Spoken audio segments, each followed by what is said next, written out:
This is Audible. Stepbrother Billionaire, a novel written by Colleen Masters, narrated by Eli Walker.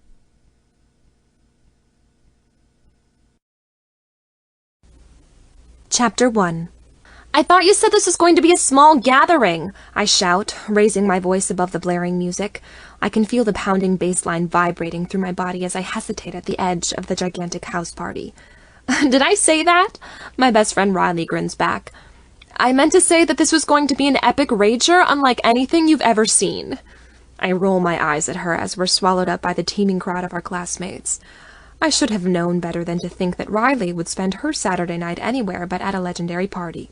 She and I have been best friends for all 17 years we've been on the planet, but even so, our ideas of what makes a good time are starkly different. If I had any sense at all, I would never have let her drag me into this party. I'd much rather be curled up at home with my sketch pad and a cup of tea. But seeing that the damage is done, I suppose there's nothing to do but try and have a good time. "Here you go, ladies," a burly junior boy says, sidling up to us with a red plastic cup in either hand. "First drink's on me." "Warm beer, now with extra roofies," Riley says, cocking a perfect eyebrow at him. "We're all set, champ," I tell the boy, producing a flask full of my dad's very fine whiskey from my purse. It's not like he's using it much these days.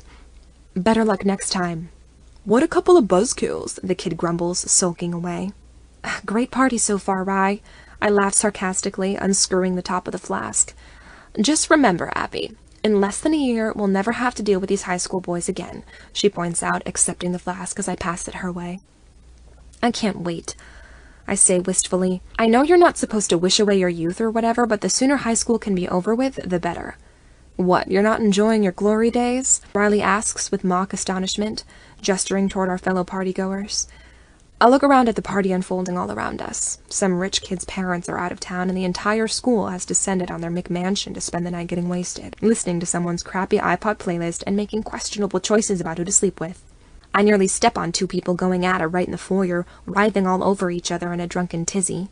With a wild yell, some kid tries to swing on the crystal chandelier only to miss and fall flat on his face to onlookers' uproarious laughter. "If these are our glory days," I say to Riley, "we are in serious trouble."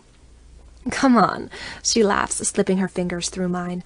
"I'm sure we can find a quieter corner somewhere. There must be like 100 rooms in this place." I let Riley tug me off through the party, ignoring the tipsy dudes who make lesbian jokes about us along the way. As gorgeous as my best friend is, with her silky black curls, tanned skin, and amazing curves, I've never been the least bit interested in experimenting with her. We've only ever loved each other as sisters, but the fact that I've never had a real boyfriend leads some people in my school to question whether I'm into guys at all. The short answer is I'm plenty into guys, but finding one that's worth the time of day at my Connecticut high school has proven to be impossible. Well, just about impossible anyway. The party is just a forest of legs and torsos from my vantage point. At 5'3", I'm what you might call vertically challenged. Being petite is great for hide and seek, but not so great for feeling like anything close to an adult, or being treated like one. But in a couple weeks' time, the world will have no choice but to acknowledge my adulthood. At long last, I'll finally be turning 18. The only question that remains is how quickly I can get out of town and be on my own once I'm officially a grown-up. As Riley and I climb the sweeping staircase and sidle into the master bedroom suite, we pass a passed-out classmate who's had his face graffitied with permanent marker penises. Yep, adulthood can't come soon enough. We poke our heads into the master bedroom, and I note with relief that it's far quieter in this corner of the house. Maybe we can just hang out here and ride out the shit show in peace. "Uh-oh," Riley mutters, glancing down at me with a wicked glint in her eye. "Look who's here, Abby." I peer around my best friend, scanning the dozen or so people already hanging out in the master bedroom. It only takes half a second for me to see who she's talking about. My solar plexus rocks on its axis as a very familiar set of blue eyes turns my way from across the room. "Shit," I squeak, ducking back around Riley's taller form. "I didn't know he was going to be here." "The entire school is here, Abby," Riley laughs. "You could have guessed." "He's supposed to be too cool for this sort of thing or whatever," I say, rolling my hazel eyes. "Come on, I don't think he saw me. Let's just go." "Hey, sis," a rough baritone calls from across the room. "What are you doing here? Isn't it past your bedtime?" I groan as a volley of chuckles goes up around the room, and turn to see Emerson Sawyer, my blue-eyed nightmare, striding toward me. He's easily 6 feet tall, with broad shoulders, a tapered torso, and effortlessly defined muscles. His mop of shaggy, chestnut brown hair is artfully tousled, a stray lock swooping across his forehead. He's making jeans and a crimson t-shirt look as good as a three-piece suit, and has a lit cigarette cradles in his full, firm lips. Naturally, my personal nightmare looks like an absolute dream come true. "Don't call me that in public. Or ever," I tell him, crossing my arms to hide the fact that my heart is slamming against my ribcage at his approach. "Why not, sis?" He grins rakishly, taking a long drag of his smoke. "Because it's creepy as hell," I reply, exasperated, tucking my long ash-blonde hair behind my ears. "And it's not even true."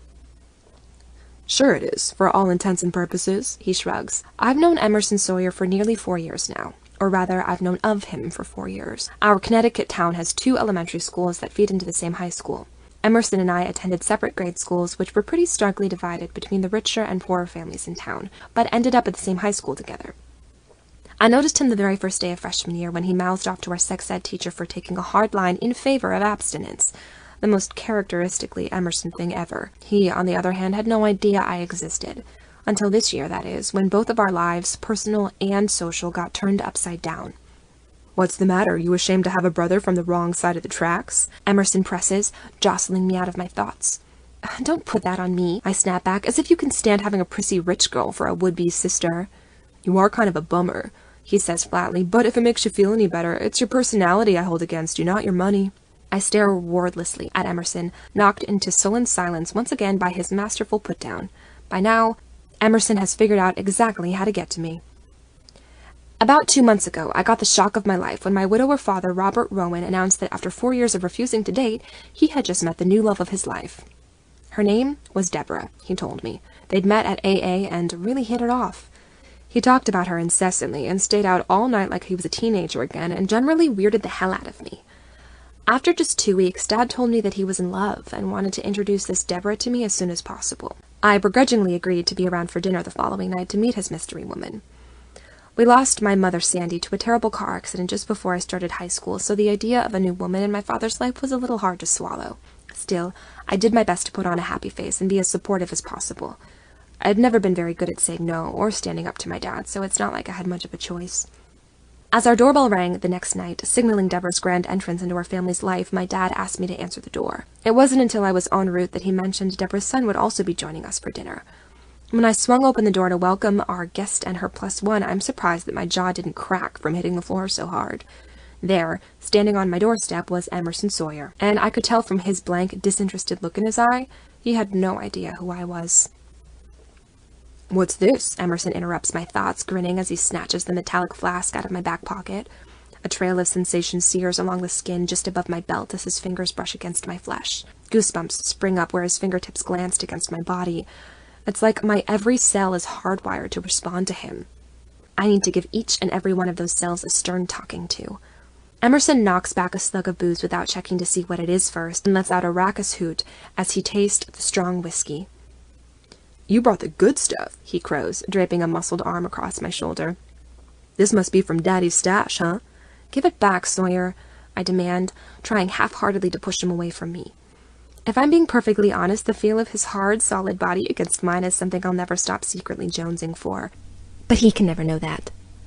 "Come on, sis, sharing is caring," Emerson teases, holding the flask up just out of my reach. Mocking my height, or lack thereof, is one of Emerson's favorite activities.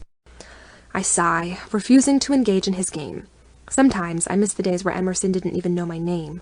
We don't go to a gigantic school. There are about 300 kids in our senior class, so for the first 3 years of high school, I was able to harbor a huge, unrequited crush on Emerson without ever actually having to speak to him.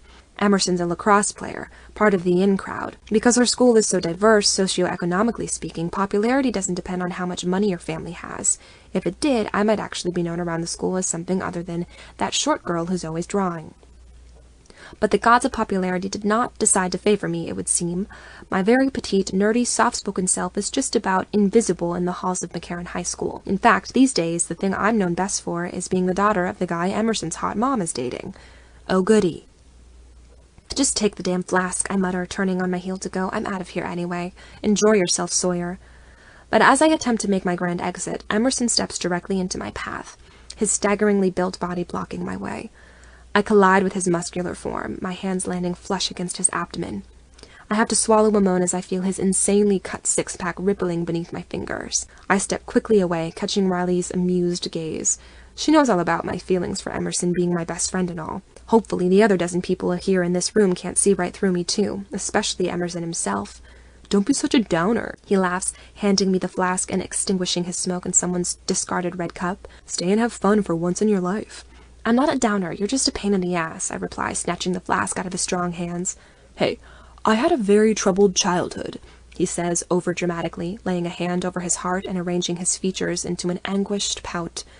I can't help myself. Who am I, Officer Krupke? I ask, laughing despite myself. Give me a break. It's no wonder Emerson is so popular. With his wicked sense of humor, his bad boy good looks, and his devil-may-care attitude, he could have his pick of any girl in our school.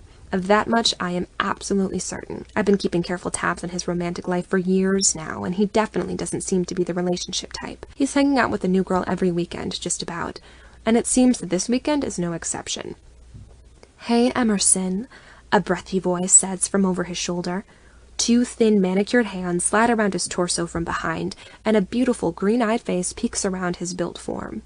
My heart clenches painfully as I recognize Courtney Haynes, a gorgeous red-headed girl in our senior class. She's our resident thespian, the beautiful star of every single school play, talent show, and choir concert. She'll probably head to New York after graduation and become some Broadway sensation, but right now she seems pretty happy in the role of girl who gets to make out with Emerson Sawyer tonight. I have to admit, I would be too. Stop that. I chide myself, shaking off my discomfort. You are not allowed to like him like that anymore. Your parents are dating, plus he thinks of you as an annoying little gnat, when he thinks of you at all. Get a grip, Abby. Hey, Riley. Hey, Abby, Courtney Haynes says, draping Emerson's arm over her shoulder. Glad you guys could make it to my little shindig. This is your house? I exclaim, looking around in wonder. My dad's place is pretty stately, but her home is truly a den of luxury. It's more of an estate than anything else. Our area in Connecticut is chock full of gigantic homes, but her family puts them all to shame. Yep, and would be my room. She smiles smugly, letting her hand travel down into Emerson's back pocket. My parents were nice enough to give me the master suite and everything, their dear hearts. How nice, Riley says flatly, stepping up beside me. Riley's family is distinctly working class, and the trappings of wealth have never interested her much. She's never held my family's financial situation against me, of course, but that's only because I'm aware of the privilege that comes along with having a family that's old money. She has no patience for the rich kids in our school who seem oblivious to how good they have it, and Courtney is most certainly one of that number. Come on, babe, the red-headed girl says to Emerson. We're just about to play a little game. You girls should play too. What sort of game are we talking about? Riley asks, stealing a nip of my booze. Darts? Poker? 7 minutes in heaven, Courtney squeals, bouncing up and down excitedly on the balls of her feet. Are you serious? I blurt out. Sure, Courtney replies, miffed by my less than enthusiastic response. What's the problem? We're doing it ironically. You're some kind of hipster, aren't you? You should appreciate that. I'm not a hipster, I reply. I just like to read, occasionally. Emerson tries to cover up a hearty chuckle with a cough. I glance over at him, amazed. Did I actually just make my detractor in residence laugh? Whatever, Courtney chirps, towing Emerson back toward the group. Join in or don't. Let's get out of here, I mutter to Riley as Emerson strides away. And miss your chance to wind up in the closet with your OTL? She grins back. My what? I ask blankly. Your one true love, obviously, she says, looping an arm around my waist and dragging me toward the group. Oh, please, I whisper. It was just a crush, and besides, it's over now. Right, she says, rolling her eyes, because I didn't just see you fawn over his six-pack for like a long, steamy moment back there. I didn't fawn or anything, I hiss. I just... Okay, Courtney chirps, rubbing her hands together and looking around at her assembled guests. Let's do this. Everyone know the rules of 7 minutes in heaven? Her eyes land on me. Abby? Ha ha, I murmur, wanting very badly to melt into a puddle. Yes, I know the rules. I was in 8th grade too once. The group chuckles, surprised by my swipe at the queen bee. Courtney isn't the kind of girl who gets talked back to very often, which, in my opinion, is why she should be talked back to at every opportunity. Even Emerson cocks his head at me in something that looks faintly like admiration, or at least something other than generally bored disdain, which is his default attitude toward me. Okay, so who wants to pick our first victims? Courtney asks, her green eyes sparkling with mischief. Me, dibs! Riley says firmly, thrusting her hand into the air before anyone else has a chance to. A cold stab of panic runs through me as my best friend smiles wickedly. Great, Courtney chirps. Riley, you start. Who should we stick in the closet first? Don't you dare, I mutter under my breath. Riley, I mean it. Emerson and Abby.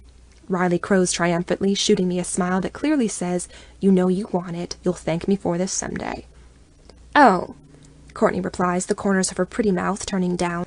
I mean, I guess that's fine if you're into incest or whatever.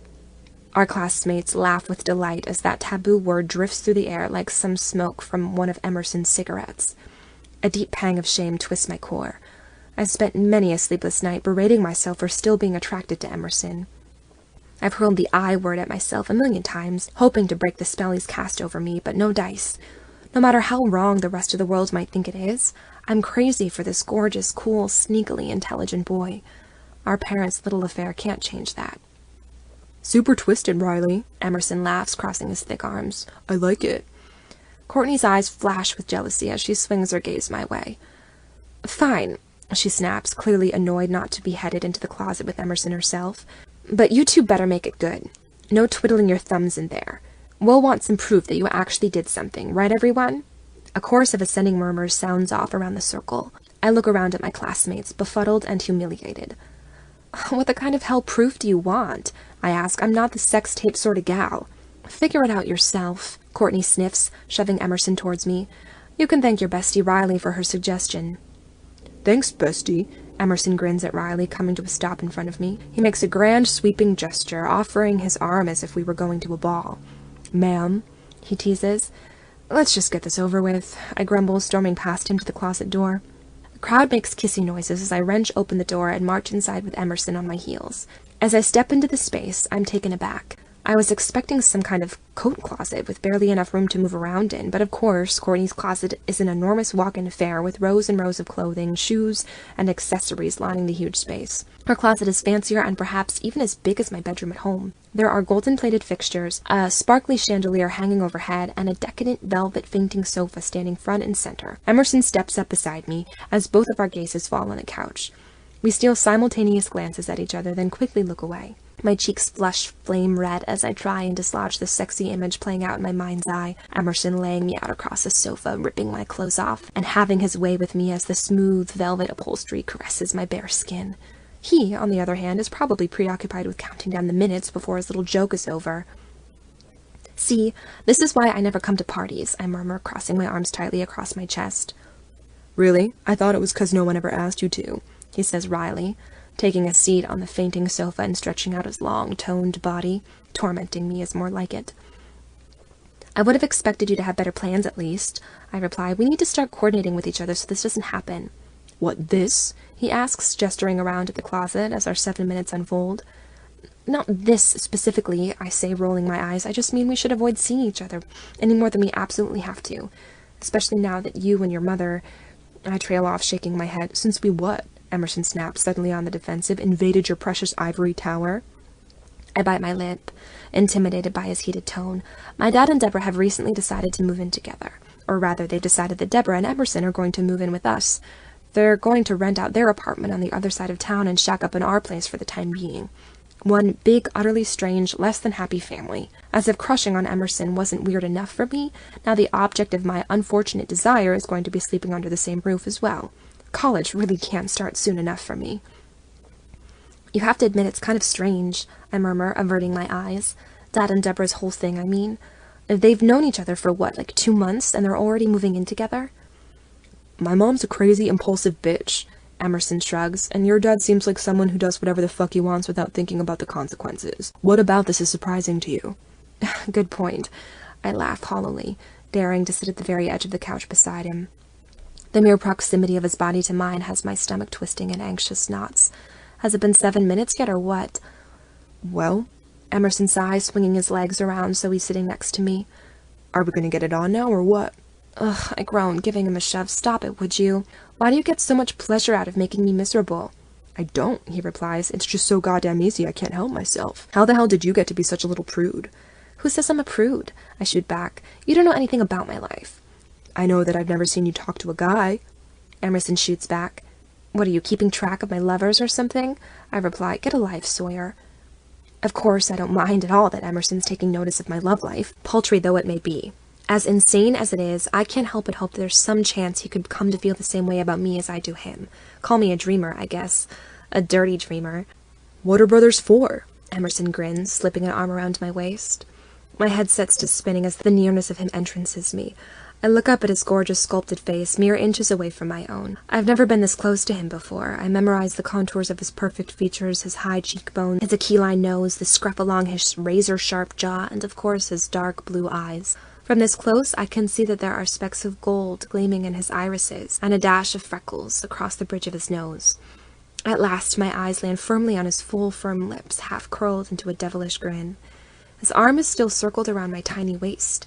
Am I imagining things, or is his grip growing the slightest bit tighter? A silence booms over us, heavy and thick. My eyes flick back up to his. A cast of seriousness comes over his gaze.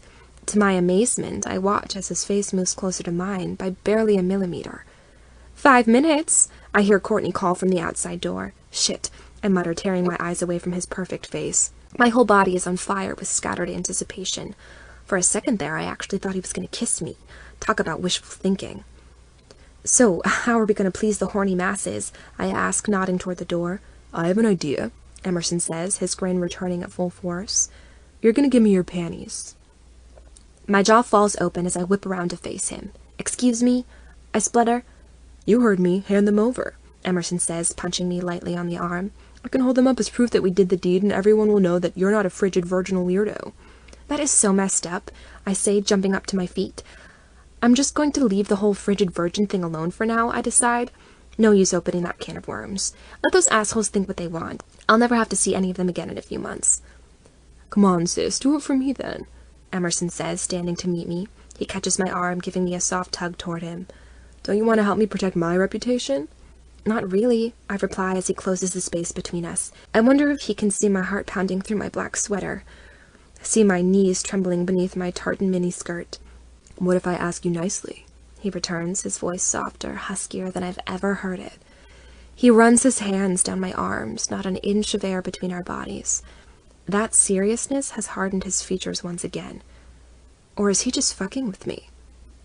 Are you capable of that? Asking nicely. I try to joke, but my own voice seems to have dropped a lusty octave. My breath catches in my throat as his hands land firmly on my slender hips. Give me your panties, he growls, his fingers tightening ever so slightly. Please. I stare up at him in amazement. He's totally serious. If I had any sense at all, I'd step away, laugh off his request, and wait for the next 5 minutes to tick by. But my sense has been fully eclipsed by my want to please him in any way that I can. Maybe he's joking after all, but I'm not going to let this moment slip away between my fingers. I have to show Emerson Sawyer what I'm made of. It's now or never. You have to turn around, I whisper hoarsely. His eyes spark with intrigued wonder. Slowly, silently, he pivots away from me, keeping my eyes fixed firmly on his face to make sure he doesn't peek. I reach up under my skirt and slip my thumbs through the elastic bands of my panties. Thank God, I thought to wear one of my sexiest pairs tonight. I don't usually go for fancy underthings, but this black lace G-string is an exception. My breath comes hard and fast as I slowly lower my panties over my firm ass and thighs, balancing carefully as I ease them down. I step out of them, wobbling just slightly, and shiver as I feel the cool air against my sex. I can feel myself getting wet, standing so close to Emerson, bare and ready. God, I hope he won't be able to tell. Unless he intends to make good on it, that is. Here, I tell him, holding up the delicate lace G-string. Emerson turns back to face me, looking taken off guard for the first time since I've known him. Damn, he murmurs, taking the panties carefully, almost reverently, from my hand. There's more to you than I thought, Abby. He called me Abby and not sis, I think to myself, a grin spreading across my face. Maybe 7 minutes in heaven isn't such a terrible game after all.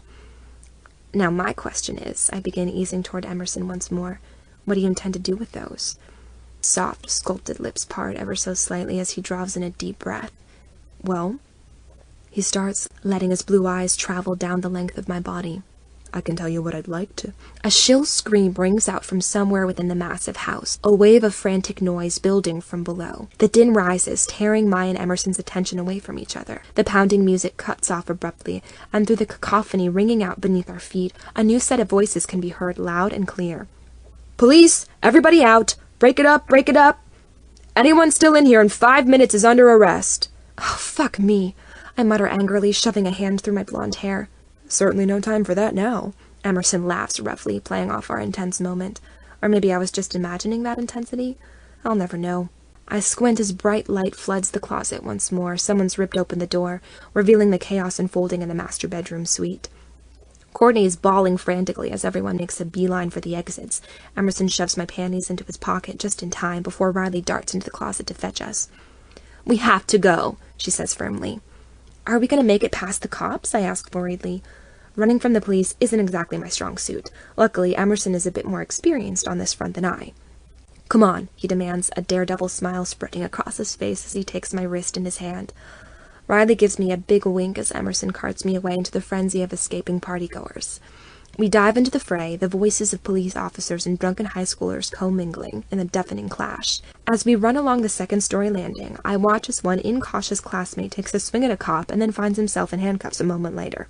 I stay as close to Emerson as I can as he barrels through the crowd, protecting me from the surge of moving bodies. We careen into an empty bedroom and slam the door behind us, our chests heaving with exertion. "Where did Riley go?" I ask, panicked. "No time to look for her," Emerson says gruffly, striding toward the bedroom window. "If I get arrested again, my mom's going to ship me off to the army or something." He wrenches open the window and kicks the screen clear out of the frame. "Is this really necessary?" I hiss as he peers out into the night. "Jackpot," he says, ignoring my question. "We can climb right down this trellis, and your dad's place, our place, is close enough to make a run for it." "How am I supposed to keep up with you, Mr. Varsity Athlete?" I demand, planting my hands on my hips. "Run fast," he winks, swinging a leg over the windowsill. I let out a frightened yelp as he disappears out the window and rush forward to make sure he hasn't fallen. I look on as Emerson dismounts gracefully onto the lush green grass below, looking up at me expectantly. "I can't do that," I call down to him. "You have to," he insists. "Don't be such a little chicken shit, sis." "No, I mean, I can't," I trail off, blushing wildly. "You still have my... you know." A wild, raucous laugh slips out of Emerson's throat as he remembers that my panties are still in his pocket. I'm totally commando, and wearing a skirt. Not exactly the best trellis climbing attire. "I promise I won't peek," Emerson says, getting a hold of himself. "Just come on." "No fucking way," I reply, crossing my arms.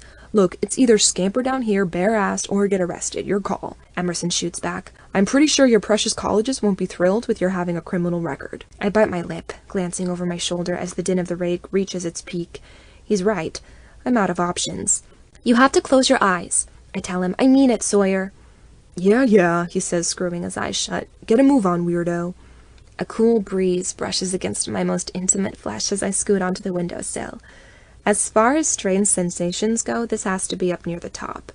Checking once more to make sure Emerson's eyes are really closed, I grab onto the vine-colored trellis beside the window. With a deep breath, I swing out into the open air. I've never been good with heights, so this is not exactly my idea of a good time. "Oh, for fuck's sake," I groan as the breeze lifts up my skirt. "What's that?" Emerson asks, one eye almost cracking open. "No!" I screeched, my stomach dropping at the thought of him getting an eyeful of my cooch from down below. In a desperate, unthinking moment, I try and smooth down my skirt, losing my grip on the flimsy trellis. I feel my body pitching backward, plummeting through the air. I brace myself for the impact, waiting to hear my bones crackling as I hit the ground. But in the next moment, I feel two thick arms wrap firmly around my small body. I blink up at Emerson from where I lay cradled in his grasp. He didn't even stagger when I fell into his embrace. He's that much bigger than I am. For a moment, it's all we can do to stare at each other in wonder. We're closer than we've ever been before. So close. I glance down at my legs and see that one of Emerson's hands is gripping my bare ass, full on, the tips of his fingers dangerously close to my exposed sex. "Oh," I say faintly. "Oh," he replies, realizing what it is that he's got a handful of. He lowers me unceremoniously to my feet, brushing himself off briskly. Am I crazy, or is that a slight blush creeping into his cheeks? "Let's get out of here," he says gruffly, shoving my panties back into my hands and taking off at a jog. I stare at his retreating back for a long moment before coming to.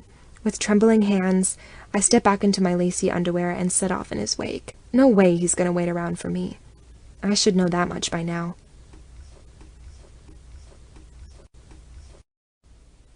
Chapter 2. We spend the next hour darting through the thick, shadowy woods that blanket the town, slowly making our way home.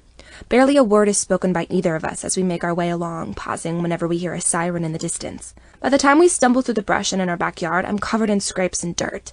Emerson, for his part, seems to be mostly unscathed. But of course he is. The lights are all out as we tiptoe into my childhood home, a stately but relatively modest Tudor house. Dad and Deborah must be asleep by now. It is, after all, past 2 in the morning. Hopefully Dad won't ask too many questions about what I'm doing home in the morning. I told him I'd be sleeping over at Riley's, but he's not exactly the type to check up, and I doubt that Deborah even goes through the motions of keeping tabs on Emerson anymore. With a little bit of luck, we'll be in the clear. Emerson and I slip through the back doors and plod up the carpeted staircase, skipping the creaky stair, coming at last to a second-story landing. There are 3 bedrooms in my dad's house, the master bedroom just off the landing, which he and Deborah are sharing now, and 2 smaller rooms at either side of the hall. My room is down to the right, Emerson's is to the left. He doesn't even bother saying goodnight before turning away and slipping into his room. With a sigh, I trudge back to my own quarters at the opposite end of the hall. Closing the door gently behind me, I belly flop onto my bed, burying my face in the fluffy pillow and fighting the urge to scream. I can't sort through everything that happened between Emerson and I tonight.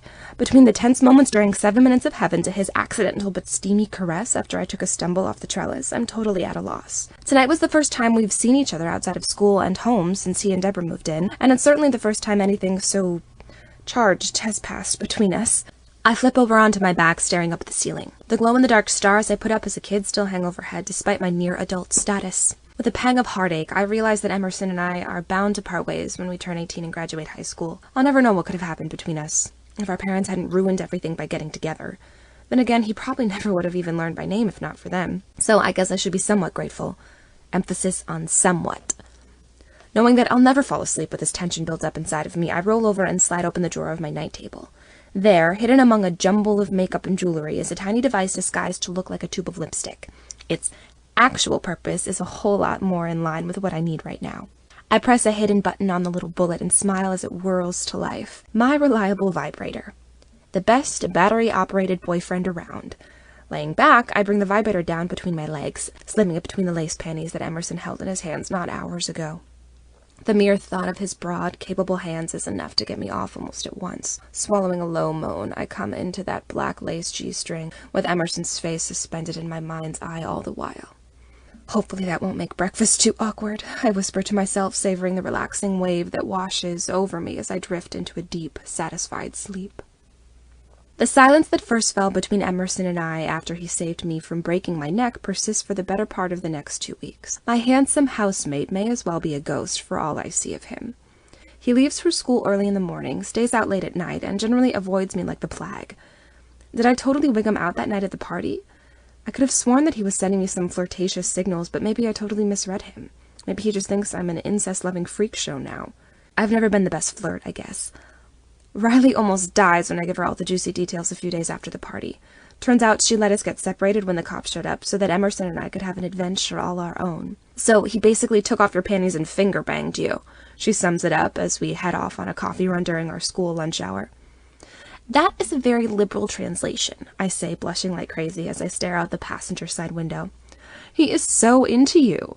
Riley grins. I can't believe it after all this time. She catches my frown and backtracks. I mean, I can totally believe why he'd be into you. It's just, I know that he's a bit above my pay grade, Rye. I tell her, leaning back against my seat. I'm not exactly up to par with the girls he usually hangs with. Without preamble, Riley swerves violently onto the shoulder of the main road, causing me to yelp with an abject terror. Listen to me, she says firmly, taking my face in her hands. You are every bit as sexy and bitchin' as Emerson Sawyer. He'd be lucky to have you, Abby. You don't have to do this, I insist. He's the badass, gorgeous lacrosse player. I'm the weird, short, artsy girl. If this were a teen movie, maybe we'd stand a chance, but I know my place in the food chain. Guys like Emerson don't go for girls like me. Oh, please, Riley moans, rolling her eyes. In a few months' time, we're all going to be out in the real world. You can take your high-waisted shorts and dark lipstick-wearing self to any major city and be an it girl in 3 seconds flat. The rest of these assholes will have already peaked in high school, so count your blessings that you're a weirdo now. Thanks, I think. I laugh. Really, Rye, you always know how to cheer me up. Damn straight I do, she says, tossing her black curls over her shoulder. That's what best friends are for, assuring you that boning your maybe someday stepbrother is totally chill as long as your dad doesn't put a ring on it first. I shake my head as Riley laughs, pulling back onto the road with the radio blasting. I try my best to keep Riley's words of encouragement close to my heart as the silence between me and Emerson continues on. You'd think we were locked in a nuclear arms race for how cold things have been between us. I catch glimpses of him at school and have the unfortunate experience of watching Courtney try to stick her tongue down his throat on more than one occasion. But as the days until my 18th birthday tick away, the silent treatment goes on. A few days before my grand entrance into adulthood, I arrive home from school irritated and disgruntled. The stress of my college applications and AP coursework, coupled with the ongoing radio silence between me and Emerson, has me way on edge. So the very last thing I want to see when I walk in the front door of my home is Dad and Deborah making out like a couple of teenagers against the kitchen island. Jesus, I mutter, starting for my room. Is everybody getting some action around here besides me? Oh, Abby! Deborah giggles from the kitchen. Good, you're home. Hi, Dad. Hi, Deb. I mutter gloomily, standing at the foot of the stairs. I'm just gonna head up to my room and get some studying in. No, come on, come chat with us first, Deb insists, bustling out into the foyer to apprehend me. Though Emerson and I are the same age, Deborah is about 10 years my dad's junior. Truth be told, she looks even younger than her biological age. Her voluminous platinum blonde hair is always arranged in luscious curls, her makeup applied perfectly. This stands to reason, given that she works as a freelance makeup artist, mostly doing weddings and the like. She's way taller than I am, especially given her penchant for wearing 3-inch heels, and I have to admit, the lady's got a killer rack. Between the tits and her habit of wearing loud neon colors, it's no wonder that my dad took notice of her. My question is, what does she see in him?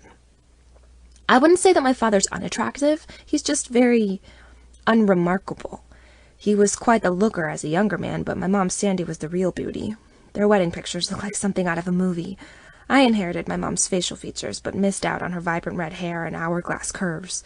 Can't pick and choose what you inherit from your parents, I guess, and you certainly don't get to choose who your parents are in the first place. It's been ages since we've had a good talk, Deb gushes, plunking me down at the kitchen table. Tell me everything. How's school? Any boyfriends? Spill, girl. I glance over at my father, silently begging him not to make me engage in small talk with his girlfriend. But he just grins at the two of us like we're some big, happy family. As grating as Deb can be, I haven't seen my dad smile like this in years. It's the least I can do to muscle through some mindless chatter. Well, I begin, I don't know. The sound of the front door opening is my saving grace. I look over my shoulder and see Emerson stride across the threshold, making a beeline for his room. But Deborah has other plans and rushes out to greet him with a squeal. Not so fast, she cries, seizing her son by the arm. It's not every day that I can manage to snag you and Abby for a chat. Come on, we're having a family time. Are you high or something? Emerson grumbles. I can tell by his inflection that it's an honest question. I wonder what it must have been like for him growing up with a single mom who had substance abuse issues. My dad's drinking didn't get bad until Mom passed away, and by then I was already 14. But from what I understand, Deb's drinking has been going on for most of Emerson's life. My heart twists painfully just thinking about what a rough go he must have had. No wonder he's got more defense strategies than the Pentagon. This is so wonderful, Deb goes on, forcing Emerson into a chair across the table from me. We immediately avert our eyes, looking anywhere but at each other. The uncomfortable silence between us is deafening in this enclosed space, but what I wouldn't give for a trapdoor or an ejection seat right now. Well, we've got you both here, my dad finally cuts in, wrapping an arm around Deb's waist. We should talk to you about your birthdays this weekend. Birthdays? Emerson asks, his brow furrowing. As in plural? I add, looking up at my dad. Sure, haven't you guys figured it out yet? Dad laughs. Your birthdays are only 1 day apart. Abby's is May 4th and Emerson is May 3rd. A satisfied grin spreads across Emerson's face as he leans back in his chair. For the first time since that night at the party, he swings his gaze directly my way. Look at that, he says, keeping those blue eyes locked on mine. I am your big brother after all. Oh, that's so precious, Deb swoons. I'm so glad you two are feeling more like family. That makes me so, so happy. What should we do to celebrate your 18th birthdays? Bowling? The movies? I was gonna buy a shitload of porn, cigarettes, and scratch-off lottery tickets and have myself a private party. Emerson says bluntly. You are all more than welcome to join in, though things might get a little awkward. I tear my eyes away from him at this last bit, feeling my cheeks burning hotly. He's baiting me, I can tell. Honestly, Emerson, Deb says, her cheerful veneer cracking, do you have to shit all over every nice thing I try to do for you? Don't worry, Deb, he was just kidding, my dad coos, planting a kiss on his girlfriend's forehead. Weren't you, Emerson? Whatever helps you sleep at night, sport, Emerson replies shortly, slapping his palms against the table. Now, as fun as this has been, I've got things to do. He strolls out of the kitchen, pausing for half a second to snatch a bag of chips out of the cupboard. Deb is so pissed off at his behavior that she and my dad don't even try to stop me as I hurry off after Emerson. Hey, I call to him, taking the stairs 2 at a time to catch up. Emerson, wait. What, did I steal your afternoon snack? He grins over his shoulder, holding the chips up over my head. His favorite game. If you can grab 'em, you can have 'em. Yeah, no, I'm not interested in your chips, I say, standing before him on the landing. I just wanted to know if we're on speaking terms again now, or what? What do you mean, sis? He asks, gripping the open bag and popping a chip into his mouth. This boy can even make chewing sexy. God damn him. Are you done giving me the cold shoulder? I press him. You've been avoiding me since that party the other night when we... Whoa. You are way paranoid. I haven't been avoiding you, I just haven't noticed you. There's been other shit going on, and you're pretty easy to miss. Oh, bullshit, I snap, taking a step toward him. I know you've been going out of your way not to see me ever since that stupid game in the closet. Something happened between us, and... I don't know what you're talking about, he says, the joking laughter fading from his voice. But I do know that I don't want to hear another word about it out of you, okay? You can't just pretend that nothing happened, I cry out, exasperated. Keep your voice down, he growls, glancing at the kitchen where our parents were still talked in hushed tones. I won't, not unless we can have a real conversation about this, I say at full volume, crossing my arms. You owe me that, at least. You're so fucking impossible, he says, shoving a hand through his chestnut hair. Okay, fine. You want to take a drive or something? Will that shut you up? Despite the context of his offer, my stomach still does a thrilled somersault at the idea of being alone with him. Sure, I say. Let's hit the road, bro. I hope you know I'm just using you as an excuse to get out of this house again, he grumbles, dropping the chips onto the floor and storming off down the stairs. I follow right behind him, wondering whether or not he's fucking with me. At this moment, it doesn't much matter. I'm just happy that he's speaking to me at all again. You're just pathetic, I berate myself silently. Berating myself is something I'm pretty great at. I have a lot of practice. Are you leaving already again? Deb cries from the kitchen as we try to make our exit. You just got home. Yes, Mother. Emerson sighs in his most over-the-top cordial voice. Abigail and I are going to take a spin around town, take in some fresh air. Cheerio. Oh, well, good. You guys are spending some time together, Deb says uncertainly. Be back, sometime? Will do, Emerson says, tipping an imaginary hat to our parents. I step out the door after him, shaking my head in amused befuddlement. And I'm the weirdo, right? I laugh. Haven't you figured it out yet, sis? He says, striding over to the beat-up Chevy parked in the driveway. We're both weirdos, you and me. Get in the car. I trundle into the front seat, trying not to gawk as I settle in. I've never been allowed in Emerson's car before. True, he and his mother have only been living with us for a few weeks, but still, being admitted into this sacred vessel of his feels pretty significant. It's all I can do to keep myself from caressing the worn-out leather seats, the dusty dashboard, as if this car were a shrine to the boy I'm crazy for. So, what kind of shit do big brothers do with their little sisters? He asks, rolling down his window and lighting up a smoke. Want me to take you to the playground or something? No, but you could bum me a cigarette to begin with, I say lightly. You don't smoke. Emerson scoffs, looking over at me sharply. Not anymore, but I did, I inform him. No fucking way, he says, narrowing his eyes. Yes fucking way, I assure you, I reply. Come on, give me one. If you don't mind me saying, he goes on, passing me a pack of Camels and a lighter, smoking doesn't really seem like your kind of thing. There are a lot of things you don't know about me, Emerson, I reply, plucking out a cigarette and lighting it up. But if you're real nice to me, I might just tell you a couple. He stares at me for a long, silent moment. The same look he trained on me the night of the party in the closet when I handed him my panties, when he caught me in his arms after I fell, is there in his eyes again now. I do my best to draw deep breaths, hoping he can't read my thoughts, my desires, but instead of giving me any sort of clue as to what he's thinking, he just starts the car and drives off toward town. We zoom along in silence, unsure of what to say, or at least I'm unsure. Maybe he just doesn't care to spare any words on me. After a while, he flips on the car radio. A song by the Foo Fighters comes on, and I sit up a little in my seat. They're one of my favorite bands. Just heavy enough for my taste.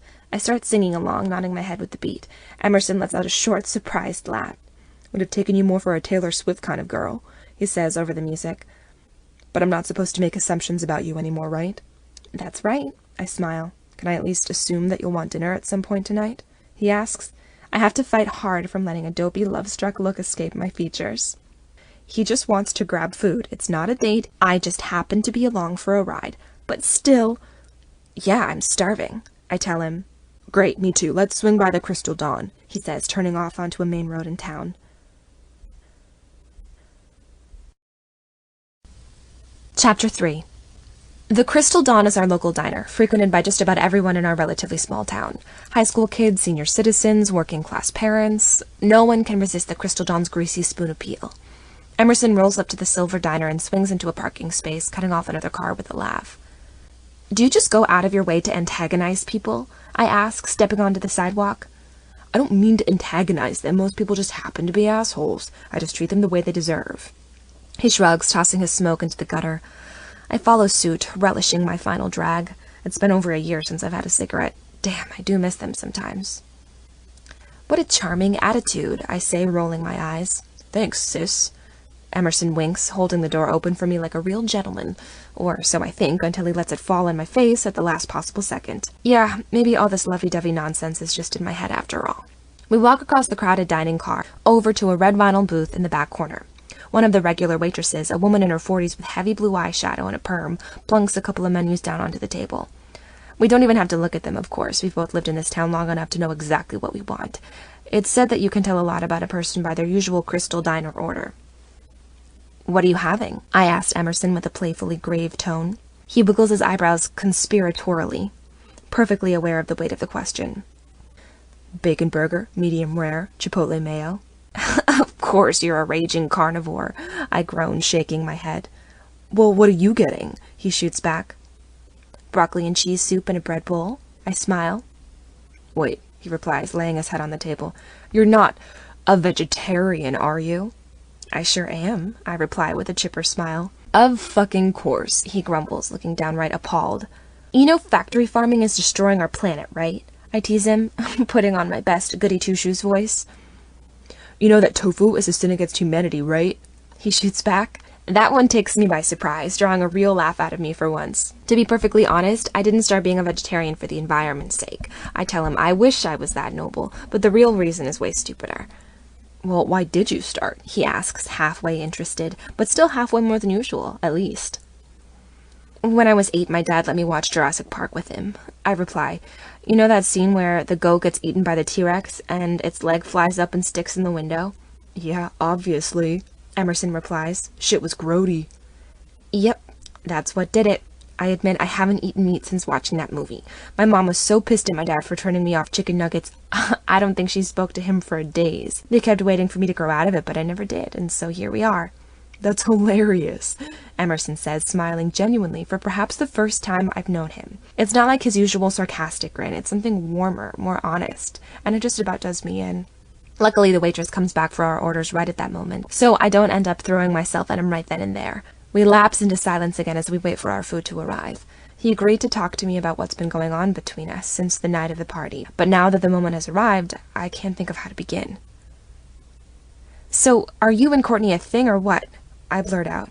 Smooth, Abby, I grumble internally. Courtney? Nah. Emerson shrugs. A little too high maintenance for me, and crazy as shit, too. Plus she's always got show tunes on. Who listens to show tunes for fun? I'm sure she's nice. When you get to know her, I reply. The last thing I want to do is go shitting on other girls because they happen to have sucked face with Emerson. If I did that, just about every pretty girl in our school would be on my shit list. Girl-on-girl hating is something I try to avoid altogether if I can help it. I'm not really interested in nice is the thing, Emerson scoffs, picking at a bit of loose paint on the table. Well, what are you interested in? I ask, my voice going soft on me.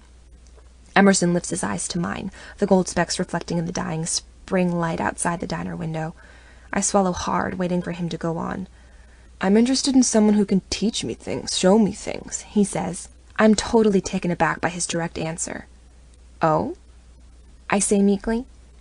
I could hang out with hot girls who don't give a damn about me as a person, or look for someone who seems interested in something other than my fantastic body, he continues. I'm gonna go with the latter. Of course, he can't let a serious phrase go by without turning into a joke. Is that a defense mechanism or what? Have you ever met someone like that? I dare to ask him. Someone you could be interested in for more than a weekend? He lets me writhe under his gaze, taking his sweet time to formulate an answer to my question. I can feel my cheeks growing hotter by the second before he finally says one word. Maybe. The rest of the restaurant seems to fall away around us as Emerson trains his eyes on me. I have to choose my response very, very carefully here. This one little moment could be a turning point, a transformation. With my heart in my throat, I let my hand rest on the table, only a couple inches away from his. Those mere inches of space spark with electricity, searing my already frayed nerves.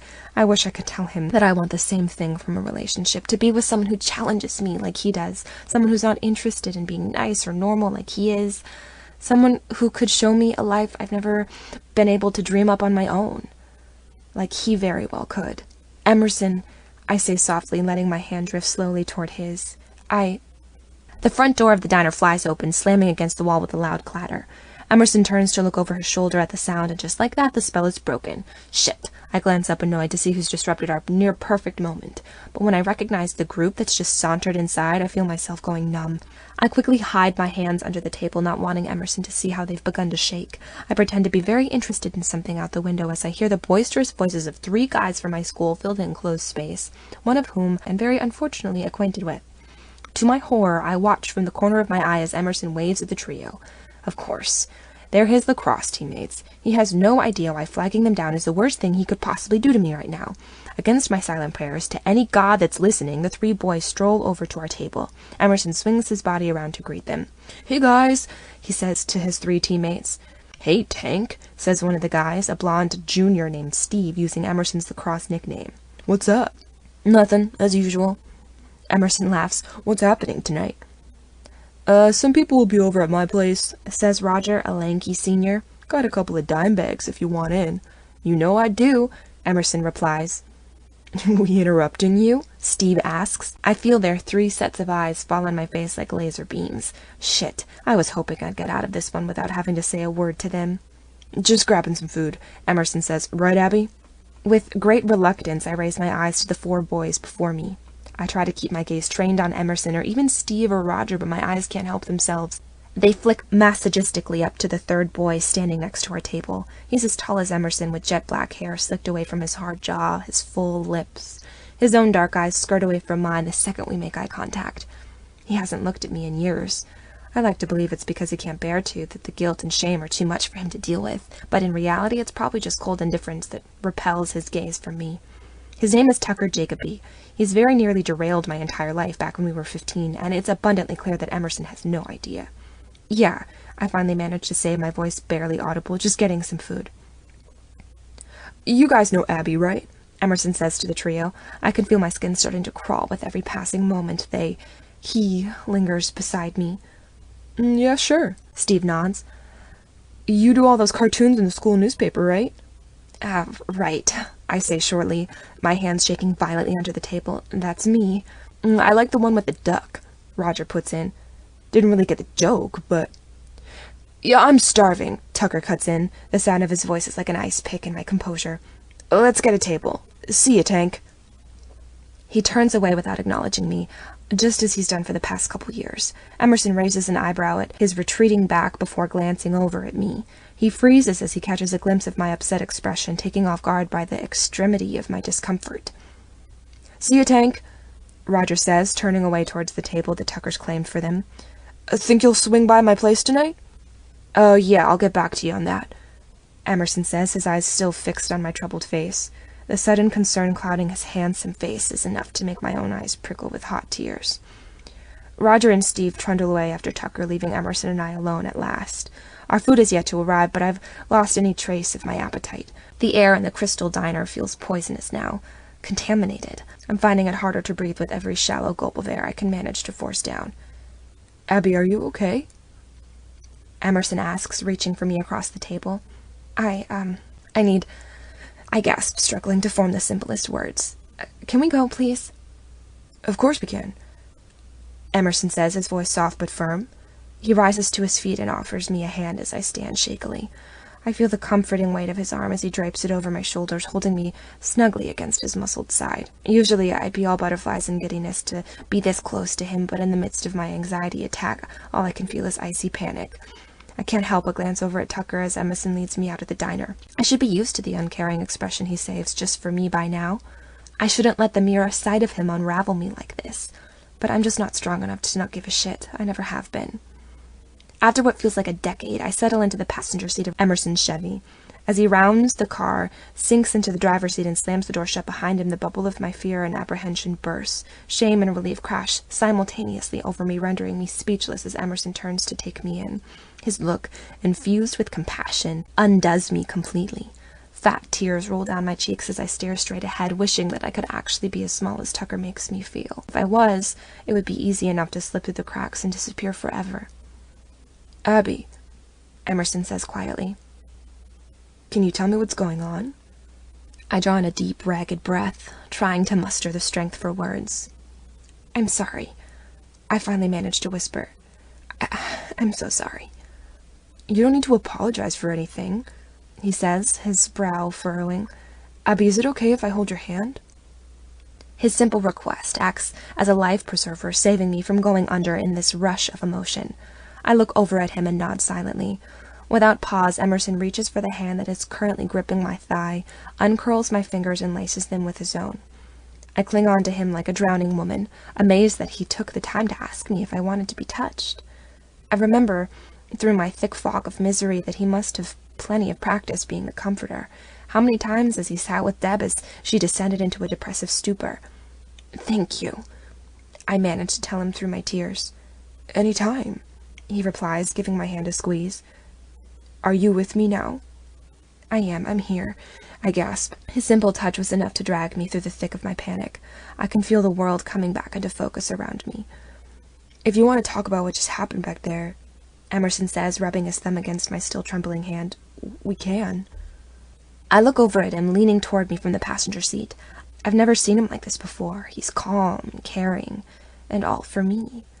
I desperately want to explain myself, to tell him why I had to get out of the diner the second Tucker walked in, but letting him in on my shameful secret, what if it wiped that compassionate look right off his face?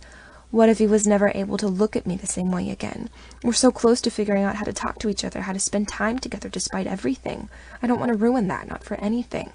Would you mind if we just went home? I ask, forcing my voice to remain steady. Sure, Emerson says. Yeah, we can go home, Abby. He holds my gaze for a long moment before turning back to the wheel. Delicately, he extricates his fingers from mine to start the car, but the second we're in motion, I reach for it again. His hand is my anchor in this moment. I need it. I need him. We ride home in utter silence. The radio stays off. The windows stay closed. I gaze out the window at the darkening landscape, the familiar contours of the town I've called home my entire life. The incident at the diner only makes me want to speed up the days until I finally get to leave this place behind, go somewhere where nobody knows me at all. But how can I wish these days away, knowing that my flight from here will mean being separated from Emerson? Anger floods in to replace my fear and shame. Tucker has already taken so much from me, caused me so much pain. Now my long-awaited conversation with Emerson about where we stand has been ruined thanks to him. If he proves to be the thing that keeps Emerson and I from ever truly getting a chance at being close, I'll never forgive him. Then again, I never plan on forgiving him anyway. There are some things that no amount of time or patience can mend. I know that from experience.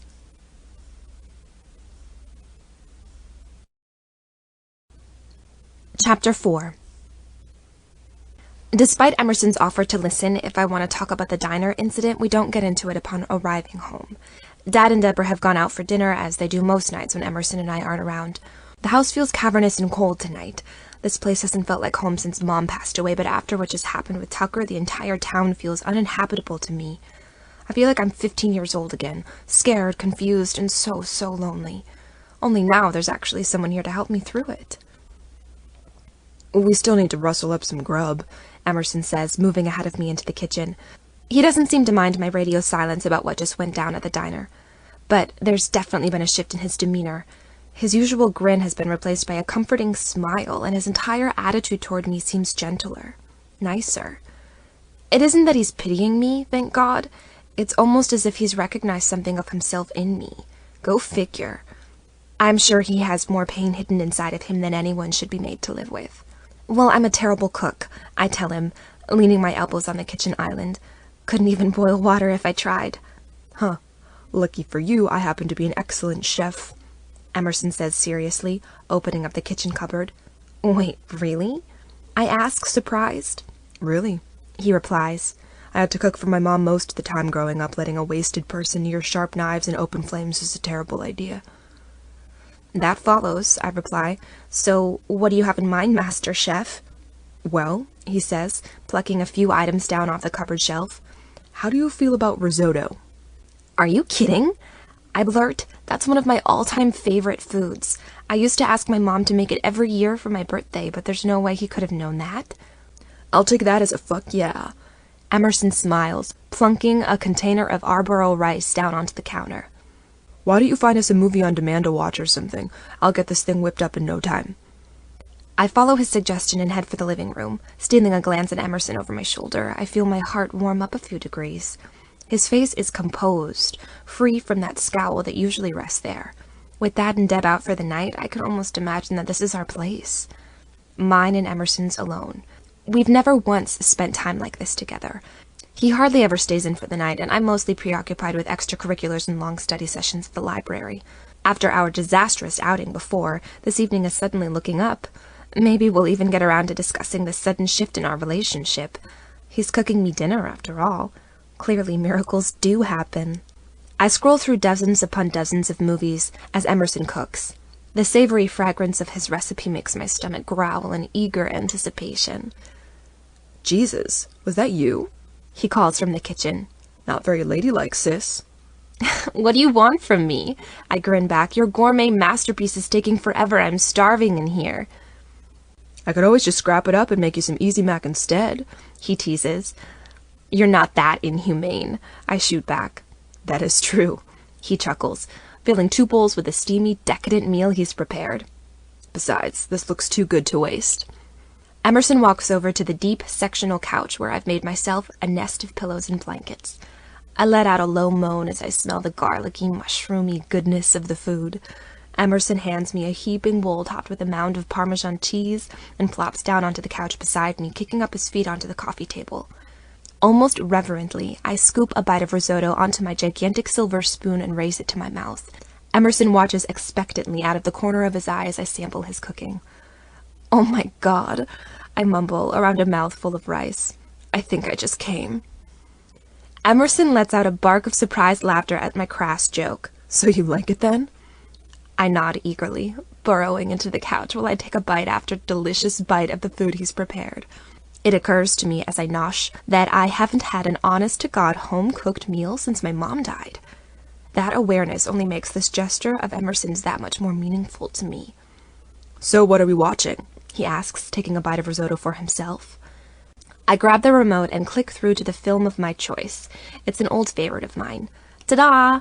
I say happily. The fuck? Emerson scoffs as he sees the movie that I've picked out for us tonight. I thought you were going to go for something with superheroes or vampires or anything but this. What? I reply. Dr. Zhivago is a classic. Classically depressing, he says. Have you ever seen it? I press. Well, no, he admits.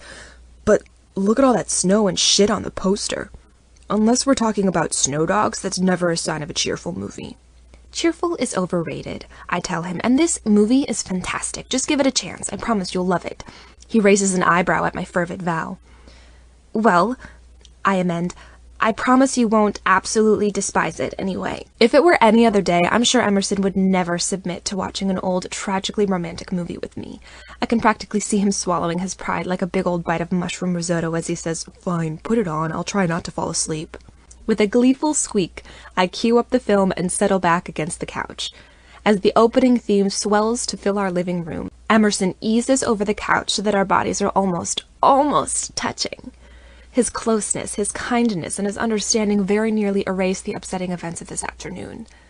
I let myself get swept up in the film, in his company, and the wonderful, unprecedented feeling of comfort that's wrapped around me like so many blankets. As we fill our bellies and turn our attention toward the movie, I'm amazed at how normal this all feels. Spending time with Emerson feels natural, easy. Maybe there was a little silver lining to being so vulnerable in front of him earlier today, scary as it was. Of their own accord, our bodies drift closer over the course of the long film. The big meal has made me happy and sleepy, and I can feel my eyelids growing heavy. Emerson's long, built body relaxes next to mine, and as we both lose ourselves in the epic story, he casually encircles me with a strong, muscular arm. I'm elated to be close to him, but more surprised at how effortlessly our bodies fit together. I snuggle against his side, resting my head on his shoulder. The warmth of his body is like a balm to my frayed nerves, and we stay cozied up for the duration of the film. At long last, when the final credits roll, I'm reluctant to reach for the remote to let reality come sweeping into this perfect suspended moment. I think I can sense hesitation in him too, but that could just be a lot of wishful thinking. At long last, the screen goes black. The house is almost entirely dark without the blue glow of the TV, but even so, neither of us makes the first move to disentangle our bodies. If there was any question before, I know that this embrace is more than merely platonic. Emerson's hand moves slowly along my side, sending sensations spark along each nerve as he brushes. I turn my face gently toward his, peering in the dim light. His blue eyes gleam even in the darkness, and his caring expression gives me the courage to rest a hand on the firm panes of his chest. I take a deep, steadying breath, willing myself to be strong, steady. Thank you for this, I say, unsurprised to find that my voice has slipped into a low register with wanting him. I know you were out to make me feel better after this afternoon, and, well, it worked. This was exactly what I needed. I'm glad, he says, tugging me just a hair tighter against him. I hated seeing you so upset back at the restaurant. I figured dinner and a movie was the least I could do. Was that a panic attack, or... Anxiety attack, yeah, I reply, scooting up so that our faces are level. I've been having them for a few years now. Did they start when your mom passed away? He asks. No.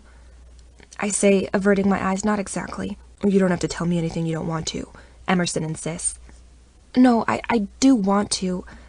I want you to know what today was about.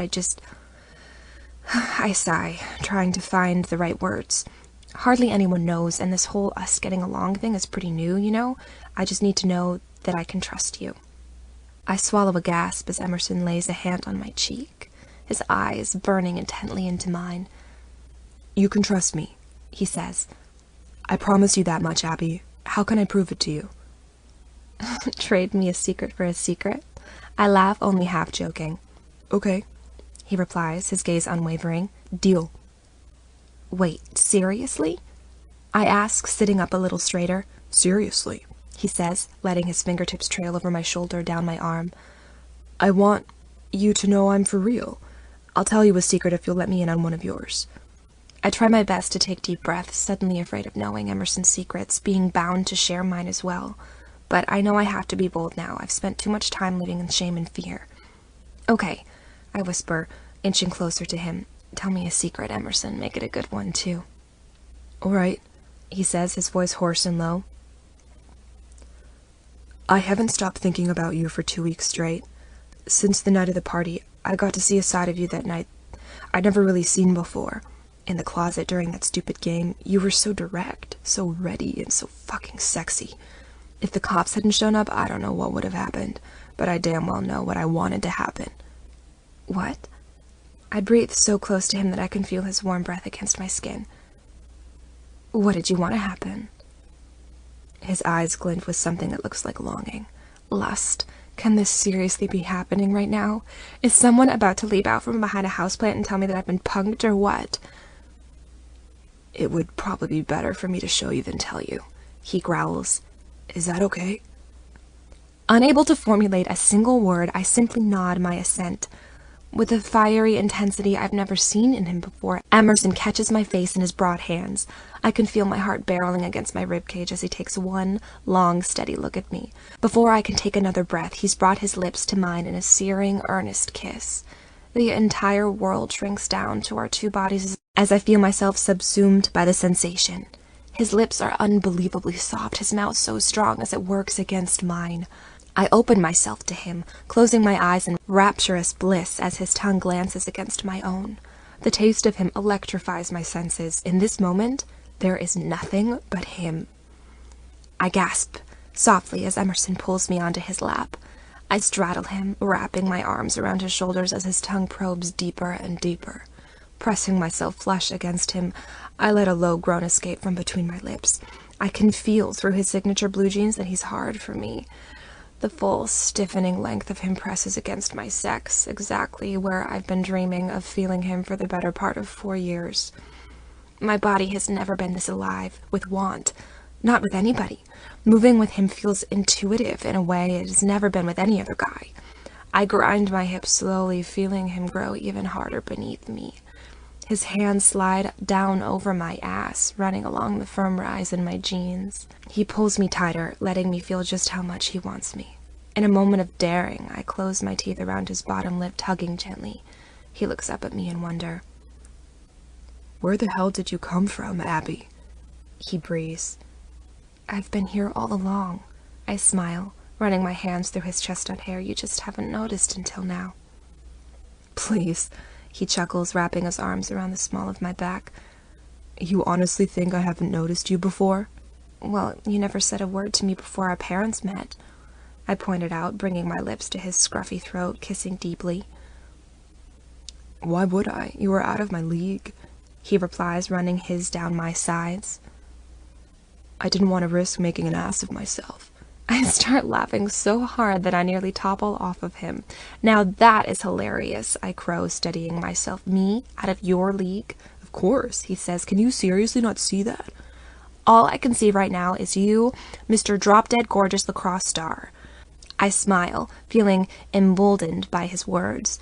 "And since we're being honest here, I've been carrying quite the torch for you these past 4 years. I've sort of been crushing on you from afar since, the minute I saw you in school for the first time." "No shit," he grins. "No shit," I reassure him. "How messed up is it that we only figured this out because our parents started boning?" He laughs. "Ugh," I groan, rolling off of him onto the couch. "Please don't talk about our parents having sex right now, or ever for that matter." "Fine by me," he says, shifting his body my way. Without another word, he lays me out on the sofa, lowering his muscled body onto mine. He runs his index finger along my jaw, tipping my chin up towards his face. "I don't want to talk right now anyway." He kisses me again, his hands roving all over my body. My back arches as he cups my breast through my thin cotton t-shirt, letting his thumbs brush over my hard nipples. As he kneads and caresses me, a low pulsing pressure starts to build in my core. I can't remember the last time I got off without my handy-dandy vibrator. It's been ages since I've hooked up with anyone, and the intensity of the pleasure Emerson is bestowing on me right now is almost too much to bear. Almost. I've been dreaming of this for so long. I sigh, letting my head fall back against the couch cushions. "You have no idea, Emerson." "Oh, I think I do." He chuckles, pressing his hips against me, letting me feel that staggering length. "Is that the secret you were going to trade me for?" "What?" I stammer, my eyes springing open. "You know, a secret for a secret, like we said." Emerson clarifies, propping himself up on his forearms. "Oh," I say softly, feeling the wonderful peace this evening has brought slipping away as the moment of my big reveal approaches. No, Shit," he mutters, brushing a lock of hair away from my face. "I'm sorry, I'm totally killing the mood here. I can't be trusted not to fuck up something as awesome as this." "You haven't fucked anything up," I insist, but it's too late. I can already see his expression darkening. I need to backpedal, write things before it's too late. Deep, dark secrets can wait for a spell. I need to show him that we're on the same page, and like Emerson says, better to show than tell. Without a word, I reach for his belt buckle, whipping it open with a metallic clank. Emerson's eyes go wide as I slowly ease down the zipper of his jeans. I guide him onto his back, climbing on top of him as I work to release his member from his jeans. His hardness strains against the thick denim, ready to burst through. We both sit bolt upright as the sound of keys in the front door lock ring through the empty house. Giddy giggles sound from beyond the door as Emerson and I look at each other in abject horror. No more playing house for us. Deb and Dad are home. Shit. Emerson fumes, buckling in his staggered erection and covering his lap with a throw pillow. Fucking shit. "It's okay, they'll never know," I assure him, smoothing down my hair. "How would they even ever guess, right? I'll still be right down the hall, you know. This isn't over." We trade wary smiles as the front door bursts open. If I didn't know any better, I'd say that our parents are absolutely trashed. My dad all but carries Deb over the threshold, humming some sort of ridiculous, vaguely familiar marching tune. But taking a closer look, it's plain to see that they're just excited, not drunk at all. Thank God for that. A 2-for-1 relapse is not what we need right now. Abby! Emerson! Deb squeals, kicking her high-heeled feet into the air as Dad spins her around the foyer. I'm so glad that you're both here. You seem glad, Emerson says, his brow furrowed as he takes in the sight of our giggling parents. What's going on with you two? Did you just win the lottery or something? I wager a guess, trying not to think of what would have just happened if they'd come home a few seconds earlier. We did win the lottery in a way. My dad beams, setting Deb down at last. Emerson and I trade baffled looks, overwhelmed by our parents' behavior and the bizarre turn this evening has taken. Between our mutual confessions and whatever's going on with Dad and Deb, I, for one, can't seem to get my bearings. You tell them the good news, baby. My dad urges Deb, wrapping an arm around her slender waist. Okay, honey bear, she squeals, bouncing on the balls of her feet. Abby, Emerson, Bob and I... Well, let's just say we finally figured out what to get you guys for your birthdays. And what's that? Emerson asks cautiously. In answer, Deb simply holds her left hand up for us to take a gander at. For a split second, I'm totally at a loss. That is, before I catch the sparkly glimmer shining off her ring finger. There on her hand is a rock the size of Rhode Island, an engagement ring by the looks of it. The implications of her new accessory wallop me as I sit beside Emerson, staring in horrified silence. Deb's wearing an engagement ring. We're going to get you each a brand new sibling. We'll be one big, happy family at last, she cries ecstatically. What the fuck are you talking about? Emerson says, springing to his feet. Safe to say any lingering evidence of our blissful excitement is long gone. Bob and I are going to get married, sweetie. Deb goes on, her smile wavering. We didn't want to upstage your 18th birthdays, though, so we're going to wait until the weekend after. How thoughtful of you. Emerson snarls, his face turning bright red. Remind me to make sure and nominate you for Mother of the Year. Stop it, Deb says, her eyes filling with angry tears. You don't get to ruin this moment for me. You're going to be happy for me, Emerson, for once in your goddamn life. Yeah, I don't really see that happening. Emerson scoffs, his walls and defenses springing back into place. At least tell your mother that you're happy for her, Emerson. My dad says harshly. My eyes go wide at his tone. He never reprimands Emerson for anything. Already playing at being my old man, Bob? Emerson says with a cold smile that doesn't reach his eyes. Hate to break it to you, but that ship sailed a long time ago. Thanks for at least waiting until I'm a legal adult to pull this crap. That way I can bail on the shit show with no strings attached. Emerson, please, Deb says plaintively. But it's no use. He's already turned his back and marched out the door once again. We hear his Chevy start up and peel out of the driveway. I blink back devastated tears, looking longingly after him. He could have at least taken me with him.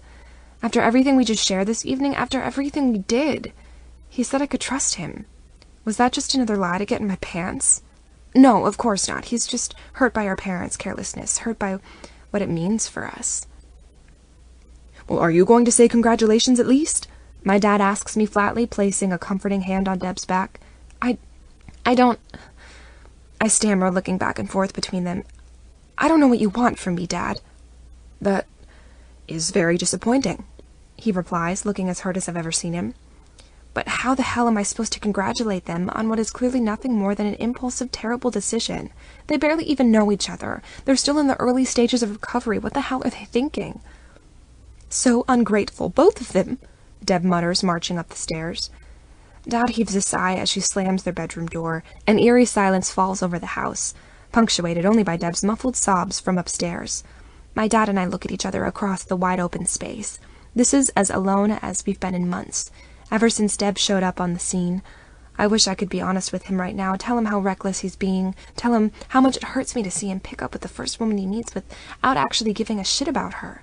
But I've never been able to call my dad out on his behavior. This is not how I saw tonight ending, he mutters, shaking his head. I just wish you would have asked us if we were okay with this, I say, frustrated tears stinging my eyes. Excuse me, my dad replies. Since when do parents ask their children for permission? You hardly know her. She hardly knows you, I exclaim. What is it you even love about her, Dad? I mean, you do love her. Of course I do. he says gruffly. I love how she looks. I love how she carries herself, her eyes, her hair. Seriously? I asked, scoffing. You like the way that she looks, that's it? You and Emerson will be adults soon, my dad says firmly. Before long, you'll know what it feels like to want someone so badly that you're willing to do just about anything to be together. I hope you'll have some courage to make that leap when the time comes. I almost laugh as he spews these words of wisdom. He practically just told me to go ahead and jump my soon-to-be stepbrother's bones. But as absurd as it all is, I can't laugh about it just yet. The pain is far too raw. There's a good chance it always will be.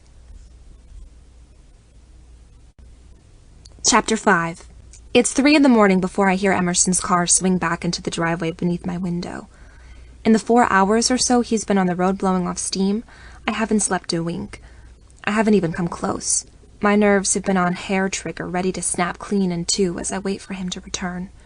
The second I hear his car door slam, I throw off my covers and roll out of bed, crossing my arms over my chest and throwing my blonde hair into a messy ponytail. I pad over to my bedroom window and ease it open. Leaning out into the warm spring air, I see Emerson leaning heavily against the hood of his car, looking up at our house with despair. "Hey, Emerson," I whisper, waving to get his attention. "What are you doing up?" he murmurs back.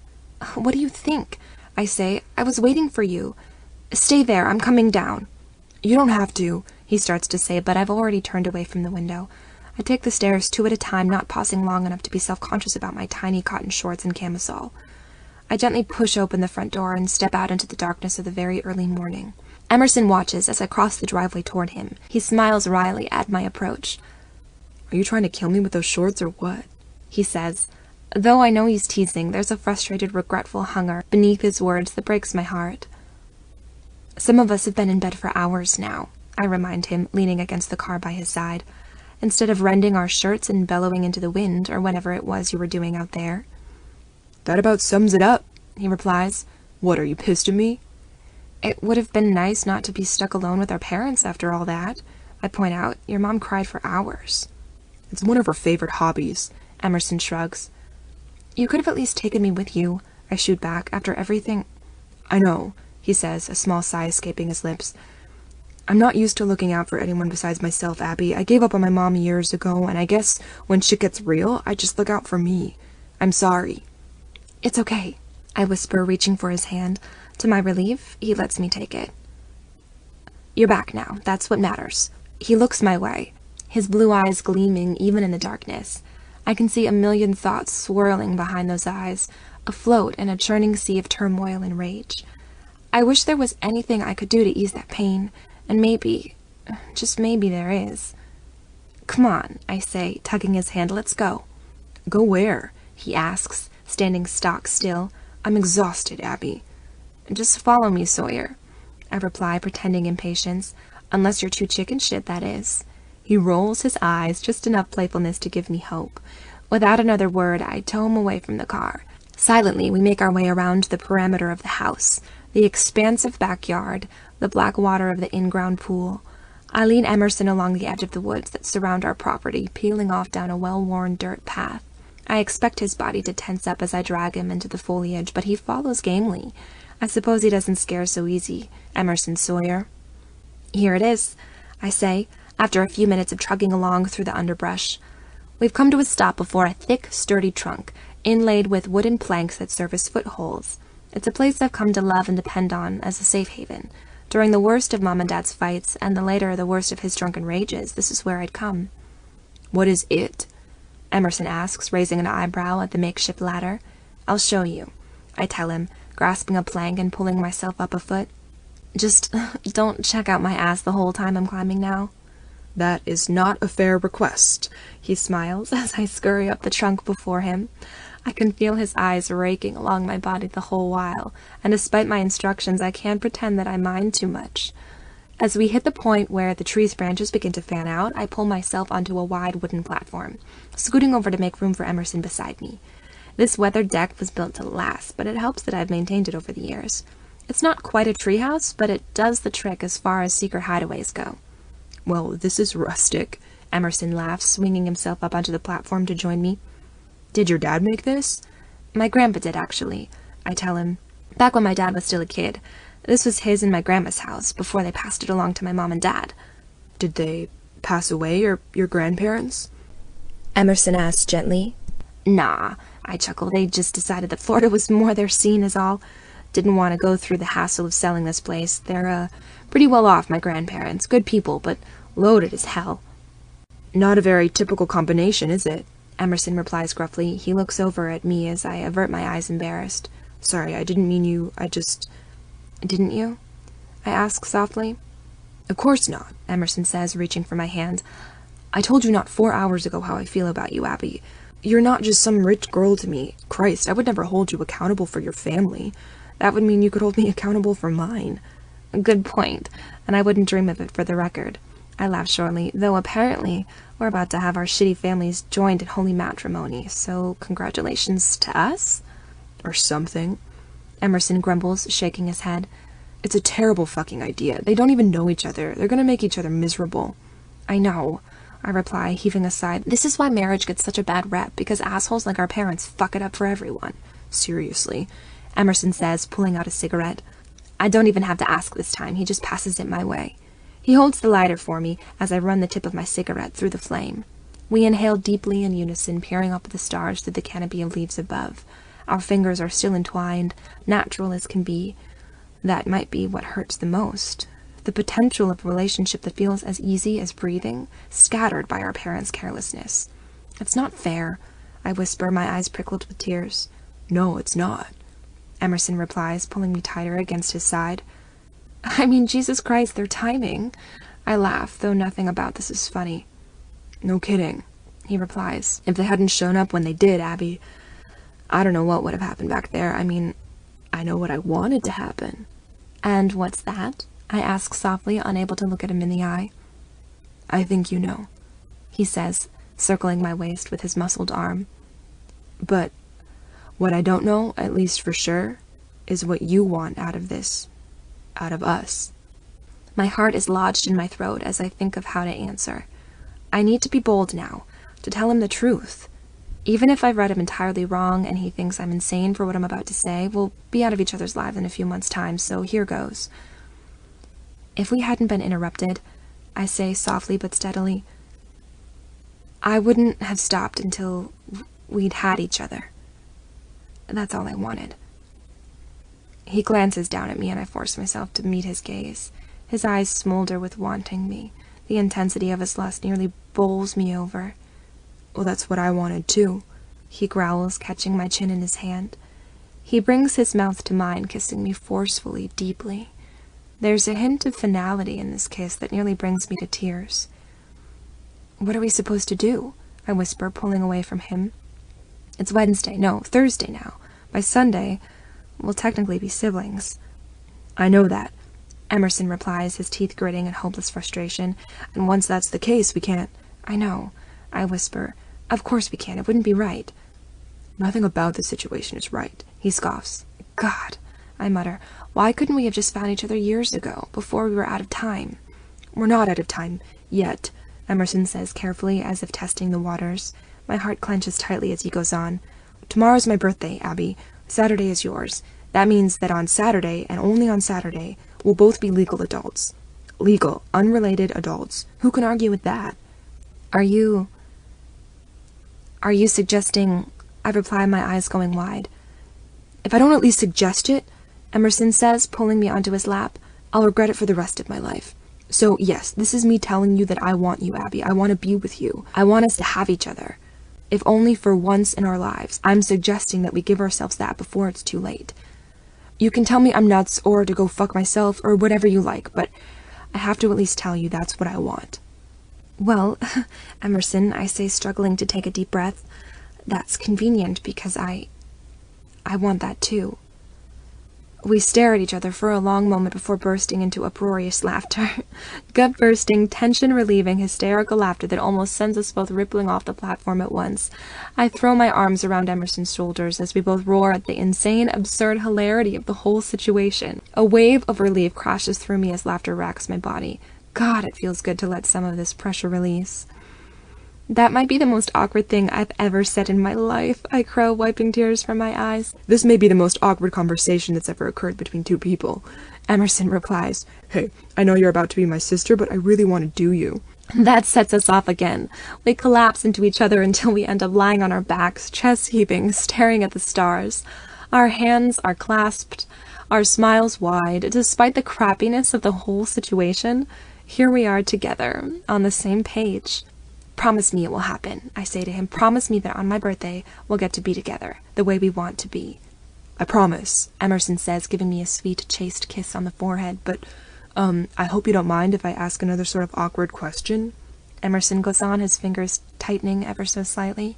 "Shoot," I tell him, turning my head his way. "Well, you know, I'm no novice when it comes to sex," he begins, delightfully blunt as ever. "I've been with a few girls in my time, but in your case, I guess what I mean is, have you ever—" My smile fades at once as I jerk my face away from his. He senses my entire body tense up in the wake of his question. "Shit," he groans. "That was so stupid of me." "No," I cut him off, steeling myself for what I have to say now. "No, it wasn't stupid. It's just not an easy question for me to answer. That doesn't mean I'm not going to. It's just... bear with me." He squeezes my hand, but doesn't say a word. I take a breath and go on. "I was going to tell you this earlier, when we were trading secrets. I wanted to explain what happened at the diner tonight, but I was afraid that you... Well, anyway, the short answer to your question is yes, I've had sex before. The slightly longer answer is that I didn't really want to. Didn't want to at all, actually." "Oh, Abby," Emerson says, his voice as soft as I've ever heard it. "Do you mean—" "It was back in freshman year," I go on, plowing ahead before I lose my nerve. "I was sort of a late bloomer, so I was really only beginning to get attention from some guys at our school. There was one in particular that I'd had a crush on since about kindergarten. He and I were at the other middle school, not yours. Anyway, he teased me pretty mercilessly through 8th grade for being smart, for always having my nose in his sketchbook, all that. But come high school, that teasing gave way to flirting, and we started, hanging out. Right when my mom died, he was still sort of in the picture. We weren't dating or anything, but we were spending time together. I went over to his place one night when my dad was wasted, just to get out of the house for a minute. His parents were away, so it was just us. He'd broken into his dad's liquor cabinet and offered me something to drink. Said it would make me feel better. I had some booze. He gave me more. He overpoured my drinks. I got drunk. Then he started touching me, pushing me further than we'd ever been before. By then, we'd only really kissed, but he was feeling me up, trying to undress me. I told him to stop. I was too wasted to enjoy it, to want it, but he kept on me. Said that would make me feel better, too. He was much bigger than me, and I was so far gone. I passed out in the struggle. When I woke up a few hours later, I was naked from waist down. He was asleep, passed out. There was some blood on my thighs and, you know, everything else. I got dressed, went home, and took a shower. He and I never spoke again. The only other person who knows this besides you is Riley. But I need you to know. It's important to me that you do." A heavy, thick cloud of silence descends as Emerson's jaw pulses with rage. "This guy," he says, his voice ragged. "It was Tucker, wasn't it?" "Yes," I whisper. "Yes, it was." "Abby, I'm so sorry," Emerson says. "I'm so sorry that happened to you. I'm sorry no one was there to help you. If I'd known—" "What, you would have beat him up for me?" I tease, trying to force a little bit of levity into my confession. "For starters," Emerson says resolutely. "That wouldn't have fixed anything," I reply. "Even if I told someone, no one would have believed me. I only would have gotten a reputation for being a lying whore at school. With his popularity, his family's reputation in town, I wouldn't have stood a chance. I'd rather get to leave this place behind and forget about every one of those assholes than give them the satisfaction of dragging me through the mud." I wish there was anything I could do for you," Emerson says, "to make things better, anything." "This is a pretty good start," I tell him, giving his hand a squeeze. "We can't change the past, you know, but we do get to decide what the future looks like." "Right," he says softly, tucking my hair behind my ear. "You're right." The sky is just starting to lighten overhead as we make our way back inside. We have school later today, as mundane as it is to think of. We pause at the top of the stairs just before peeling off toward our own rooms. Emerson lays his hands on my bare upper arms, looking at me intently. "Thank you for telling me everything," he whispers. "It means so much to me that you can trust me with that." "I trust you with anything," I reply, taking his face in my hands. Standing on my tiptoes, I kiss him earnestly, swiftly. This time he doesn't hold what I want just out of reach.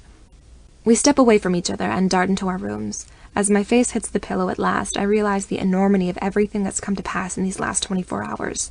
The diner incident, the impromptu date night and steamy makeout session with Emerson, Dad and Deb's big announcement, my confession to Emerson, our agreement for my 18th birthday.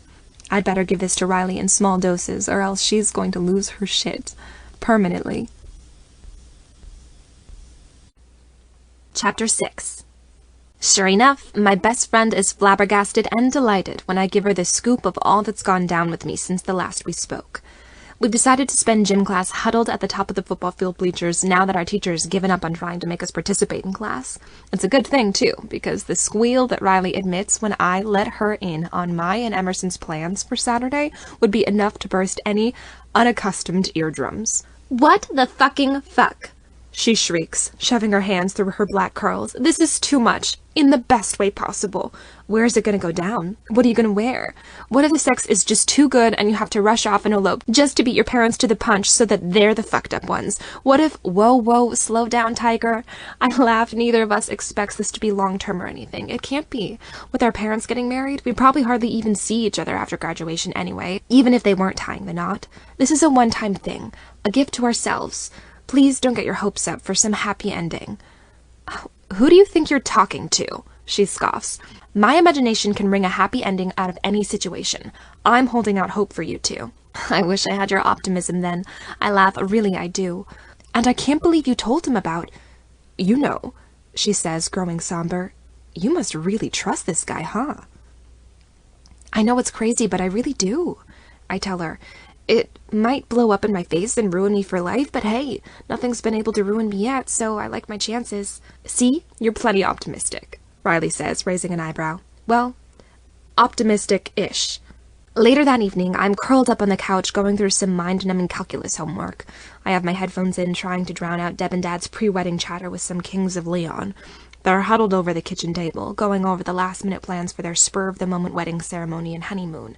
I can't even think about how excruciating it will be for Emerson and I to be alone here for the whole week of their honeymoon, unable to touch each other ever again. Maybe Riley will let me crash at her place, or I guess I could just invest in a chastity belt. "Hey, honey!" Deb chirps happily as Emerson strolls in through the front door. I look up as he enters and tug out an earbud in case we're all about to have a family meeting. "Hi, Mom," he replies shortly. To my surprise, he makes a beeline to where I'm sitting on the couch and plops down next to me. I feel unaccountably nervous to be near him in our parents' presence. What if they can sense what's going on between us? But of course they're oblivious to the end. For once, their narcissism is working in our favor. "Our best man and maid of honor here together," Deb goes on, clasping her manicured hands in elation. "When did that get decided?" I ask under my breath. "Don't look at me," Emerson replies. "It's the first I'm hearing of it." "We'll need you kids up bright and early on Sunday morning," my dad calls over to us. "We've got the Justice of Peace booked from noon until 1:30. Gotta make it snappy." "How romantic," I observe. "And guess what else?" Dad goes on, his cheerfulness dwindling just a hair. "Grandma Jillian and Grandpa Frank are going to be here to celebrate." "Really?" I ask, raising my eyebrows. My grandparents, Frank and Jillian Rowan, adore me, but their relationship with my dad is rather spotty. Grandpa Frank is pretty critical of my dad's history of freeloading off their money. "They insisted." My dad smiles tightly. It's actually something of a comfort that Dad doesn't get along with his parents either. It just goes to show that it runs in the family. Grandma and Grandpa have been supporting our little family since I was born. They really adored my mom, Sandy, and pretty clearly thought that she was doing my dad a favor by sticking around. Most of the money for my schooling, clothing, and extracurriculars still comes from them. They've even offered to pay my way through college. Well, whatever I can't cover with scholarships, that is. "Well, I'll be sure to get to the church on time," Emerson says with sarcastic enthusiasm. "But I won't be around much beforehand." "What?" I ask, whipping around to face him. What the hell is he talking about? He has to be around. "What do you mean, Emerson?" Deb presses her son. "A friend of mine is throwing me an 18th birthday party at his parents' beach house this weekend. A whole bunch of people are going to be there," Emerson says casually. "Is that so?" I whisper, my stomach flipping over. He's ditching me and our rather important plans to hang out at the beach. "Oh, well, that's nice." Deb smiles. "You've always been such a popular boy, Emerson. It's good that you'll be with your friends on your birthday." "Uh-huh," Emerson says, examining his fingernails. "Guess it'll just be the three of us celebrating your birthday then, Abby," my dad says. "So it would seem," I reply, glaring at Emerson. I can feel a hard knot forming in my throat. Was he just messing with me last night when he told me that he wanted me? Has he been telling all his friends about how his pervy, almost stepsister secretly wants to jump his bones? I can't believe I actually let my guard down. I should know better than to trust anyone at all. Actually, you know what? Emerson says, finally shifting his gaze my way. My friends probably wouldn't mind too much if you tagged along, Abby. I've got a spare seat in the car. What? I stammer, uncomprehendingly. Oh, you should go, Abby, Deb says enthusiastically. You don't want to hang out with us old farts on your birthday. Go have fun with Emerson and his friends. Don't you think she should go, Bob? Sure, my dad says. Sounds like it could be a fun time for you kids. What do you say, Abby? Emerson asks. There's a glint in his blue eyes, a spark of secrecy. I don't quite know what he's up to or why he's scraped our plans for the weekend, but anything would be better than being stuck here alone with our parents on my birthday. Okay, I say flatly, leaning my back against the couch. Sounds great. As long as you're on time for the wedding, my dad reminds us warningly. Super. Emerson grins, snatching away the bag of Milano cookies I've been noshing on. We'll leave tomorrow after school. Get as much out of the weekend as we can. Sounds good, bro, I say, glowering at him as he steals my snack. Oh, isn't that just so precious? Deb grins as Emerson disappears upstairs. I watch his retreating back, my mind reeling. I'm hurt and confused and incredibly disappointed about our plans being scattered. How can he think it's okay just to blow me off like this after everything I shared with him last night? It doesn't make any sense. He seemed just as eager to have some alone time together as I did. What the hell gives? My concentration has been absolutely demolished. There's no way I'm getting any more homework done today. Unwilling to listen to my parents' sickly sweet chatter, I head up to my own room, lock the door, and whip out my battery-operated boyfriend. If I'm not going to get any action this weekend, after all, I'd better stock up on the self-love every chance I get. I'm well accustomed to taking care of myself anyway. Still smarting from Emerson's dismissal, I leave for the school the next morning without even sticking around to wish him a happy birthday. I halfway expect the rest of the student body to burst out laughing as I hurry into school, convinced that Emerson will have spread the word about what a dramatic weirdo I am. But as usual, my entrance into homeroom goes unnoticed by all my peers save Riley. My best friend waves me over, noticing at once that I'm in a terrible mood.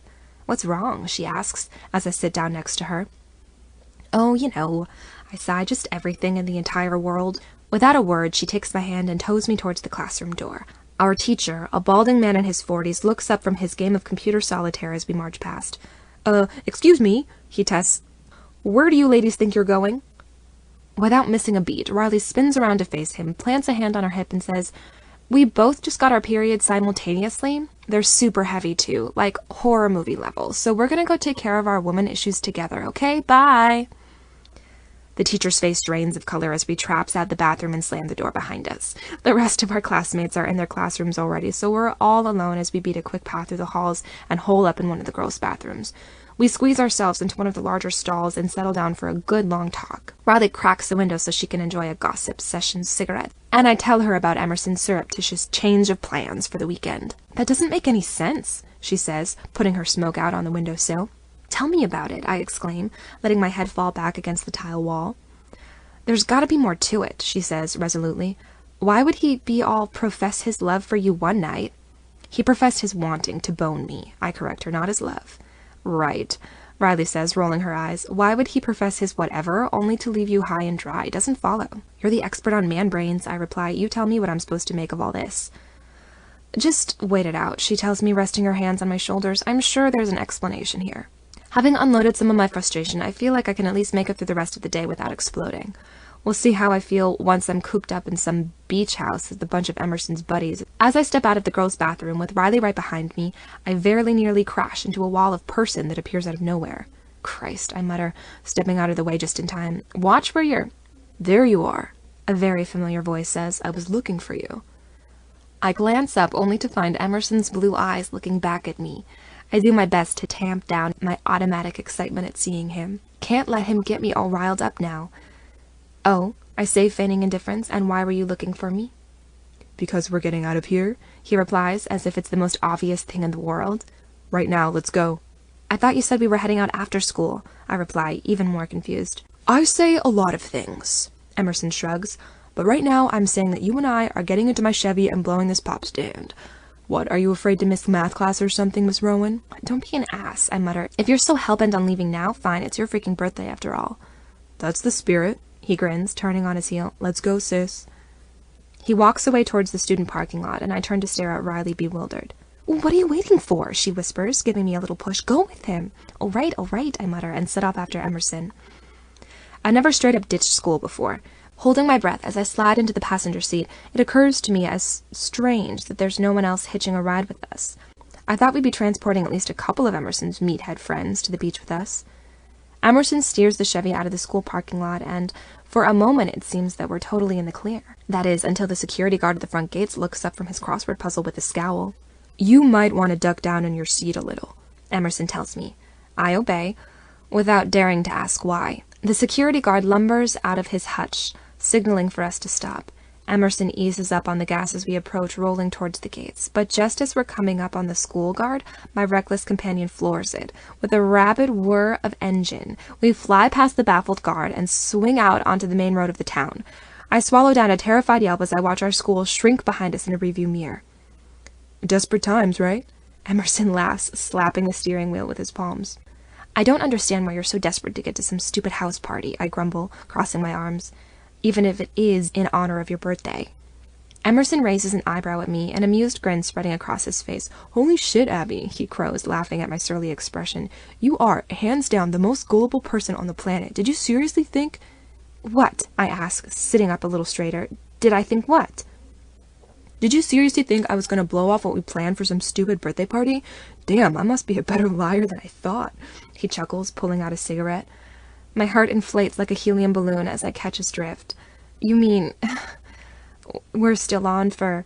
Of course we're still on, he says, glancing my way. You think I'd actually miss the chance to follow through on my promise to you? You must be out of your damn mind, lady. But then why... I stammer, smiling despite myself. I had to feed Bob and Deb that house party bullshit, he explains, turning off onto the highway ramp. They may be the two most oblivious, self-centered people on the continent, but even they would have been suspicious if their teenage son and daughter had announced they were going off on a romantic seaside retreat together. You know something, Sawyer? I say, beaming at his brilliance. You're a lot smarter than you look. Wish I could say the same for you, he scoffs playfully. I can't believe you fell for that whole thing. Guess my heart is just too pure and wholesome for my own good, I kid, fluttering my eyelashes daintily. Or you're just gullible as hell, Emerson replies, cranking up the radio and laying on the speed as we soar along the highway. In a matter of minutes, my heart has been entirely mended. Emerson had no intention of abandoning me after all, and certainly didn't run off and spread my secrets around the school behind my back. But as happy as I am to be back on track with him, a little part of me is worried about the intensity of my reaction to the mere idea of losing him. His smallest action has the power to send me soaring to new heights of bliss, or drag me down to devastating lows. I've never intentionally let someone hold that much sway over my heart or my mind. Never cared so much for someone to the point of trusting them so fully. I have every reason to think that I can trust Emerson not to hurt me, but clearly I'm having trouble putting any weight on that faith in him. I can't go into this half-heartedly. If I make the choice to trust him, be vulnerable and open with him, then I've got to charge full speed ahead. The quickest way to ruin this thing we've got is to hold back from each other. We both risked a lot, even telling each other how we feel. We've come so close to breaking through each other's ironclad defenses. It's time to lower the walls once and for all. As we race along in Emerson's Chevy, I reach for his hand. Without missing a beat, he gives my hand a squeeze, letting me know that I'm safe and sound with him. If I'm honest with myself, I've known that all along. And that might be the scariest part of this whole thing.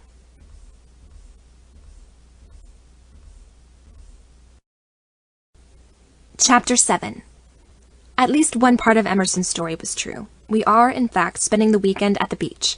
Only, instead of shacking up with a bunch of other kids in someone's rich parents' beach house, we're staying in a tiny motel in a room of our own. I tease Emerson as we pull up to the place. A motel? Seriously? I smile, grabbing my backpack. A bit of a cliché, isn't it? I can set up a tent on the beach if you'd rather, he shoots back, but this place has HBO, so I hope you won't mind if I don't join you. We get our keys from the front office, only drawing a slightly suspicious look from the man behind the desk. But hey, Emerson's 18 now and has the ID to prove it. That'll take a little getting used to, the whole being able to do whatever we please thing. It may not be a huge deal, booking a motel room of our own, but it's cool all the same.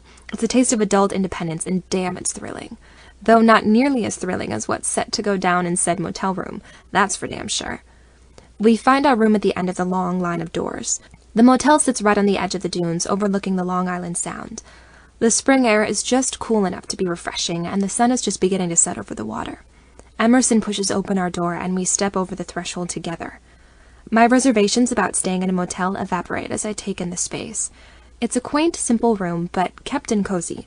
I spot a deep bathtub through the open bathroom door, a huge window with a view of the sea, and a big queen bed right in the center of the room. Seeing that big enough for two bed makes this whole thing real for me. I'm finally going to sleep with Emerson Sawyer. After all these years of wanting him from afar, he's right here beside me. We're here with each other. It's almost too good to be true. Don't think that, I tried myself. The second you think something's too good to be true, it usually is. Well, Emerson says with a smile, I'm starving. You gonna take me out for a birthday dinner or what? Since you asked so nicely. I roll my eyes. Sure. Where do you want to go? He knows a place nearby and drives us over to get some grub. It's a tiny seaside shack with maybe a dozen tables. The menu is heavy on seafood and regional staples. There's a warmth to the place that can only be captured during the off-season at a sleepy beach town. In short, it's perfect. We settle down into a table by the window and tuck into our complimentary basket of biscuits. The buttery, flaky pastry makes my eyes flutter closed with pleasure. I haven't eaten anything all day. How do you know about this place? I ask Emerson, perusing the menu. My dad used to take me here when I was little, he replies, looking out the wide front windows towards the docks. We'd come out fishing early in the morning and stop here for lunch before driving home. It's not fancy, but it's one of my favorite places in the world. His face takes on a cast of sadness as he talks about his dad. It occurs to me that I barely know anything about Emerson's father, or what happened to him. I try to open up the conversation as delicately as possible. Does he still live around here, your dad? I ask carefully, reaching for another biscuit. In a way, Emerson laughs roughly. I mean, he's still in the state, or should I say, in-state. Your dad's incarcerated? I ask, pausing in my one-woman biscuit scarfing contest. You don't have to be so formal about it, Emerson replies. He's locked up, has been for most of my life. Wow, I breathe, unsure of what to say. That's so rough. I'm sorry. I'm pretty used to the arrangement by now, he says, but thanks.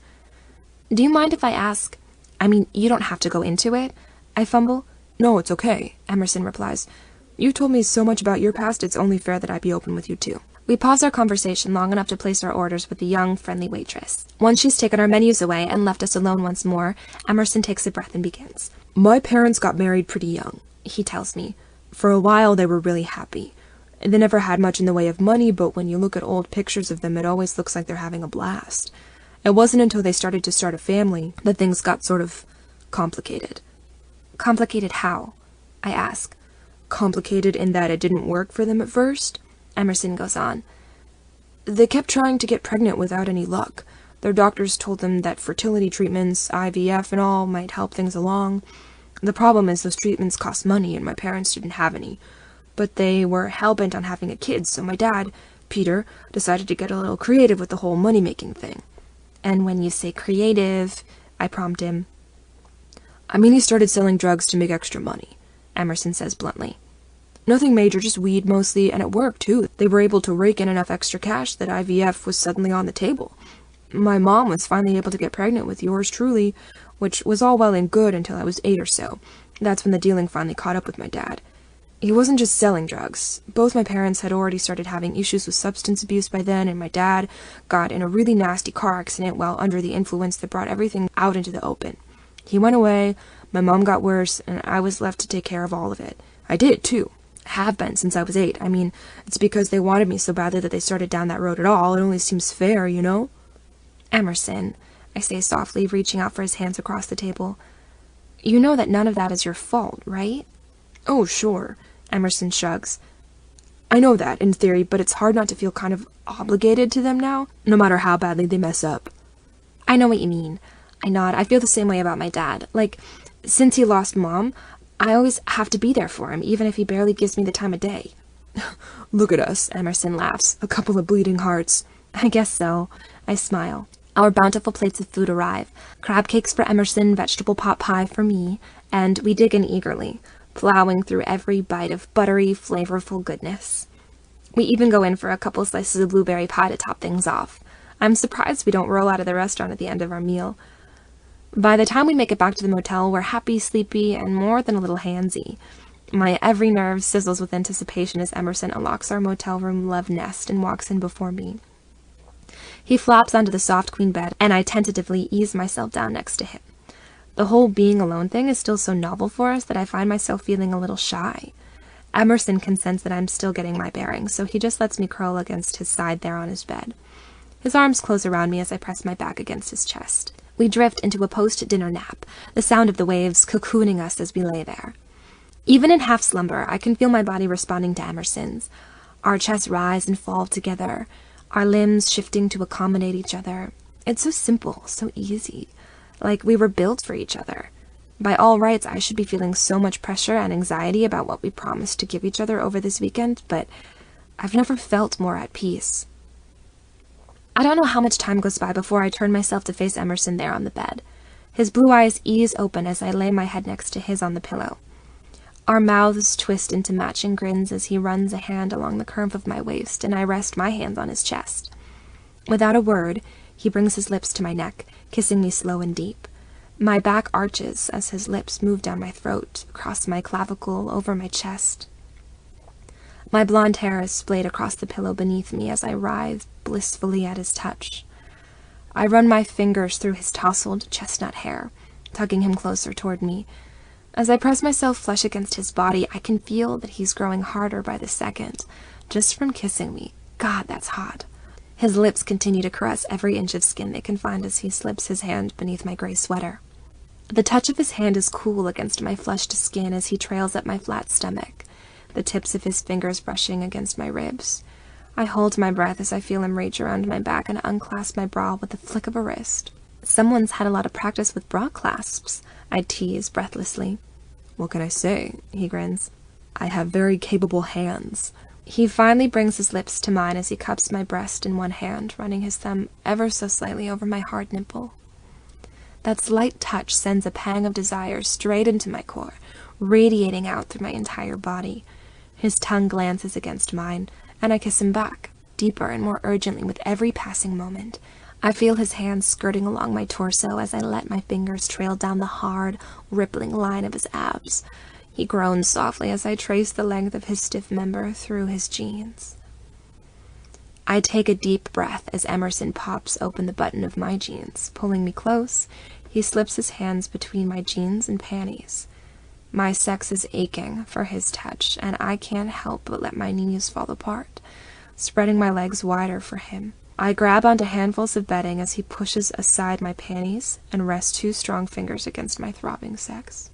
Emerson, I breathe, my head falling back against the pillow as he traces a long, slow line against my slit. I can't form any other word besides his name, whisper it over and over again as he strokes me, parting me a little deeper each time. I bury my face in his chest as he roves along my sex, laying those 2 expert fingers against the hard nub of my clit. I've never been touched like this by a guy.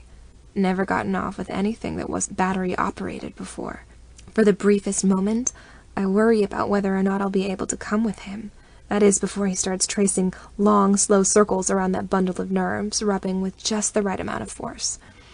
A sweet, aching pressure starts to build in my core as he picks up the pace, rubbing and flicking my clit in a way I've never felt before. My back arches as he goes on, switching up speed and motion just at the right moment, never leaving me hanging for a second. My mouth falls open with wonder as I reach my tipping point. I'm right on the edge of spilling over with pleasure as he says, "Come for me, Abby." And I do. A shudder of bliss rolls through my body as I clutch onto him with all my might. I've had orgasms of my own creation before, but never have I come with another person, and certainly not for another person. Spent, I fall back against the bed, my chest heaving. Emerson lays down beside me, resting a hand on my stomach. "Holy shit," I breathe. "I think you've killed me." "I couldn't help myself," he murmurs. "Nothing turns me on like seeing you let go. It's the sexiest thing, Abby. You have no idea." "So then, are we gonna—" I ask, glancing down on his gorgeous body. "Nope, we've already decided tomorrow." He grins mischievously. That was just to hold you over. What? I exclaim, but we're sticking to the plan, he says firmly. Tomorrow, when you're no longer, the younger woman, it'll be a different story. Ugh, I groan, burying my face in my hands. Guess you have a lot more willpower than I do then, I tell him. I like the thrill of the chase, he grins. Hey, I say with mock sternness, don't torment me now, or I won't give you your real birthday present. You got me a present? He asks, seeming genuinely touched. It's nothing really, I reply, wanting to temper his expectations some. Just, I thought you might like it, so... Well, come on then, he exclaims, sitting upright. Show me the goods. Aren't you supposed to be a grown-up now or something, Emerson? I shoot back, feigning impatience as I swing my feet over onto the floor. Really, I think his enthusiasm is downright adorable. Nah, I don't plan on being a grown-up anytime soon. Being a legal adult isn't going to change that, he declares. Hey, we should drink to that. Drink? I ask, as I grab my backpack off the floor. I know your dad just keeps the stuff in the house for company, Emerson goes on, snatching up his own overnight bag. So I figured he wouldn't mind if we pilfered some. Dude had like 20 bottles in the basement. How's that for willpower? I watch as Emerson produces a bottle of champagne, and I can't help but giggle. How fancy of you, I say. What, doesn't champagne in a motel room just scream class to you? He shoots back, searching around his bag for an opener. Or something like that, I say, my fingers finally closing around the sketchbook I've been hunting for. I pull out the thick, weathered book as Emerson pops open the bottle and pours us each a styrofoam cup. Here you go, ma'am, he smiles, handing me some champagne. To not becoming grown-ups until they literally force us to, he says, holding up his cup. Hear, hear. I laugh, touching the lip of my cup to his. The fizzy wine tickles my nose as I take a sip, savoring the sweetness. Thanks for the booze, Dad, I add, tipping my cup in the general direction of our hometown. Oh no, Emerson groans, glancing down at my hands. Tell me you didn't get me a book for my birthday. First of all, what's so bad about getting a book as a present? That's like the best present on the planet, I reply, and before he can protest, I add, secondly, it's not a book. It's just in a book. Here. He watches as I peel open the well-loved pages. Somehow, this feels nearly as intimate as what just went down between us on the bed. I hardly ever show my sketchbook to anyone, yet here I am, flipping through the pages as Emerson looks on. Sharing my art with someone has always felt impossible, something that required far too much trust for me to be able to do. But Emerson's teaching me that trust isn't something that's off limits to me just because of my history, and I'm even starting to believe him. Are those all yours? He asks, his eyes glued to the pages. Yep, I reply, all of them. They're amazing, he says reverently, as I linger on a drawing of a stylized, distorted landscape. Please tell me you're going to major in art when you go to school in the fall. Oh, I don't know. I demur. I might try and focus on something a little more practical. Fuck practical. These are incredible drawings, he exclaims. Well, who knows? I allow. It's not like there are any real jobs out there anyway, right? Might as well major in something I actually like. That's the spirit, I think, Emerson replies. Finally, I come to a sketch I've been looking for. It's right at the end of the book, my most recent finished piece. Drawing a steadying breath, I turn the sketchbook around and pass it to Emerson. His eyes fall on the elaborate sketch and go wide. He drinks in the image for a long moment before finally looking up at me. Is this? He asks. It is, I assure him, smiling at his amazement. It's you. We study the drawing together. It's a portrait of Emerson I've been working on for weeks, since our first heated exchange at the party. The drawing shows him in half-profile, staring with determined purpose from the page. I'm really proud of how I was able to capture him, and I can tell he's impressed with the effort. This is how you see me? He asks, his voice surprisingly soft. Absolutely, I tell him. To me, that's the essence of who you are, intelligent, strong, unwilling to back down from what you know is right, from the things you want out of life. Can I keep this? He asks, looking up at me imploringly. Of course, I tell him. It's for you, Emerson. I want you to have it, always. Placing the sketchbook down with great reverence, Emerson leans forward and catches my lips in his. Thank you, he murmurs, running a hand through my hair. It's the best gift anyone's ever given me. I smile and lower myself onto my knees in front of him. Then you're going to love this, I say with the best seductive grin.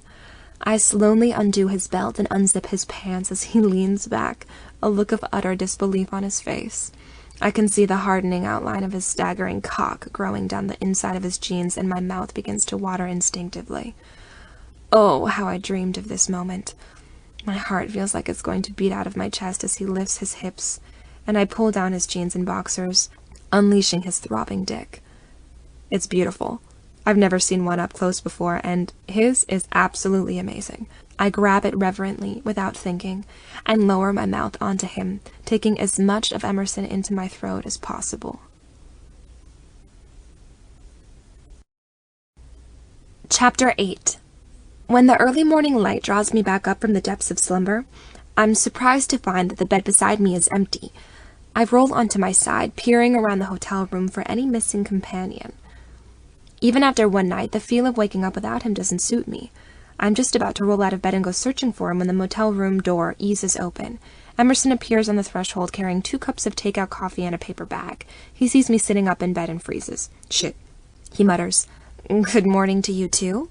I say, raising an eyebrow.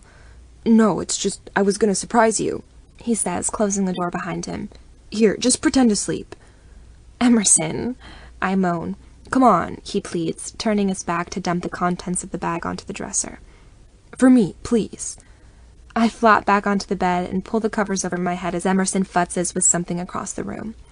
I hear the click of a lighter, the crinkling of the bag, and finally Emerson saying, "Okay, open your eyes."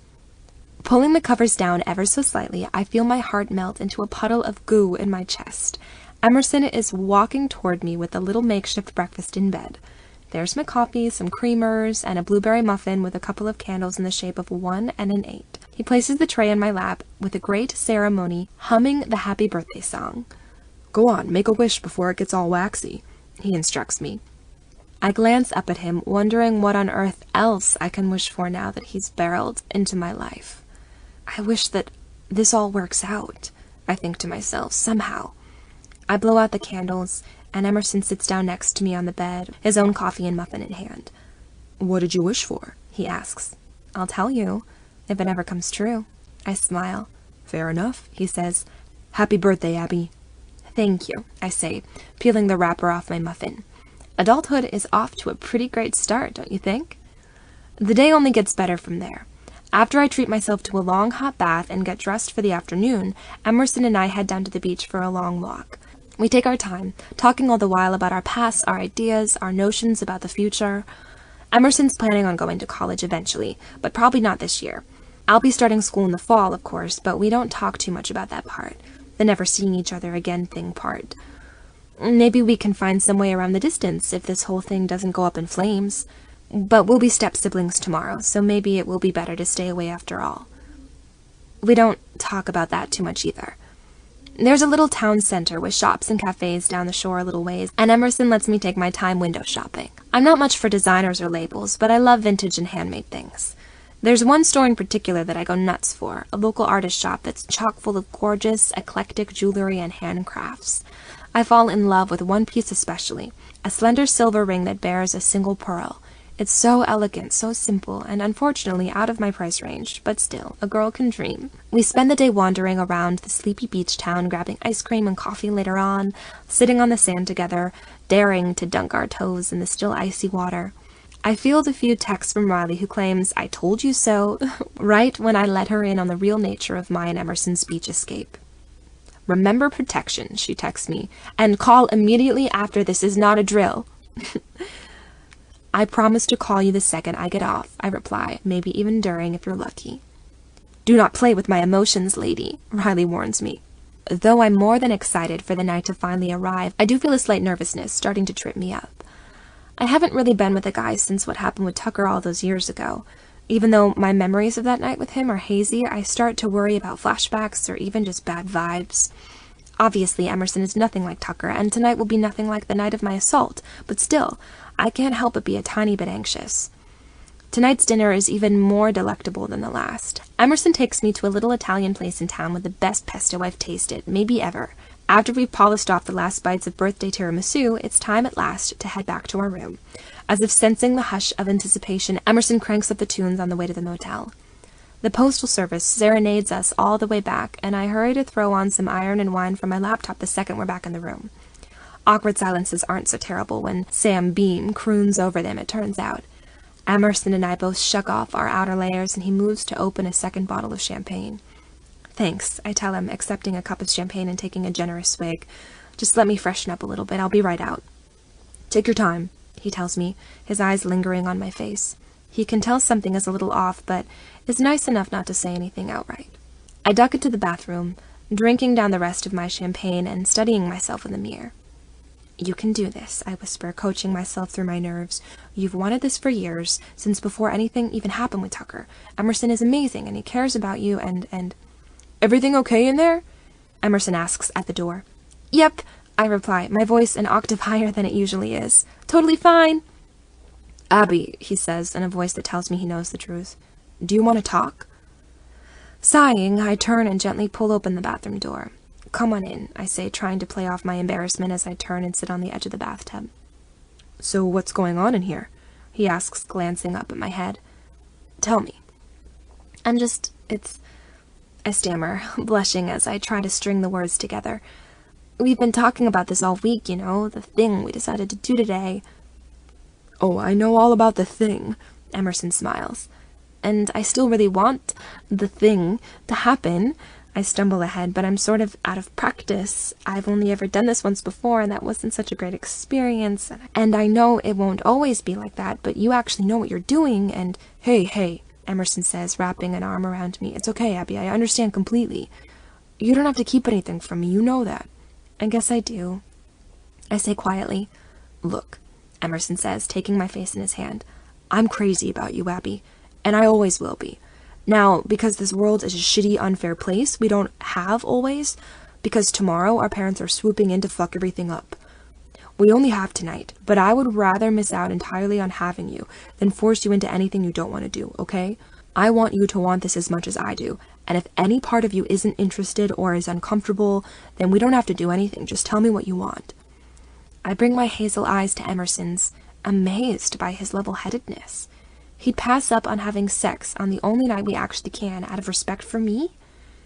I know in this moment that I can trust him. And to be honest, I think I knew that all along. I'm ready for this. What I want, I tell him, my voice dipping low once more, is for you to kiss me now. He doesn't have to be told twice. Emerson's lips brush against mine softly at first. We warm each other in an instant, leaving our cups of champagne by the wayside as our kiss becomes more earnest, more searching. I wrap my arms around his broad shoulders, digging my hands into his chestnut hair. He slips an arm around my waist, pulling me to him. Emerson lifts me into his lap, cradling me against his hard chest as our tongues glide and glance against each other. The taste of him is more intoxicating than any champagne I've ever tasted. Take me to the bed, I whisper, kissing down along his throat. I feel Emerson slip an arm under my knees, effortlessly picking me up. He's a solid foot taller than me, and probably about 75 pounds heavier, so I might as well be a feather in his arms, or so he makes me feel. In a few quick strides, he's carried me out of the bathroom and over to the queen-sized bed. Just as I've imagined 1,000 times, he lays me out across the bedspread, drinking in the sight of me with his blue eyes. Only this time, it's better than what I've imagined, because this time, it's real. Undress me, I tell him. I want you to. Emerson kneels before me on the bed, his gaze burning with lust. That's right, he murmurs, his voice low and hoarse. I love it when you tell me what you want.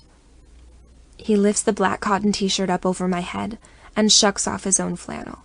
Catching my wrists in his hands, he pins them up over my head and lowers his body on top of mine. Kissing me from the neck to the space between my breasts, he flicks open the clasp of my bra and closes his teeth around the edge of one cup, glancing up at me with a devilish wink. I feel a deep throb of need between my legs as he tugs my bra away with his teeth, then pulls the white tang top over his head and immediately lowers his full lips on my chest. I suck in a huge breath as he wraps his lips around my taut nipple, his hands roving down my torso all the while. The tip of his tongue flicks against the hard peak, sending a rush of sensation to the tips of my fingers and toes. My head falls back against the bed as he sucks on my breasts, and I'm so distracted that I almost don't notice as he eases the skinny jeans down off my legs. You wore them, he grins, sitting back on his heels to admire my choice in panties. I look down at the black lace thong barely covering my most intimate flesh. It's the same pair I was wearing the night at the party. when we finally let each other in on how we really felt, if not out loud. That night seems like eons ago, but it was only a matter of weeks. Look how much can change when you're honest about what you really want. I thought you'd appreciate that, I whisper, letting my legs fall open before him. Appreciation doesn't even come close, he growls, unbuckling his belt and tugging down his own jeans. The rise in his black briefs can't be contained. He's hard as a rock for me and absolutely huge.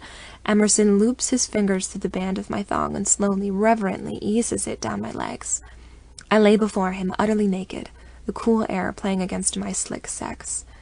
With his eyes locked on me, Emerson tugs down his briefs, letting me see him in all his glory. For a moment, it's all we can do to stare at each other. Emerson kneels over me, his cock standing at full attention for me. I drink in the sight of it, thick and throbbing with want. Without thinking, I bring my hands to his hard length. I need both to grab hold of it. Emerson groans as I kneel opposite him, working my hands all along his cock. Taking my lead, he lays back on the bed as I continue to stroke him, feeling him get harder and harder in my hands. As his head hits the pillow, I can't wait any longer. I bring my lips to the round, shapely tip of him and close my lips around it. His eyes scrunch up in bliss as I take his cock into my mouth, running my tongue along his tender shaft. I work my mouth along him, using both hands to keep a firm grasp. I love the feel of him as he fills up my mouth, the taste of him as he pulses for me. Abby, he gasps, reaching for me. I need you. Tell me, I breathe, breaking away before running my tongue all around his bulging head. Tell me what you want. In reply, I feel his hands close around my hips and tug me up toward him. I let him guide me, not knowing where this is heading, but not caring too much either. With firm hands, he turns my body around so that I'm facing away from him. Before I can ask what he wants me to do, he's tugged my hips back toward his face, lying out beneath me. I cry out in delighted surprise as he brings his mouth swiftly to my sex, licking along my wet slit from below. My back arches with pleasure as the tip of his tongue finds my rock-hard clit, and I groan as he wraps his lips around it. His cock is standing tall, harder than ever, and far too delicious-looking to let it be. As Emerson flicks his tongue across my aching clit, I lean forward and take him into my mouth as voraciously as ever. We work each other into a frenzy, giving and taking as much as we can possibly manage. How can something feel so illicit and so natural all at the same time? I suck hard on Emerson's cock as I feel myself teetering on the edge of orgasm. He must be able to feel it in me because he takes out all the stops. I feel him slide 2 strong fingers into me as he licks along the length of me. His fingers pulse against the tender spot inside of me as the tip of his tongue flicks against my clit. And just like that, I'm a goner. I come hard as he laps up my desire and the room spinning around me. As the orgasm shudders through me, Emerson rolls me onto my back. I sprawl out beneath him, wide-eyed with blissful wonder. Wordlessly, he reaches into the pocket of his discarded jeans and pulls out a condom. Ripping open the package with his teeth, he can scarcely keep his eyes off me. He rolls the condom down his pulsating length, and it finally hits me. This is really happening. His eyes are blazing as he lowers his taut body to mine. Wrapping my ankles around his tapered waist, I moan as I feel his swollen head pressing against my wet sex. This is it. At long last. Emerson locks his eyes on mine, and we might as well be the only 2 people on the planet. He lingers there for just a moment, on the precipice of our knowing each other in an entirely new way. My whole body is screaming to feel him drive into me, demolish and rebuild me with the force of his need. I reach up and take his face in my hands. I'm all yours, I whisper, my gaze steady on his face. Take me. Something blazes behind his eyes as he brings his mouth to mine. He bucks his hips, pressing himself onto me. A moan fills my throat as he parts my silky flesh with his staggering length. I can feel him diving into the very core of me. At last he's all the way in, and I can scarcely believe that he fits it all. But he does, and it feels fucking fantastic. Our bodies move together, limbs tangled, chests heaving. He drives into me as I pull him in further, each of us trying to feel as much of each other as possible. A low, thudding bliss is building inside of me once more, and I can feel him growing to fill me. He's right on the edge. He thrusts hard and deep, his face screwed up in a mask of ecstatic wonder. I grab hold of his perfect, firm ass, pulling him in as far as I can, and I tell him, let go. Both of our voices swell into a huge groan as he pummels into me once more and comes hard. I clutch onto him as I feel him spasm and gush inside of me, gaze up at him as his mouth falls open in a perfect O. It feels like a year goes by before we even begin to come back down to earth again. Emerson lowers himself down next to me on the bed, pulling me to his chest. I rest my cheek on his hot skin, listening to the wild beating of his heart. I can't formulate a single word to tell him what this has meant to me. That it was so much better than I could have ever hoped, and that I don't know how I'll stand to never have him again. But the thing is, I don't need to tell him. Just laying here beside me, it's clear that he already knows. Chapter 9. I arrange my blonde hair into a hasty updo, trying to keep from crying. I've been on the verge of tears since about 5 minutes after I woke up this morning, when I remembered what today is. Our parents' wedding day. The day that Emerson and I become step-siblings. I've changed into my maid of honor dress, a lavender sheath, and I tried my best to apply fancy makeup. We have to head right to the church this morning, just like we promised, and we're already getting kind of a late start. I lock my eyes with myself in the mirror, see the tears shining there. "Stop it," I whisper. "You can't cry now. You always knew this was coming." But even though Emerson and I had our one night together, knowing full well that it would be our last, it doesn't make it hurt any less. Stepping out into the hotel room, I feel my heart clench painfully as Emerson turns to face me across the space. He's wearing a simple gray suit, but it might as well be a tux for how good it looks on him. His hair is pushed away from his face, though the signature stubble I love so much is still in place. His blue eyes are shining with remorse for what's about to happen and elation at what passed between us last night. "You look beautiful," he says, his voice ragged with conflicting emotion. "Thank you," I say softly. "You look amazing, too." "Here," he says, moving to the motel mini-fridge. He opens it up and takes out a corsage in its little container. It's a small sprig of lilac tied with an ivory ribbon. "What is this, prom?"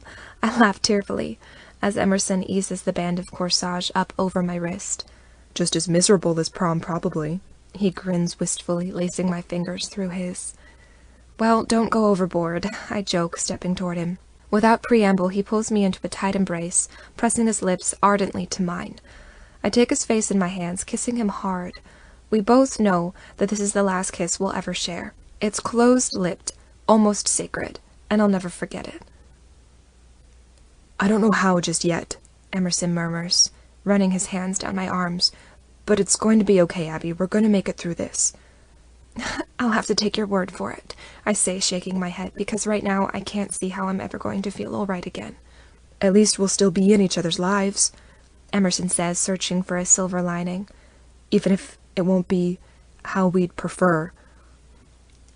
"I hope you know that I'll never stop wondering what might have happened between us," I whisper. "You know, if only—" "I know," he says softly, kissing me on the forehead. "Me too, Abby." Knowing that we won't be able to utter another word without breaking into tears, we silently gather our things. We stand in the threshold together, looking back at the motel room. I'm not sure that I'll ever be as happy again as I have been there. As Emerson closes the door behind us, it feels like something is being entombed there. Some part of me that is lost forever. I sink into the passenger seat of the Chevy and stare out the window as we set off in the long drive back to our hometown. Hopefully, by the time we get there, I'll find it in my heart to fake a smile or two for my father's wedding day. Things are already well underway at our home by the time we pull up. My dad is waiting on the front steps, looking tense. I recognize my grandparents' car and another that must belong to the Justice of Peace in the driveway. "There you two are," my dad cries, beckoning us forward. "Come on, come in. Frank and Jillian are waiting to see you." That's why he looks tense. He and my grandparents are already sure to be butting heads. I give Dad a quick kiss on the cheek as I pass. "You look nice, Daddy," I tell him, trying to be chipper. "You too, sweetie," he replies distractedly. A pang of sadness twists my core at our clipped address. He's taking so much away from me today, more than he could ever know, and for what? A shadow of the relationship we used to have? I force myself not to think of it as I hurry toward the kitchen with Emerson in tow. Stepping aside, I spot my grandparents huddled over the counter. They're dressed to the nines, Grandpa Frank in an Italian wool suit, Grandma Jillian in her favorite fur stole. They've always looked to me like first-class passengers on some old-timey luxury cruise line. The only things unappealing about their appearances today are the twin scowls they try to cover up as I approach. Abigail. Grandma Jillian smiles, air-kissing both of my cheeks. A soft wash of her signature Chanel perfume brings back a million memories of tense family gatherings and etiquette lessons. I love my grandparents, but there's definitely a lot of pressure that goes along with trying to meet their expectations. You look gorgeous, dear, Grandpa Frank says, giving me a swift kiss on the hand. Grandma's perfect crown of platinum blonde curls, Grandpa's swoosh of silver hair, and their bright white smiles make them look like an advertisement for the swankiest retirement community around. Grandpa, Grandma, this is Emerson, Deb's son, I say, glancing Emerson's way. He's got both hands shoved into his pockets, and his mouth is a hard, solemn line. Ah, Grandpa says, without warmth. Well, hello, Emerson. Hey, Emerson nods. I'm Jillian. It's nice to meet you, Grandma says, offering her hand for Emerson to kiss. I watch, trying not to laugh as he takes her hand and gives it a good solid shake instead. And here's the man of the hour himself, Grandpa says, looking up as Dad walks into the kitchen with the Justice of Peace, a balding man with a cheerful red face. Are we starting soon? Grandma asks. The girls are playing bridge at 3, and I'd really prefer not to be late. We'll start as soon as Deb is ready, Dad replies curtly. I'm sure she's just putting the finishing touches on. I'm all set, Deb sings out from the stairs. We all turn to watch her grand entrance as she clatters down the last few steps and struts her stuff our way. I can practically hear my grandparents' jaws crack against the tile floor as Deb meets us in the kitchen. Her rhinestone-encrusted heels must be 5 inches tall and fully visible beneath the micro-mini dress that's serving as her wedding gown. A huge, flowing bustle trails along behind her, and her already voluminous blonde curls are stacked a mile high in a hairdo that would make the most seasoned pageant girl raise an eyebrow. Her makeup looks painted on, most especially her hot pink lipstick. She looks positively ecstatic, but not exactly the picture of the blushing bride we'd all had in mind, especially my grandparents. I can't believe our wedding day is finally here, she squeals, leaping into my dad's arms. She kisses every inch of his face, leaving little smudges of pink all over. I'm a little concerned that my grandparents have literally turned to stone beside me. Dad manages to pry Deb off of him long enough to turn her Frank and Jillian's way. Deb, my dad says through a forced smile, these are my parents. Oh, my God, Deb breathes, splaying her hands out over her heart. You are just about the fanciest people I've ever seen in my entire life. Yes, well, Grandma says, unable to form any additional words. That is some dress you've got there, Grandpa attempts. Dad, my own father hisses warningly. Oh, you like it? Deb chirps, giving us all a little spin. I got it in at 40% off. Still a rip-off if you ask me, but heck, it's a special occasion, right? And it's not like Bob here is hurting for money. My grandparents' eyebrows shoot up, disappearing into their hairlines. Deb falters, looking back and forth between them. I'm sorry, was that tacky? Ah, so you are familiar with the word, then, Grandma says coolly. I glance at Emerson, embarrassed by my grandparents' icy behavior, but his face is totally unreadable. I have no idea if he's even listening. Deb, not knowing what to do with my grandparents' disdain, turns to Emerson and me with a tight grin. Now you two look so darling, she sighs tearfully. Our big happy family at last. I catch Grandpa rolling his eyes as the Justice of Peace claps his hands. So, the jolly official says, shall we head to the backyard for the ceremony? Deb grabs hold of my dad's hand and yanks him out the back door. They set up a flimsy white altar in front of the pool, which is filled with floating flower blossoms. Emerson walks out ahead of me, keeping his eyes straight ahead, and my grandparents bring up the rear. Deb's heels sink into the grass as she teeters towards the altar on my dad's arm. Emerson stands beside her, and I take my place next to Dad. The Justice of Peace stands between them, and my grandparents move front and center, all but wrinkling their noses. The wedding of the century, indeed. I can't make myself focus as the Justice of Peace starts rattling through the motions. Emerson and I stand facing each other, looking over our parents' shoulders. I've never seen him look so miserable. More than being upset for my own heartbreak, I hate our parents in this moment for causing Emerson so much pain. He's been through so much already, and now this fiasco, it's more than anyone should have to bear. Okay then, the Justice of Peace goes on, if we could have the rings.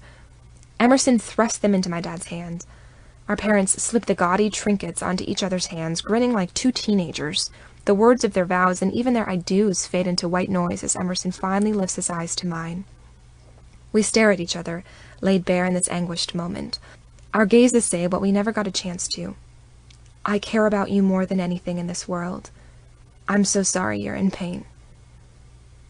And as our parents share their first kiss as man and wife, I try my best to tell Emerson one more thing with my silent, pleading eyes. I love you. And as I look on, my heart breaking, I could swear his blue eyes tell me, I love you too.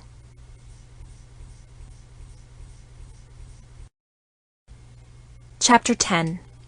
By midnight, the house is all but silent once more. Leftover food and cake clutters every surface of the kitchen, crushed petals stain the floors, and the plastic flowers on the rickety altar out back have started dropping off one by one. Dad and Deb have flown the coop off on the first leg of their honeymoon in New York City. Grandma and Grandpa beat a quick retreat after a bite of cake and 3 brandies each. The house, my home, feels like a crypt now, but I suppose that's appropriate. I'm certainly in mourning. Emerson and I, still dressed up in our wedding day best, sit side by side at the kitchen island.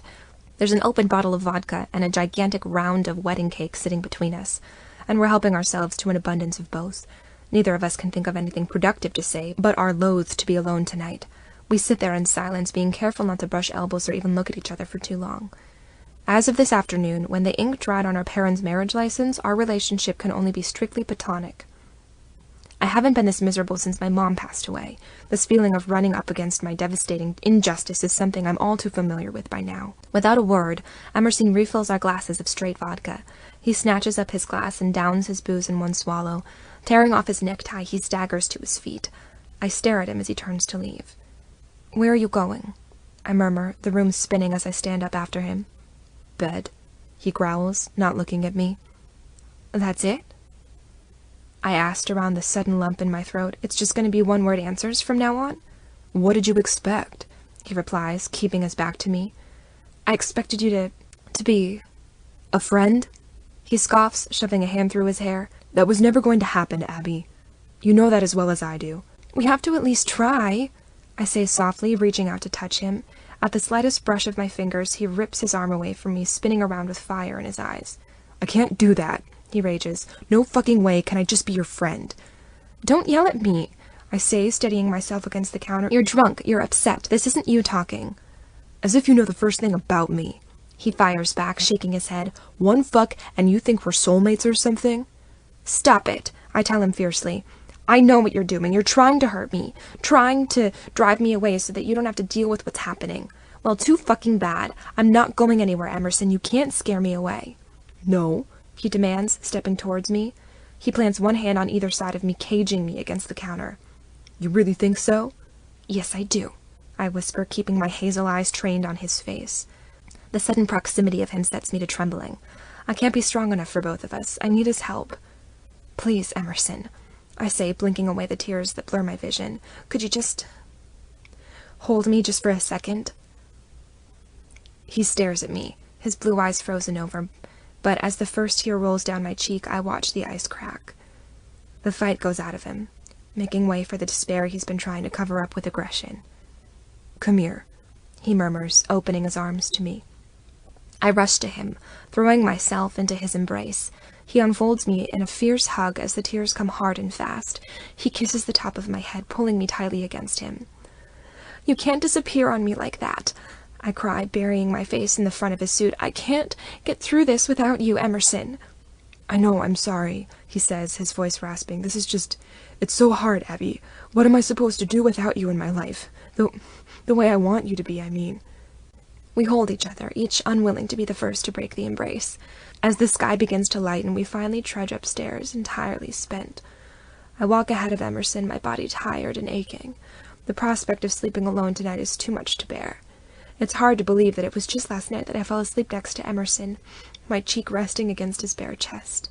It feels like years ago that our bodies met, collided, moved as one. It was, without question, the best night of my life. And would you look at that? It's being followed up by the worst. Emerson and I reach the top of the stairs and pause, each glancing at our bedrooms at the opposite ends of the hall. Turning away from each other now seems like the final step, the last nail in the coffin, sealing up our barely formed relationship. After the wrenching, brutal escapade that was our parents' wedding ceremony this afternoon, I don't know if I can take it. "You know," I say softly, "today was sort of like a nightmare." "That's for fucking sure," he murmurs, glancing my way. And after a nightmare, isn't it usually okay for a little sister to crawl into her big brother's bed? I asked tearfully. A slow, sad smile spreads across his gorgeous face. Nice justification, weirdo, he teases softly, offering me his hand. I lace my fingers through his. Silently, we walk down the hallway toward his room. We don't even have the energy to change out of our clothes. With vodka-clouded heads and heavy hearts, we collapse onto his bed. Emerson wraps his arms around me, pulling me close. There's no question of things going any further between us now, but this simple, comforting embrace is balm for my battered soul. In an instant, we've fallen into a deep, mercifully dreamless sleep. I'm jerked out of slumber the next morning by the sound of screaming voices. Prying open my eyes, I notice two things straight away. First, I am massively hungover, having eaten next to nothing yesterday and had half a bottle of vodka to drink. Second, I'm still laying beside sleeping Emerson, despite the fact that it's Monday morning and school is set to start in a mere 20 minutes. But before I can worry about my attendance record, the crash of shattering glass catches my ear from downstairs. Two hysterical voices rage at each other as other objects go hurtling around the ground floor. Emerson's eyes fly open at the sound of unfolding chaos, and we turn to look at each other at a loss. I recognize Dad and Deb's voices at once, but I've never heard either of them so irate. Funneling my money to that low-life junkie, my dad bellows as something heavy topples over. Your money? Deb cries shrilly. You mean your parents' money, don't you? Don't start with that class warfare bullshit. I don't have to. They already did. You think I didn't see how they looked at me yesterday? You'd think I was wearing a G-string and pasties. Well, you weren't wearing much else. Something else smashes into 1,000 pieces, and I grab for Emerson's hand, panicked. Don't try and change the goddamn subject, my dad snarls. You've been stealing from me for your scumbag ex and your loser drug baby. Emerson's fingers tighten around mine, his body rippling with fury. My son is not a loser, Deb weeps, charging up the stairs, and he's not staying here in this house for another second. The entire world grinds to a standstill as Emerson's bedroom door flies open. Deb appears in the doorway, thick rivulets of mascara coursing down her cheeks. Emerson and I stare up at her, entwined in his bed, as my red-faced father appears on the top of the stairs. The four of us are frozen in a surreal tableau, and for a second, I hope against all hope that this is just another terrible dream. But in the next moment, reality floods back in. What the fuck is this? Deb shrieks, falling back against the door in horror. I stammer, looking helplessly at Emerson. Get away from my daughter, you piece of shit, my dad roars, charging into the bedroom. He grabs me by my arm and wrenches me brutally out of bed. Dad, you're hurting me, I gasp, trying and failing to break free from his grip. Don't touch her, Emerson shouts, leaping to his feet, shoving my father away from me. He shields me from my dad's wrath with his solid body. My dad lunges for me all the same. The smell of booze seeping off of him turns my stomach. Are you drunk? I gasp, staring at my father. But his swaying stance and bloodshot eyes answer my question. I whip around toward Deb and see that she too is standing unsteadily, unable to focus on a single point for more than a second. It's not even 9 o'clock and they're both wasted. Jesus Christ, Mom, Emerson growls, staring at his mother in disbelief. Again? Don't you judge me, Deb snaps, shaking her mess of wilted curls. If you knew the sort of night I had, this man is a monster. I'm a monster, my dad returns, whirling unsteadily toward her. You're the lying, thieving whore. Emerson, no, I screech as he cocks back a fist and slams it against my father's jaw. Dad goes reeling through the open doorway, and Emerson leaps after him. Deb collapses into a teary puddle as Emerson and Dad brawl on the landing. I rush toward them, ready to throw myself onto the fray. But a loose punch from Dad hits me square in the stomach, knocking me back against the wall.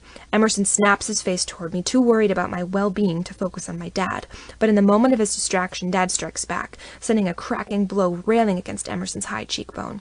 A sickening crunch rings out through the house. A scream rips out of my throat as Emerson stumbles against the second-story railing. My dad tries to grab him by the front of the suit, but misses. In a burst of rage, Emerson grabs hold of my dad and slams him against the banister, ready to throw him off the landing. Stop it, Emerson, stop! I scream. Finally, I seem to get through to him. With gritted teeth, he lowers my dad away from the edge, tossing him roughly onto the floor. He raises his blue eyes to mine, and my heart shatters as I see the furious tears streaming down his face. Stepping over my dad's drunken, prostrate form, Emerson marches into his room and snatches his mother by the arm. She can barely stand, beside herself with wasted emotion. Emerson swings her arm over his shoulders and all but drags her away, carrying her dead weight down the stairs. Wait! I call out, my voice a strangled cry, "Emerson, where are you going?" But he doesn't answer me. He simply makes his way to the front door. I pull myself off the ground and race after him, grabbing for the back of his suit. "Emerson!" I plead, clutching the banister as I reach the final stair. "Stop! You can't go! Not now!"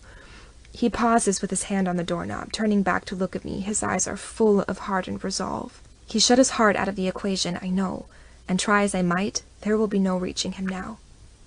"Goodbye, Abby," he whispers, and wrenches the door open. He guides his mother across the threshold and out to his Chevy. It isn't until I hear the engine start that I sink down onto the stairs, hollow and cold. He's gone, and this time I know he won't be coming back for me. I glance around the house, at all the artifacts of my childhood that were destroyed in Dad and Deb's wake. But of course, it's not the material things I grieve for now. It's my entire life as I've known it, the future that will never come to pass. I sit there at the foot of the steps for hours listening to my dad's anguished groans from the landing. At some point, he manages to stand and pull himself into the master bedroom, slamming the door behind him. He won't come down to check on me. Not in the state he's in. But who am I kidding? Even at his best, Dad couldn't be bothered to give a shit about me. Numbness creeps through my body as I sit stock still, unable to process what's happened to me, to Emerson, to our splintered family. Nothing that's happened this morning makes any sense. What happened that set our parents to drinking like that? What was my dad saying about Deb stealing from him? And what about my grandparents' interference with Dad and Deb's brand new marriage? Chapter 11. It's noon before I'm torn out of my shocked reverie by the sound of a car door slamming. My pulse picks up as I pull myself to my feet. Has Emerson come back home again after all? Is he here to help me make sense of all this chaos? The front door clatters open and a familiar face appears, but it isn't his. "Abby," Riley breathes, rushing to me. "Abby, what the hell is going on?" "Riley?" I breathe, unable to focus. "Riley, what? Are you okay?" she whispers, her voice tearful. She takes me in her arms, brushing the hair out of my eyes. "Are you hurt?" "No, I'm—" "Riley, why are you here?" I ask. How did you know to come?" Her already dark eyes cloud over as she wraps her arms around me. She's bracing me for something. Bad news. But what? "You didn't show up at school," she says softly, "but Emerson did. He stormed in just as people were switching classes. Abby, what?" I whisper, looking at her with mounting dread. "What did he do?" She rests her hands on my shoulders, takes a deep breath, and goes on. "He started screaming for Tucker," she tells me, "and when he finally found him, Abby, he just beat the shit out of him. It was brutal. Some teachers eventually pulled him off and threatened to call the cops. Emerson's been expelled, Abby. He ran back out of the school and drove off. I couldn't find you anywhere, so I was so scared." I stare at my best friend, uncomprehending. My heart can take on no more anguish. There isn't any room left. I sink into a state of catatonic silence as Riley gathers a change of clothes for me and leads me out of the house. It's the last time I ever stepped foot in that place I once called home. Over the course of the tumultuous next few months, the entire sordid saga comes out into the open. On the morning after the wedding, Dad and Deb were about to head off to Europe for a couple weeks for the second leg of their honeymoon. Dad visited the bank to get some traveler's checks, but found that his accounts had been frozen because of some suspicious activity. He and Deb had already consolidated accounts when they moved in together, but Dad has never been good about keeping track of his money. Only when it was pointed out to him by the bank did he notice the dozen or so transaction in Deb's name. She'd been withdrawing money, keeping some in a separate account, presumably for her and Emerson. The rest she'd been wiring to her ex-husband Emerson's father, still serving time in the Connecticut State Prison. Devastated by Deb's betrayal, Dad struck out to her in the worst way he could think of. He stocked up on booze, headed back to the hotel, and baited her into going on a bender with him. She allowed it to happen, of course, but Dad was the instigator. Only when they were both wasted in their hotel room in the wee hours of the morning did he turn on her. He demanded an explanation, but the only one she had to give was that she'd been using him. She noticed him at AA, saw his nice clothes, fancy car, and sad eyes, and knew he'd go for her. Deb insisted that she develop real feelings for him later, and that she couldn't just leave her ex-husband to rot in prison, but it was obviously too late. Emerson's expulsion from our high school was immediate and ironclad, after what he did to Tucker. I have no idea what possessed him in that moment to target my assailant from years ago. Maybe he wanted to hurt someone who would hurt me, and given that he couldn't throttle my dad the way he wanted to, went after Tucker instead. I'll never know what his motivation was. All I know is that Tucker ended up with 2 broken ribs and had to wear a neck brace to prom. Or so I'm told. It's not like I had any reason to go. The bender Dad started as payback for Deb didn't end the day after his wedding, or the week after, or the month after. He descended into an alcoholic depression that far exceeded the one he'd fallen into after Mom's death.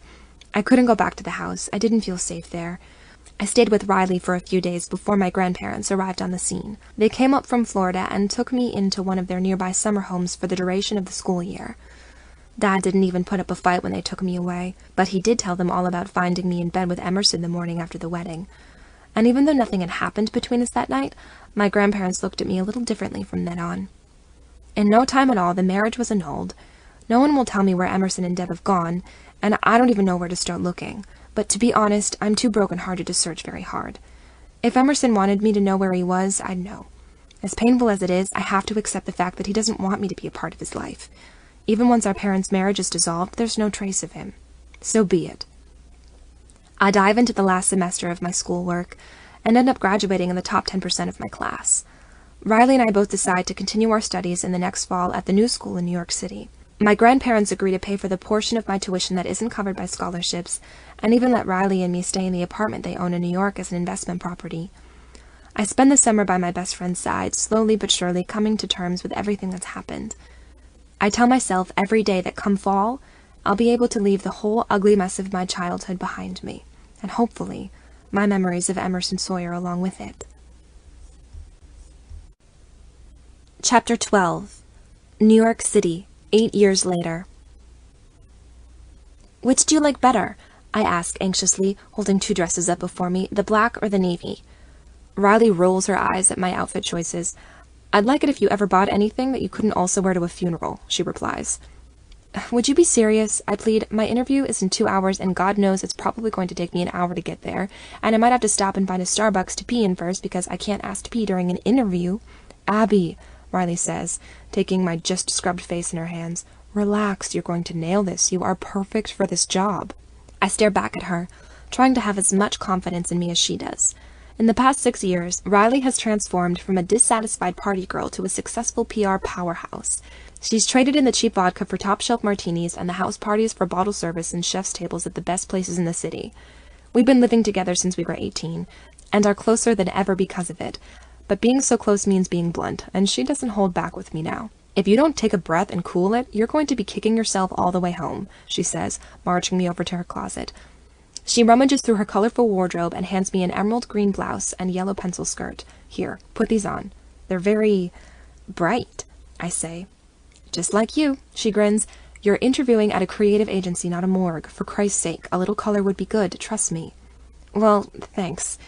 I sigh, taking the pieces and heading back into my room to change. I won't fill them out as well as you, but if you think I'm going to cry you a river for having stayed the same size since you were 17 years old, you've got another thing coming to you, Riley tells me. Speaking of getting older, though, what do you want to do for your birthday this weekend? Nothing, I tell her through the crack in my bedroom door. That's not an option, she replies as I slip into the clothes she's lent me. You know how I hate my birthday, I call back, piling my hair into a quick, wispy updo. It's still blonde, if a bit darker shade than when I was a kid. All I ever want is to have a quiet night at home. And you know that I've never taken that for an answer, Riley reminds me, rustling around the kitchen. My grandparents are already taking me out to some swanky restaurant, I tell her. I owe it to them for letting us stay in this place. Well, they're not using it, Riley reminds me. Still, I insist, living rent-free is not exactly something to be taken for granted. Not with what I spend on booze, it isn't, Riley agrees. At least let me take you out for a drink after your fancy dinner, okay? You can give me all the juicy family gossip. I cringe to think of what that gossip might be as I swipe some light makeup onto my face. Every time I see my grandparents, they spend at least an hour moaning about how badly my dad is doing. He's been in and out of rehab since breaking up with that woman, as my grandparents like to refer Deb. After that brawl that ensued the morning after his wedding, I no longer make an effort to include him in my life. Some things can't be forgiven, and the way he treated me that day is one of them. I'll give you one birthday drink, I tell Riley, grabbing my purse. But no surprise karaoke this year, okay? Or surprise strippers, or, you know what, just no surprises, period. Cross my heart, Riley smiles. Sure, I say, stepping back out into the living room. So how do I look? Fabulous, as ever, she says, giving me a quick once-over. They're going to love you. I hope so. I sigh. Bastian does such amazing work. They're one of the best new creative agencies out there. It would be a dream to work for them. So tell them that, Riley insists, giving me a quick hug and a pat on the ass. Go get 'em, Tiger. I take a deep breath and march out of our Upper West Side apartment. It's been a few months since I finished my master's program in graphic design. I've been able to freelance for a few different companies and have built up my portfolio by doing so. I never pictured myself having such a tech-based job. Always sort of assumed I'd stick with visual art exclusively, but graphic design lets me be just as creative as drawing does and employ my mind in other ways too. If I get this job at Bastien, I'll be designing and helping come up with marketing strategies for different companies and brands. It would be something new every day. The perfect, totally consuming job. Just what I'm looking for. Don't get me wrong. I have other interests and hobbies outside of work. I'm an avid runner, adore going out to restaurants, read like a maniac, and try and volunteer around the city. I just loathe downtime more than anything in the world. Downtime means thinking time, reminiscing time, and I want as little of that in my life as possible. Without fail, my thoughts always turn to the past if they're not rooted in the present, and that's never a pleasant experience for me. I take the subway down to the Lower East Side, a neighborhood chock full of galleries, cool shops, and excellent cafes, not to mention some kick-ass bars. The Bastien offices are housed in a building that used to be a factory once upon a time. These days, it has the industrial feel that's so popular in the city while simultaneously being super high-tech. The best of both worlds. I stop before the front door of the office, taking a moment to check my reflection in the glass. Riley was right to suggest this top. It brings out the green in my hazel eyes nicely. As I ring the buzzer, a strange feeling passes through me. It's almost like déjà vu, the feeling that this moment is significant somehow. Clandestine. I'm just anticipating the interview going well. Whatever the case, there's no more time to ponder. The door opens before me, and I step quickly into an old-fashioned elevator. The elevator doors part before me, and I step out into the high-ceiling office space. A large, communal desk stands at the center of the room, surrounded by a dozen hip 20-somethings. The walls are covered in whiteboards so that people can jot down ideas whenever and wherever they occur. My jaw falls open a little as I see a fully stocked bar standing in one corner of the main room. The people running this place weren't kidding when they described it as offbeat. I like it. I'm supposed to be meeting with the founder partner and CEO of the agency, Owen Cooper, but glancing around the spacious room, I don't see a reception desk anywhere. Silly me, as if a place this cool would ever have something as square as a front desk. "Are you Abby?" asks one of the people at the communal desk, plucking out an earbud as the rest of the group types on. Yeah, that's me," I smile, hoping my nervousness doesn't show. "Cooper is waiting for you in his office," she says, nodding toward a glass door off the main room. Calling the boss by his name, huh? How unconventional. Another check in the plus column for this place. I thank her and make my way toward the door. Before I can raise my hand to rap against the fronted glass pane, it swings open before me. Standing there is a man I recognize from the Bastien website as Owen Cooper himself. He's super young for a CEO, in his late 30s or so. He's dressed in jeans, a sweater, and a friendly smile.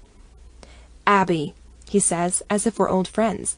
I guess being able to check out interviewees' social media profiles makes everyone fast friends these days. "Come on in. Coffee?" "Sure," I reply. "It's nice to meet you, Mr. "Just Cooper's fine."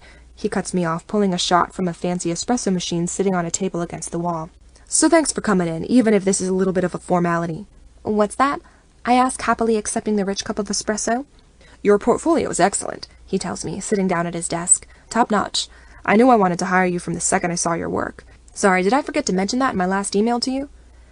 That you did," I say, sinking into a chair opposite him in mild disbelief. "Are you saying I already have the job?" "You do if you want it," he smiles. "You'll have to forgive my absent-mindedness. My brain is always hurrying on to the next task, so I sometimes skip over what's right in front of me. Anyhow, yes, the job is yours for the taking." "Well, I absolutely want to take it," I grin. "Mr. Thanks, Cooper." "Yeah," he says, clinking his coffee cup to mine. "And you're in luck, too. One of our managing directors from the European office is going to be lending me a hand here in New York for a while. He's much less of a scatterbrain than I am, so he's going to be the one showing you the ropes. I can't remember if I told you that." "That sounds great," I reply, sipping the fine espresso as I try to play it cool. I can't believe I stressed out all week for an interview that was actually a job offer. I guess with the fast-paced aspect of the tech world, hiring practices are a little quicker at places like this.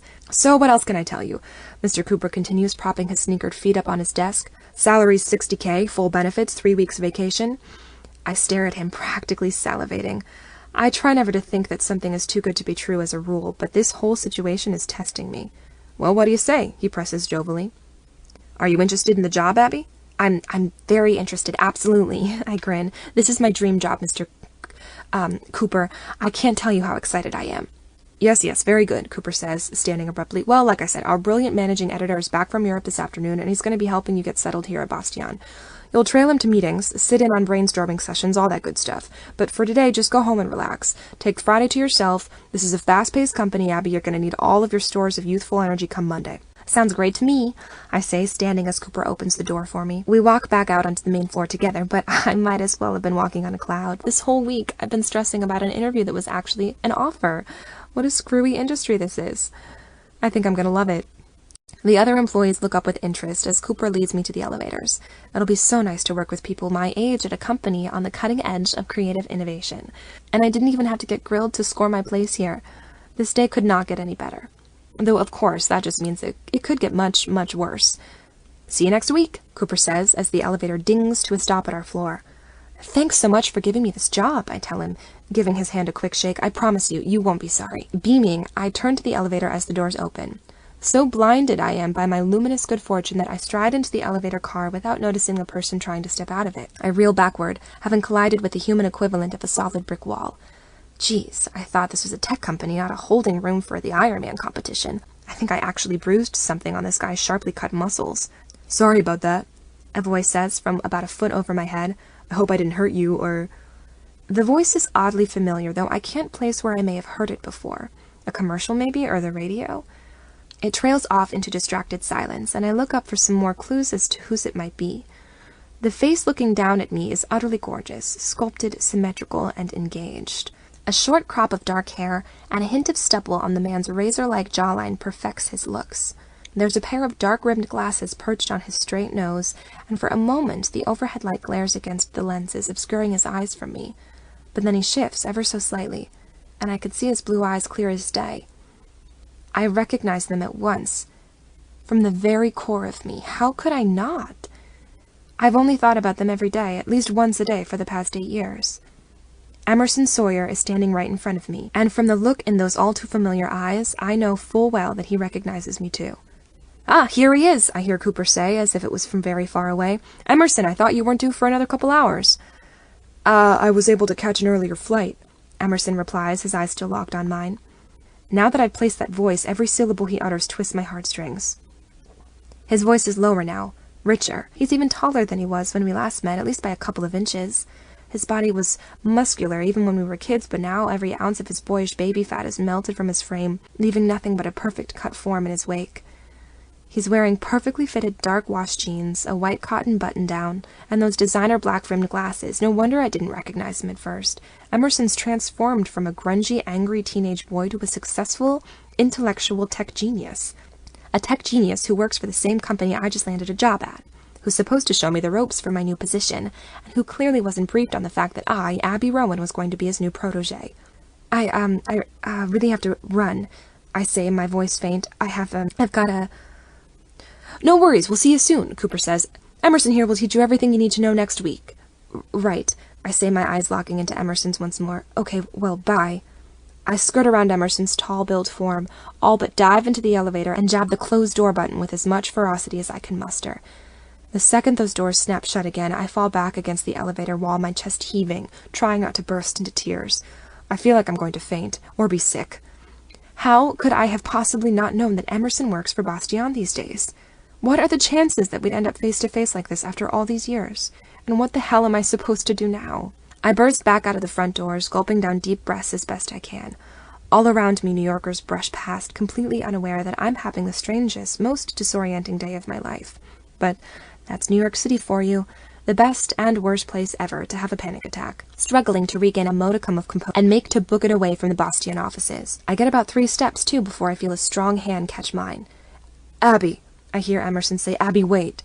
"What did you do, scurry down the drain pipe?"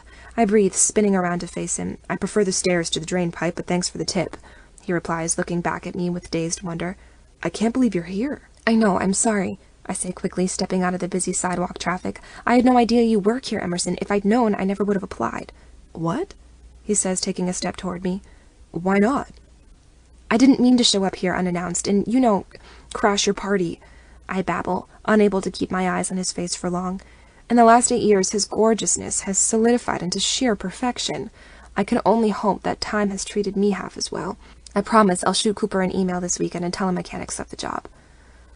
Abby, I don't want you to do that, Emerson says, his brow furrowing slightly. If you just listen to me for a minute, I could tell you why I'm not mad about your being here. You're not? I asked, surprised, but why not? Because we're not 10 years old and this isn't a no girls allowed clubhouse for one. Emerson laughs. It's wonderful to see you, Abby. Seriously, I can't quite believe that it's happening, but yeah, I laughed nervously. I certainly wasn't expecting to run into you, well, ever. Well, how the hell have you been? He asks, laying a hand on my shoulder. My skin sparks at the gentle, familiar touch. You look amazing. Says you. I chortle inelegantly. Nice one, Abby. I chide myself. Yeah, says me. Emerson smiles. We lapse into silence, staring at each other there on the sidewalk. My heart is still hammering against my ribcage. My knees shake uncontrollably. Seeing Emerson again is like a dream. A very sexy dream. But that said, I need to wake up now. The sooner the better. I really should go, I insist, edging away. This is wild and everything, but I don't think we should draw it out, you know? I'll leave you to your company and find some other agencies to apply to, and I just told you I don't want you to turn down the job, Emerson says, with just the slightest note of hardness. Yeah, well, I do want to turn it down. I shoot back, a bit annoyed at his tone. Why's that? He insists, crossing his arms. Gee, I wonder, I reply, rolling my eyes, working side by side with my estranged ex-stepbrother slash what? Emerson asks, his eyes hard on my face. But hey, maybe I'll see you at a conference sometime, or over drinks. He cuts me off, the corner of his mouth twisted into a signature roguish grin. Drinks? I reply, raising an eyebrow. What drinks are those? The drinks we're going to have tomorrow night. I know a great martini bar around here. It's not as good as champagne in a motel room. My heart flips over as he immediately brings up our fated night as lovers. Christ, he knows how to go right for the jugular, doesn't he? Last time I checked, I hadn't agreed to a drink. I remind him. True, but you know what tomorrow is, don't you? He grins. Of course. If Saturday is my birthday, then tomorrow is his. You want to spend your birthday with me? I ask. I do, he replies. Don't you have some sort of leggy blonde supermodel to entertain? I shoot back. Several, he says, without missing a beat, but I'd still rather hang out with you. Meet me at Clinton and Houston at 8. Wear something fancy. I know that there's no way he's going to let me off the hook here. The best I can do is say yes now and blow him off tomorrow. Fine, I say crisply, extending my hand for him to shake. See you then. I swallow a gasp as he scoops up my hand, draws it to his lips, and plants a kiss there. Someone turned into a gentleman over the last 8 years. I wonder how the hell that happened. Looking forward to it. He smiles, holding onto my hand for longer than is necessary. And don't you dare blow me off, Ab. It's my birthday after all. I turn on my heel and hurry away, feeling all the blood in my body rush to my head. It's a good thing I'm familiar with this city by now, because I can't pay a lick of attention to anything all the way home. In the blink of an eye, I'm staggering dazedly back into the apartment. I drop my purse onto the floor and flop onto the couch, staring straight ahead of me, unseeing. Riley pokes her head out of her bedroom and she hears me enter. Hey, how'd it go? She asks. I got the job. I tell her, my voice flat. That's great, Abby, she squeals, rushing out to join me on the couch.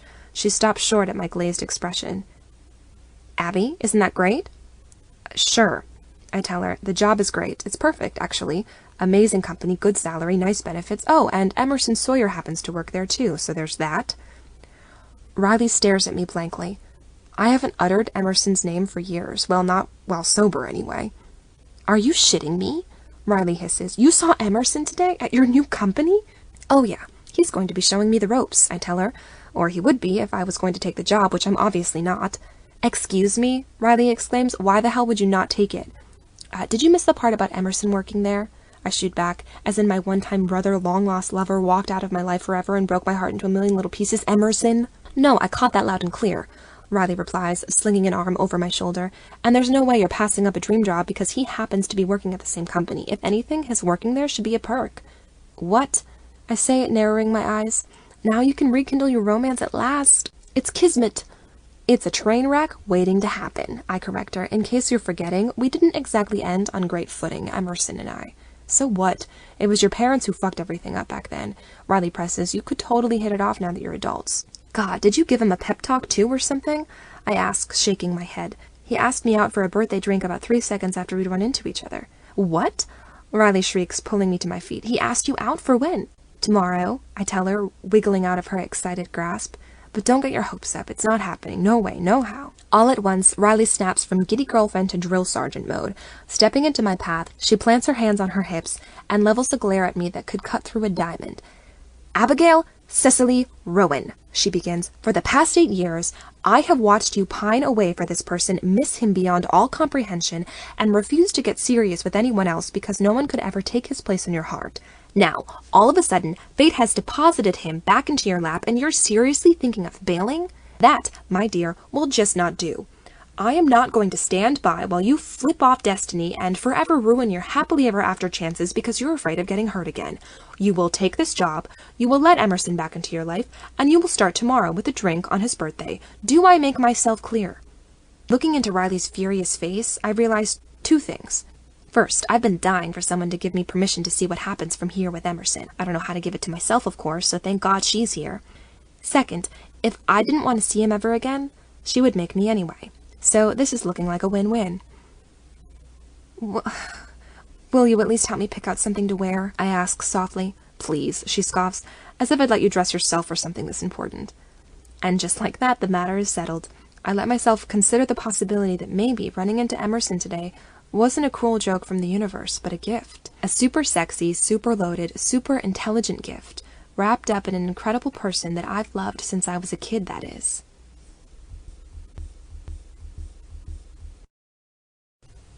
Chapter 13. After trying on 20 outfits, getting in at least 3 fights with Riley, and nearly booking a plane ticket to Canada rather than going through with this evening, I make it out the door to meet Emerson. He's asked me to meet him back on the Lower East Side, just a stone's throw from the Boston offices. I arrive a few minutes after 8 and linger on the corner. The birthday boy is nowhere in sight. Riley dressed me up in a deep red dress with a low-cut back and tasteful scoop neck. My blonde hair is arranged in a loose chignon, and the warm spring night doesn't even require me to wear a jacket. My stomach is a little fluttery, and I'm still halfway convinced that I dreamed up seeing Emerson the other day, but I'm willing to stand here for another 5 seconds or so before I flee. 5, I count down in my head. 4, 3...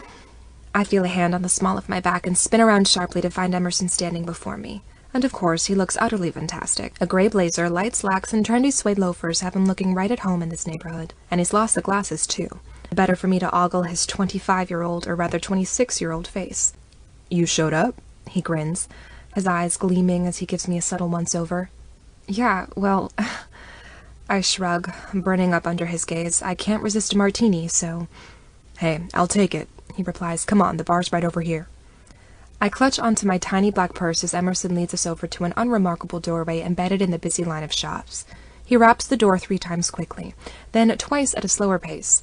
I cock an eyebrow at his antics, but before I can say anything, the door swings open for us. It's sort of a speakeasy type place, he explains, nodding for me to follow him. Just a little bit exclusive. And he's not kidding either. As I step into the dimly lit bar after him, I feel my jaw drop. The place is elegant, impeccable, and super swanky. I almost laugh, remembering the little seafood shack we went to on his 18th birthday. How far we've come. There are only a dozen or so people in here, all of them looking perfect. This must be some elite secret spot known only to the rich and famous. Wait a minute, is Emerson rich and famous now himself? This is my favorite table, he tells me, sinking into a plush corner booth. You have a favorite table here? I breathe, sinking down beside him. Sure, he grins, and a favorite drink, too. I gape as the martini appears on the table before Emerson. He winks at the server, who clearly knows Emerson's usual order.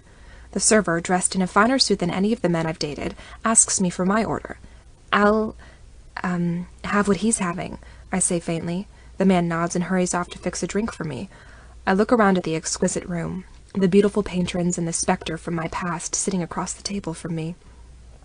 Okay, I say at last, this, my friend, is officially bizarre. I guess it sort of is. Emerson laughs, more than happy to acknowledge the strangeness of our reunion. But what good thing in life isn't a little surreal? I say we run with it. A perfect martini materializes before me. I thank the server, pluck up the cocktail, and hold up my glass in a toast. Well, happy birthday, Emerson. I say, I hope you enjoy your one night of being older than me as much as you did when we were kids. Oh, I think I will. He smiles, clinking his glass to mine. I take a sip of my drink and freeze, savoring the mind-blowing deliciousness of it. This is top-shelf vodka, the kind that ought to be kept safe. A drink like this must cost a fortune, and this is Emerson's usual? So I guess the past 8 years have treated you well? I asked, stunned by the fineness of the liquor. I've done okay for myself. Emerson nods. Well, since there's no elegant segue to be found here, start from the beginning, I tell him. How's your life been, Tank? Oof, he cringes, using my old lacrosse nickname, Harsh. Yeah, well, old age has hardened me, I say, trying to keep a straight face. Now spill. Okay, Emerson says, taking a sip of his drink. Well, when we last saw each other, shit was going down in flames. My mom had just relapsed, obviously, and I had just, well, kicked the shit out of a grade-A douchebag and gotten expelled. I finish his thought. That would be correct. Emerson nods. Mom and I picked up and left. We landed at her sister's place in Pennsylvania for a minute. We got Mom into rehab, and I found a little apartment outside of Philly. Nice town, you know. I didn't do much for the next year except visit my mom, take odd jobs to pay rent, and tool around on the computer. I don't think you knew this about me in high school, but I've always been kind of a tech nerd. I became fascinated with programming, data, building things that other people could use. I got my GED and told myself I'd take a year to learn some more about programming before applying to college. I took some courses in the city and found that I was pretty damn good at the whole thing. The app craze that was only just about to take off as I put together my first real project. With a bit of luck and a whole lot of venture capital backing, the thing took off. I sold my app, made a ton. Overnight, everything was different, so instead of going to college, I just kept building and thinking and meeting new people. Eventually, I ran into Cooper, and he all but handed the European offices of Bastion to me on a silver platter. I've been there for a couple years, and it's been amazing. So you're telling me that you went from bad boy jock to tech millionaire? I ask, staring at him across the table. Close, he says, unable to contain his proud but modest smile. I went from bad boy jock to tech billionaire. My eyes go wide as I try to comprehend the thing he's just told me. Emerson's smile fades as I sit silently beside him. Sorry, was that a total asshole move? I don't know what I was thinking, just bringing that up. No, Emerson, I said quickly, reaching for his hand before I can stop myself. It's amazing. I'm just so proud of you. In unison, we glance down at our now clasped hands on the table. Bashful as ever, I lift my fingers away. My skin tingles where it glanced against his. As if I didn't have enough reason to be nervous around him before, now it turns out that he's not only my long-lost first love, but also a goddamn billionaire. This is shaping up to be quite a week, I'll tell you. But what about you? Emerson says, breaking the pointed silence. How did things play out for you? Well, I begin, taking a nice big sip of my drink. From the point of our parents' disastrous one-day marriage, my dad totally wiped out, relapsed harder than ever, really just never recovered. My grandparents took me in, high school was over, and then I moved to the city to study at the new school with Riley. We've been living together ever since in this great place my grandparents own. Ugh, sorry, I sound like such a mooch.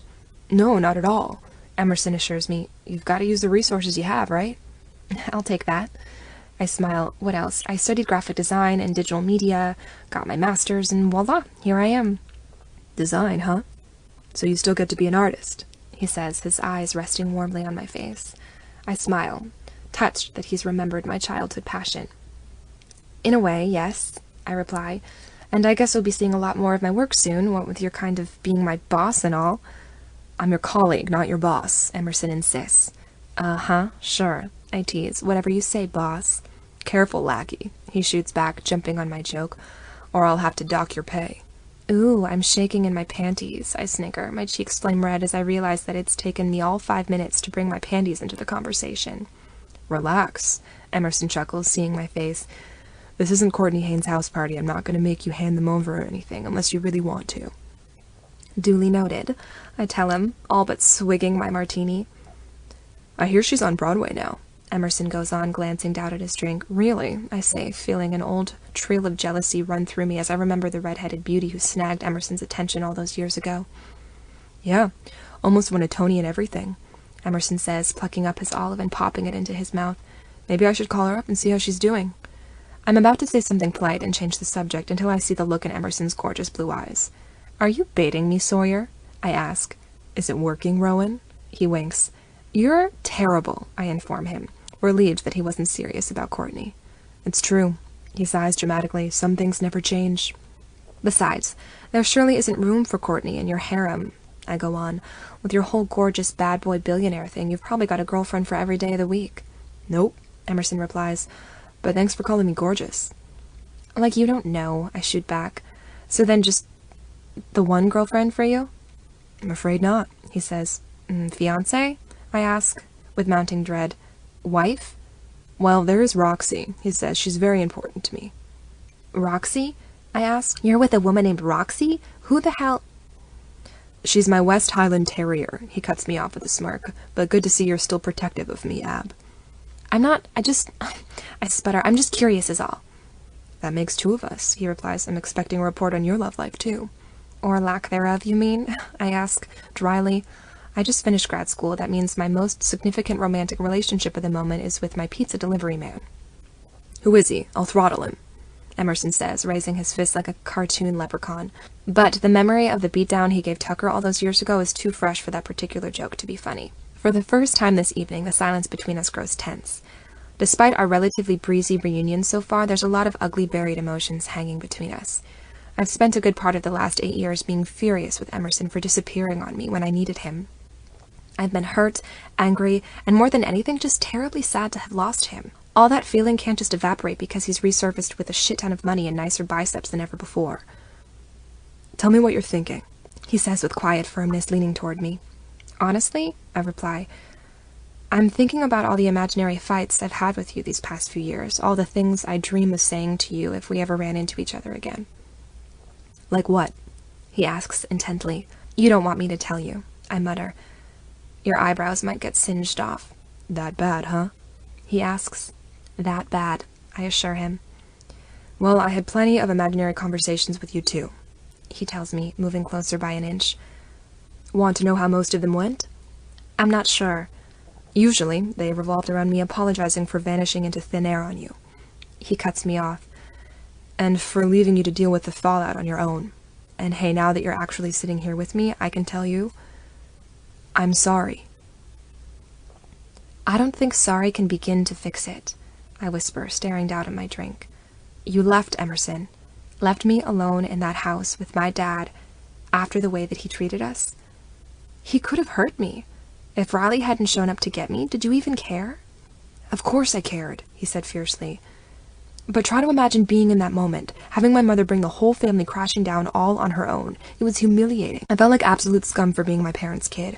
I couldn't even look at you. I was so ashamed of who I was, and so furious that I couldn't do anything to help or protect you. Is that why you nearly killed Tucker? I asked softly. I guess it is, Emerson allows, shaking his head. I wasn't really thinking about it much at the time, to be honest, Abby. I don't lose much sleep over what I did to him. In my mind, that's what he had coming from the moment he... Anyway, I had to disappear, Ab. I couldn't stand the idea of you being ashamed of me as I was. I was never ashamed of you, I burst out. Never once, Emerson. That was just some crazy idea you cooked up in your own damn mind. I never gave a shit about your family's money and standing. You know that, or at least you should have known that. You're right, Emerson murmurs, reaching out for my hand. I should have, and for that, again, I'm truly sorry. But don't you think for a second that I wouldn't have come back running if you ever needed me. How would you have known if I did? I asked, exasperated.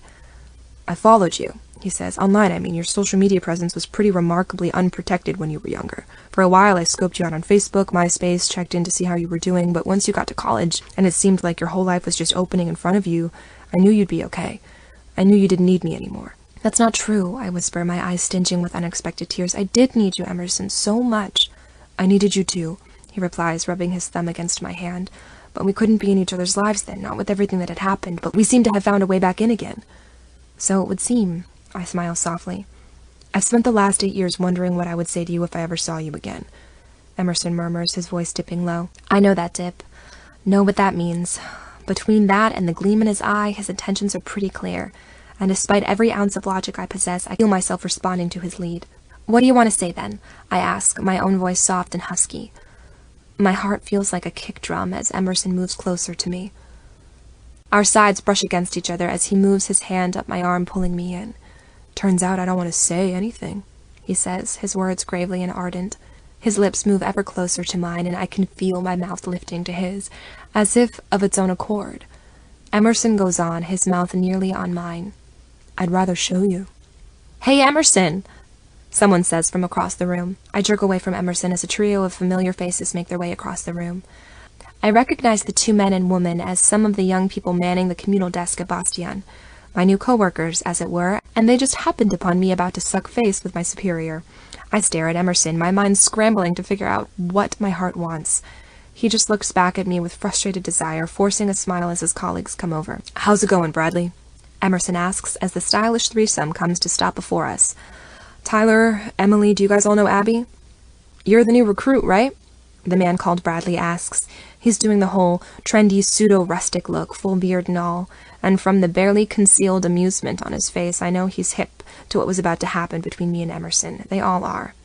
"That's me," I say faintly, looking up at them, then across the table at Emerson. I feel like we're back in our hometown diner.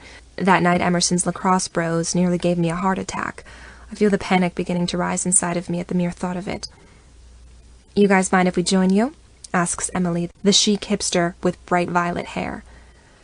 "I was actually just going to head out," I say, grabbing my purse and rising quickly to my feet. "I'll have to catch a drink with you guys some other time." "Abby," Emerson says, his smile tightening, "you don't have to go already." "I really do," I shoot back firmly. "What about your drink?" he presses as our coworkers drink in the tense drama. With my eyes locked on Emerson, I raise my martini glass and knock back the rest, chugging the insanely expensive and delicious liquor just to spite him. He holds my gaze, his expression hardening into that unreadable mask I know so well.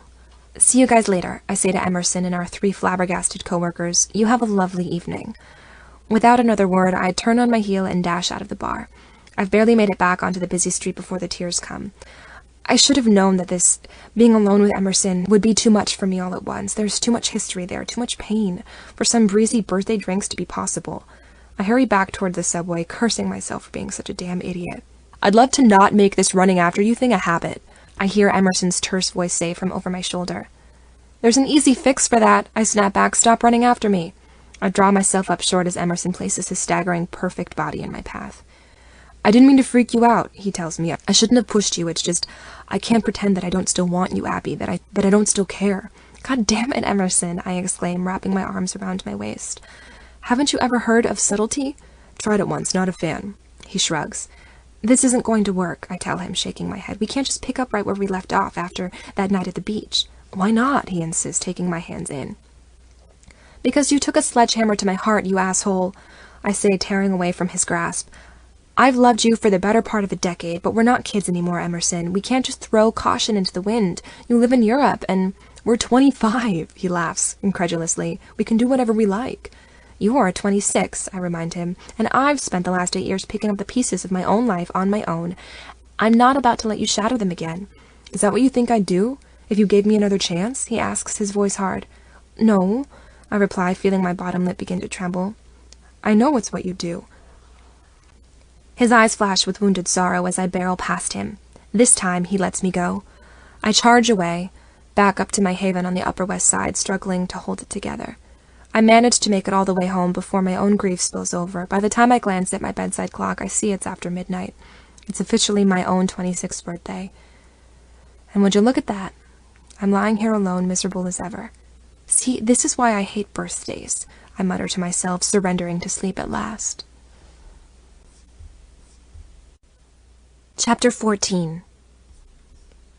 It seems that Emerson has taken the hint. There aren't 1,000 voicemails and texts waiting on my phone in the morning, and he doesn't appear out of thin air all day during my birthday. Riley, unable to contain herself, wakes me up with a wonderful breakfast spread to start the day off right. One look at my face, and she doesn't press for details about the night before. She's a saint, that woman. We take our time waking up, head out for a hot yoga class, and take a nice long walk along the Hudson River together. Eventually, I fill her in on what went down at drinks last night. She listens pensively as I give her the scoop. "You may not want to hear this," she begins, glancing at me as we stroll by the river. "But that probably means I need to hear it, though, right?" I sigh. "Go ahead, shoot." "It sounds like you're scared by how much you still care about him," Riley says, laying a hand on my shoulder, "and you're terrified of history repeating itself." "I do still care about him," I admit, surprised by the knot in my throat. "I never stopped caring about him." "I know," Riley smiles sadly. "I've been with you these last 8 years since he disappeared from your life, but Abby, you have to remember there's one huge difference between then and now." "His pecs?" I offer. "You should see them, Rye." "Not what I meant," she laughs. "I was going to say you were kids when everything went wrong before." You had to answer to your horrible, selfish parents. Now you have no one to answer to but yourselves. Maybe that's what's freaking me out, I say softly. There's no one to blame if things go wrong again. If we mess it up this time, it's because we're not actually right for each other.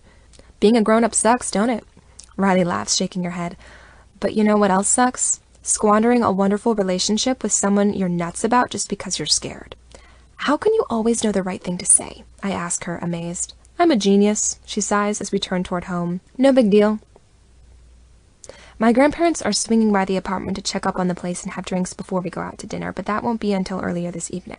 I have the whole lazy, late afternoon to myself, which would be fine and dandy if I could do anything but lay around thinking about Emerson. I need to check in with him about last night and explain my freak-out, but every time I reach for my cell phone, something stops me. Come on, Miss 26-year-old, I mutter sternly, staring down at my phone. Put on your big girl panties and give him a... I let out a very undignified yelp as the phone begins to vibrate in my hands. Dropping the device onto my bed in surprise, I peer down at it and I feel my stomach flip. There's a text on the screen that simply reads, Hey Abby, it's Emerson.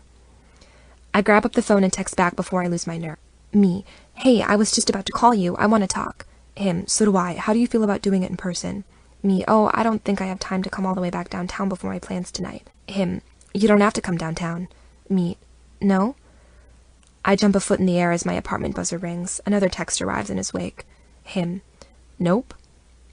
Are you expecting a package? Riley calls from the living room. No, Rye, it's him, I gasp, yanking open my bedroom door. Emerson is here? At our apartment, she breathes excitedly. Well, what are you waiting for? Buzz him up. What if I stammer, biting my lip. Oh, for Christ's sake, Riley groans. She marches across the room and pushes the door button on the buzzer, granting Emerson access to our building. You're welcome, she grins, marching toward her room. I'll be in my boudoir. Call if you need any further intervention, yeah? Thanks, I say weakly, paralyzed as I stare at the front door.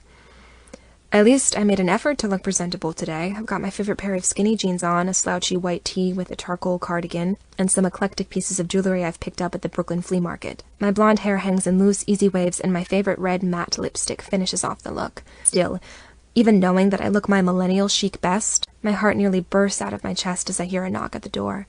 He's here. Answer it or I will, Riley trills from the other room. Ugh, fine, I mutter, going to the door. Quit cracking the whip, would ya? What's that about whips? Emerson grins as I swing the door open. Oh, I stammer, taken aback by his perfect appearance yet again.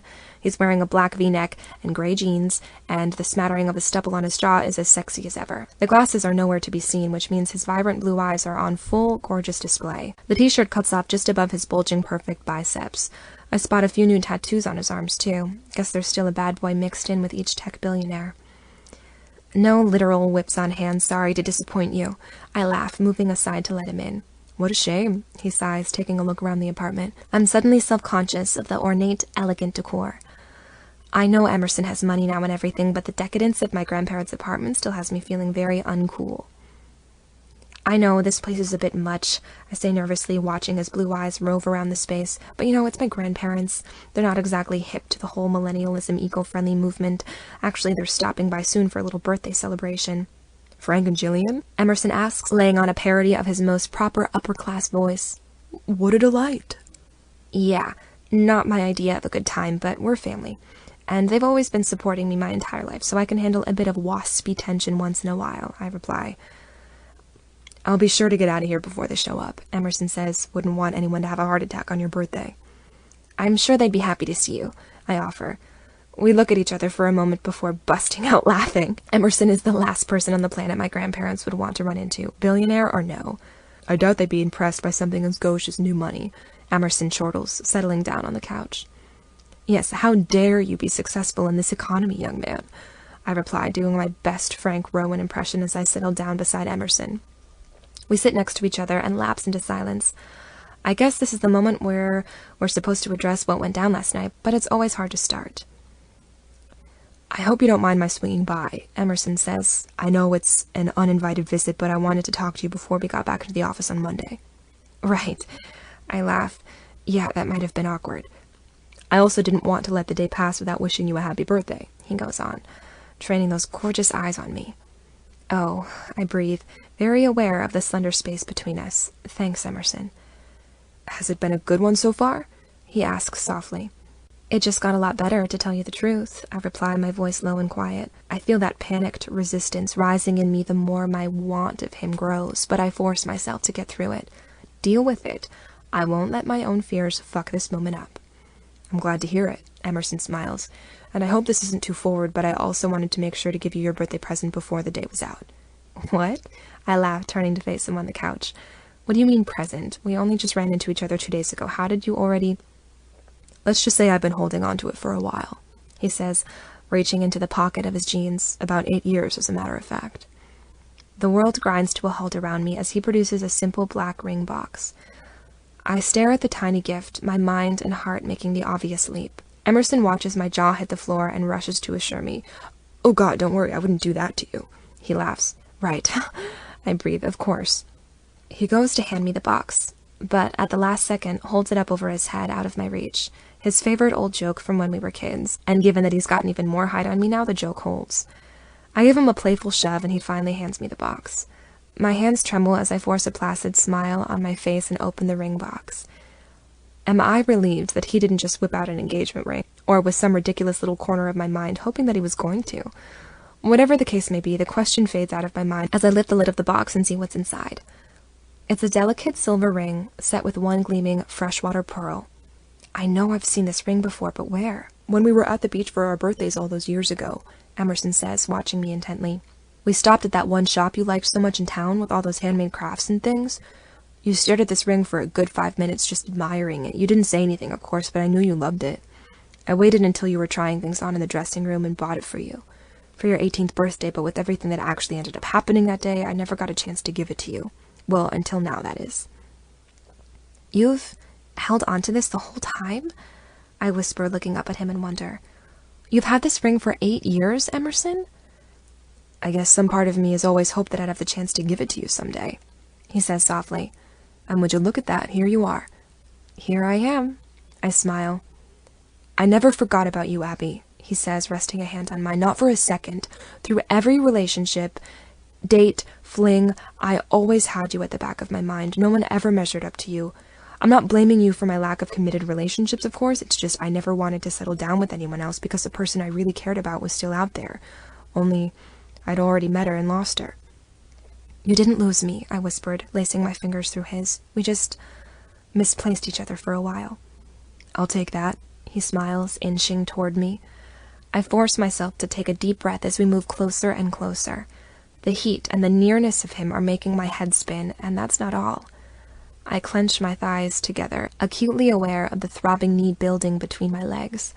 Just being close to him, alone in this room, is enough to turn me on.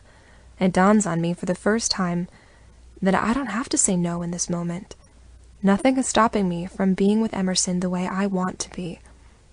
God, I've missed you, Emerson murmurs fiercely, catching my face in his hands. Well, you know how I feel about showing and telling, Sawyer, I whisper, my voice low and rasping with want. That I do, he grins, those blue eyes mere inches from mine. And with that he tugs me tightly against him and brings his mouth to mine. I bend my body to his, opening myself without a second thought. The familiar taste of him, still the same after all these years, sets the synapses of my brain sparking, dredging up a million memories.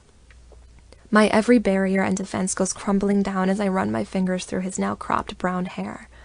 I press my body flush against his as I feel his tongue sweep against mine. He kisses me swiftly, ferociously, and I match his intensity at every stroke. Now that we've given ourselves the permission to touch and be touched by each other, there's no stopping us. No one's ever made me feel the way that you do, I gasp as Emerson pulls me onto his lap, kissing down along my throat. I just know you, Abby, he growls, his hands running down the length of my body. My God, you feel exactly the same. The way your body moves, the way you respond to me. I've missed these hands, I groan softly as Emerson brushes his fingers against my tender inner thigh, runs his hand over the rise of my ass. They've missed you, he smiles devilishly, catching my lips in his once more. I can't keep my hips from grinding against his as I straddle him on the couch. Our tongues glide against each other, twisting and caressing like I wish our limbs could, right this second. My breath comes hard and fast as that throbbing between my legs grows more intense, more intent on getting what it wants. I can already feel myself getting wet for him as he pulls me flush against him, lets me feel the telltale rise in his jeans.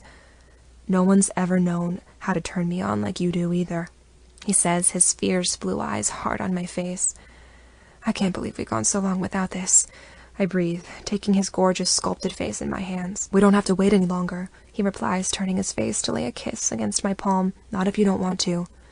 "I don't want to," I whisper, letting my sex rub ever so lightly against his stiff cock. The feel of him pressing hard against me brings a sudden untempered cry to my lips. I just can't help myself as I feel the staggering bulk of him brush against my aching clit, even through layers of clothing.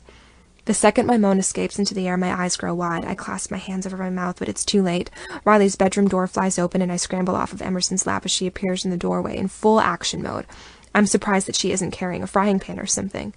"Are you okay?" she demands, taking in the scene. "Oh, sure," I laugh dementedly, leaping off the couch. "We're fine, sorry." My best friend sees Emerson's flabbergasted, frustrated expression, not to mention the tousled state of his hair and clothes, and puts two and two together. Her game face is replaced by a knowing grin. "I thought I heard you scream," she says, feigning innocence. I didn't mean to interrupt her or anything. "It's okay," I insist, shooting her a look that says, "Please shut the fuck up, dude." "Is that Emerson Sawyer I see sitting on our couch?" she goes on, crossing her arms with an amused smile on her lips. "That it is," Emerson says, grinning gamely back at her as he stands. He's rolling with the interruption, just like that night when our post-Dr. Zhivago makeout session was interrupted by our parents and the announcement of their doomed engagement. He's always been quick on his feet, my Emerson. My Emerson? I ask myself, what's this about my Emerson, Abby? "Man, it's been forever," Riley exclaims. "You look great, man." "Thanks, you too," he replies, shoving his hands into his pockets. The flush fades from his chiseled face. Good. At least one of us is composed. I probably look like a deer caught in the headlights, who also happens to be in heat. "Abby, did you offer our guest a drink?" Riley asks. No," I mumble bashfully. "I didn't. Emerson?" "Sure, if you guys are having something," he says. "Vodka tonic's good for everyone?" Riley asks, making her way over to our home bar. "Make mine a double," I mutter, trading glances with Emerson. He strides my way and leans close. "Later," he whispers in my ear. "Just you wait." "Are you trying to make me faint or something, Sawyer?" I whisper back. "Not just yet," he winks and goes to join Riley at the bar. "Here we go," she says, passing out 3 cocktails and raising her glass to old friends, all grown up and kicking ass. "I'll drink to that," Emerson laughs. "Hell yeah," I smile, clinking my glass to theirs. "And to your birthday, of course," Riley adds. "Of course, happy birthday, Abby," Emerson says warmly, taking a sip of his drink. My body may still be reeling with having had a moment of contact with Emerson, but the mere knowledge that things between us are back on track is enough to keep me giddy. Besides, I'm here with my best friend and long-lost lover, who I've been carrying a torch for almost the entire past decade, despite our asshole parents' one-day marriage. Happy birthday to me, indeed. The 3 of us settle in the living room, Riley and Emerson catching each other up on their lives and careers. I can't help but be wildly proud of these two. Neither one of them had any idea what they wanted to do with their futures as high school seniors, but now they've followed their passions, they've made incredible lives for themselves. Hell, if anyone's slacking on the whole bright, shiny future thing, it's me. But maybe now that I've got my job at Bastion, things will start to take off for me too. At least I hope that's the case. "I don't suppose you keep in touch with anyone from high school, Emerson?" Riley asks, whipping us up a second round. "No, except Courtney Haynes," I tease, nudging him. We're cozied up on the couch next to each other, casual as can be. Amazing how comfortable it is to be near him. "I don't keep in touch with Courtney Haynes," Emerson laughs, nudging me back, or anyone for that matter. "I consider myself a bit of a hometown expat." "That makes 3 of us," Riley replies, furnishing us with fresh cocktails. "In fact, if I hadn't run into you two again, I doubt I'd ever run into a familiar face from those glory days." Emerson goes on. "Not even family?" Riley asks without thinking. I shoot her a look, and she realizes her mistake at once, but it's too late now. "Well, Mom's still more or less living in the rehab revolving door," Emerson says, not meeting anyone's gaze. "And my dad, he's actually passed away a few years after I left Connecticut with my mom." This is news to me. I can't help but wrap my arms supportively around Emerson's back, as if he needed any more pain to carry around those broad shoulders of his. "I'm so sorry," I murmur. "I know how hard that is, Emerson." "I actually thought about calling you when it happened." He laughs shortly. "I knew you'd gone through the same thing. Couldn't have think of anyone else I'd want to talk to more. You could have, you know, I say softly. Well, Emerson sighs, shaking off the sadness of his father's passing. You're here now, right? Guess we've just got some more catching up to do, all of us. We all return to our drinks as the conversation resumes. I haven't eaten a ton today, so my drinks are really doing a number on me already. Just as I start wondering whether we should order a huge pizza to soak up some of this vodka, I remember what tonight actually had in store for me. Shit, what time is it? I exclaim, standing up suddenly from the couch. Just about 7, Emerson says, glancing at his watch. Why, what? Oh, God, Riley groans, looking up at me. Your grandparents. I'm not dressed. I don't have time. They're going to be here any second, I cry, setting down my empty martini glass, setting off toward my bedroom to get changed. But the second I spin around on my heel, I hear the buzzer ring out. Frank and Jillian Rowan have arrived for the evening. It's a family reunion. This should be fun. Relax, Abby, Riley says, anticipating my panic. You're a grown woman. It's none of their business who you spend your time with. Try telling them that, I mutter, anxiously bussing them up. Look, I'm sure it'll be fine, Emerson sighs, starting to gather his things. If nothing else, they've got that whole snobby, fake, polite thing going on, so it's not like they'll start anything with me. Rich people can't do confrontation. It's not proper. I'm surprised to feel a twinge of annoyance at Emerson's generalizations. My grandparents aren't perfect, but they're the only family I have these days. They're the only people who've supported me through my life. Even if that support has been more financial than emotional, I'm not okay with Emerson slamming them. Aren't you a rich person now, too? I ask curtly, crossing my arms. Emerson raises an eyebrow, taken aback by my tone. Sure, but I earned my money, he replies. I haven't just been inheriting my advantages and coasting along. Like I'm doing, you mean? I shoot back. Now I'm really pissed off.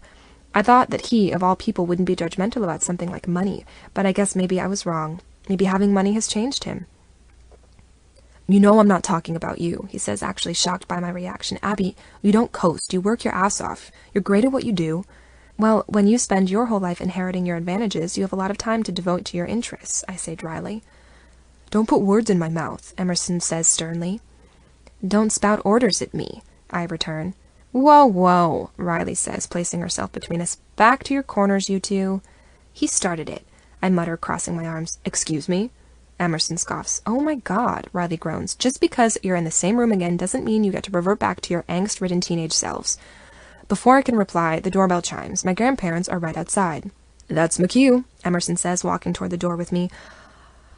I'm sorry for what I said. I didn't mean to, I say quickly, pausing before the door. Riley is kind enough to go back into her room for the moment. Can I at least give you one last birthday kiss? Emerson asks, catching my hand and placing the ring box into my palm. I nod, catching the box to my chest. Emerson lowers his lips to mine, giving me a sweet, swift kiss goodnight. I pocket the box, giddy and flushed, and pull open the front door. My grandparents are revealed to us in all of their finery. I watch them go stock still, forced smiles paralyzed in place as they see Emerson beside me. It takes them a moment, but recognition floods in at last.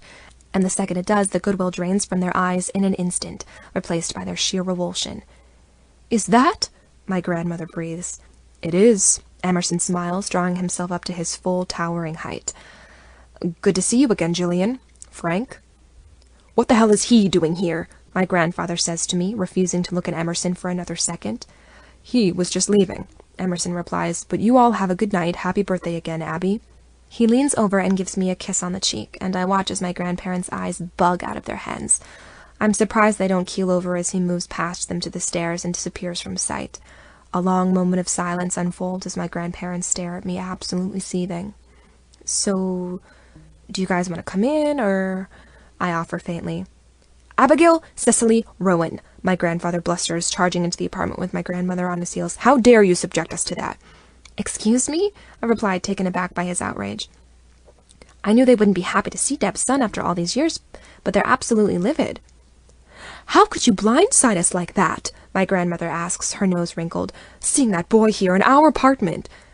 I thought this was my apartment too, I cut in. I do live here, you know. Rent-free, Grandpa scoffs. I'm sorry, I replied tersely. I didn't realize that meant I couldn't have a friend over to celebrate my birthday. Should I clear all my guests with you, or... A friend? Grandma hisses, grabbing onto my wrist with surprised force for such an old lady. Do you think that we're absolute idiots? Of course not, I exclaim. I don't understand why you're so upset about this. You don't understand why we're so upset to see you hanging out with that piece of trash? Grandpa shouts, slamming his fist down on the kitchen counter. Your father told us all about finding you two in bed together the morning after the wedding. It's absolutely disgusting, Abby. You have no business fraternizing with someone of his kind, to say nothing of the fact that he was your stepbrother." "You need to stop right there," I say firmly, yanking my arm away from my grandmother's grasp. "You don't know the first thing about Emerson or what happened between us when we were kids. There was nothing disgusting about our relationship then, and there is nothing wrong with us spending time together now. He's a wonderful man, a smart, successful, funny man who I care very deeply about. Why can't you respect that?" "His trashy mother ruined your father's life," Grandma spits. "She and her jailbird husband were sucking him dry that whole time, and just look at him now. He's an absolute wreck. He never recovered from what that woman did to him." "Dad ruined his own life," I tell them. "Deb did a terrible thing, taking advantage of him like that, but he's a grown man. No one forced him to relapse. No one made him refuse to go to rehab and get his life together. He let himself go to pieces. And even if Deb and her husband did set him off, that has nothing to do with Emerson. He and I were just kids when Dad and Deb got together. We were innocent bystanders to that whole train wreck." "I don't accept that," Grandpa sniffs, crossing his arms. "You can't possibly think that the son of two lowlives could be anything but a piece of garbage himself. The apple never falls far from the tree, dear." "No," I shoot back. "Well then, what does that say about you with everything Dad's been through?" "What does it say about me when he's such a wreck? Terrible things can happen to good people, you know." "You'd seriously have us believe that this Emerson is a good person?" Grandma scoffs. "I would," I tell her. "If you just try to get to know him, you'd see." "This is ridiculous," Grandpa sputters, shaking his head. "I won't hear another second of it. Jillian, don't bother taking off your coat. We're not staying." "What? I thought we were going to spend some time together, get something to eat, and—" "I'm afraid I've lost my appetite," Grandpa says grimly. "Just seeing that boy, being reminded of everything this family has gone through, it's too much. I won't be subjected to this kind of nonsense, especially not in an apartment I own myself." "You mustn't see that person again, Abby," Grandma says sternly. I actually let out a laugh at this. "I mustn't see him?" I reply, cackling at the absurdity of what she'd said. "Well, that's not really an option, seeing as we work together now." "What?" My grandparents gasp in unison. "I've just been hired by the creative agency Emerson works for," I inform them. "I was going to tell you the good news over dinner, but, well—" "For Christ's sake," Grandpa mutters, "what are you giving him in return for getting you this job? Do I even want to know?" I stare at my grandfather, gobsmacked. "You think I got the job by— what? Sleeping with Emerson?" I ask quietly. "You think that little of me? Of my abilities? I don't even know what to say, Grandpa."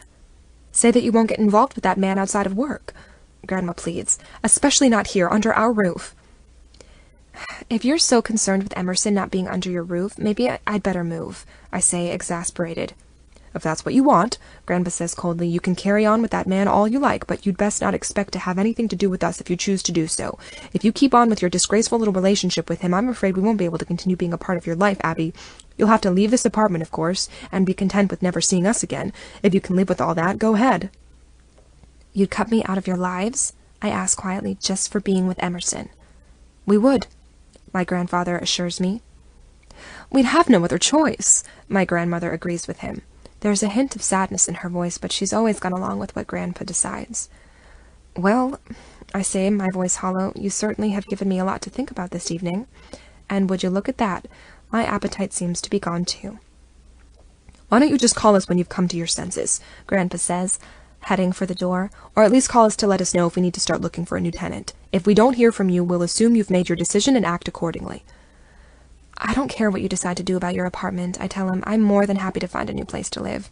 I can pay rent now that my job is lined up. But cutting me out of your lives altogether, that's what hurts. How can you be so mad at me just for spending time with someone I care about?" "We aren't mad at you, Abby," Grandma says, following him out. "We're just terribly, terribly disappointed." "Yeah, I know the feeling," I whisper, wrapping my arms around my waist. They march off into the elevator, and I slam the door in their wake. Hot, angry tears course down my cheeks as I press my back to the door. How dare they say those horrible things about Emerson? They don't even know him. And how could they threaten to cut me out of their lives just for being with him? I can't believe they disowned their only granddaughter over something so petty as a grudge, especially when that grudge is built on nothing but bullshit. The injustice of it all has me reeling. I feel the room spinning around me, and I know it's not just the booze that's knocked me off my kilter. If my grandparents turn their backs on me, I'll be officially without any family in this world. I haven't really spoken to my dad for years. I have no aunts and uncles, no cousins. Frank and Jillian are it, and they're ready to abandon me if I keep Emerson in my life. I stagger over to the couch, curling up into a ball and letting the tears come hard and fast. The very thought of losing what's left of my family has me feeling unmoored, alone. It's not just having to find a new place to live that scares me. I can take care of that in no time. It's the idea of losing my history, my only real links back to my mother, my old life, that terrifies me the most. What? I mutter, as I feel something dig into my hips. I reach into my pocket and feel my fingers close around the ring box Emerson brought over tonight. I blink away my tears and open the box once more, staring down at the beautiful pearl ring. With trembling fingers, I carefully pluck the ring out of its cushioned bed and slip it onto my right hand. It fits perfectly. After all these years, I still love it. And if I'm being honest, I still love the person who gave it to me too. Daringly, I slide the ring off and slip it breathlessly onto the other hand. I look down at the single pearl glimmering on my left ring finger. I have to say, I like the look of it there. In that moment, I know that I can't cut Emerson out of my life. Not again, no matter what it costs me in the end. He's worth whatever price I have to pay. Chapter 15. I spend most of Sunday recovering from my less-than-ideal birthday, but before I know it, Monday morning has arrived, my first day on the job as Bastien Creative. My stomach is in knots as I get ready for the day. I was already nervous to begin my dream job, but this weekend only ramped up the pressure. With my cushy free housing likely to be yanked away, I need this first week at Bastien to go incredibly well. There's sure to be a bit of probation period where Cooper can let me go if I don't fit in at Bastien, so I guess my only choice is to be the model employee, even with my one-day stepbrother and potential lover training me. Sure, no problem. Speaking of Emerson, he didn't even try to get in touch with me after our roller coaster of a Saturday night. Between our steamy makeout session, our tussle over money issues, and my grandparents' atrocious behavior, I'm not really sure where we stand.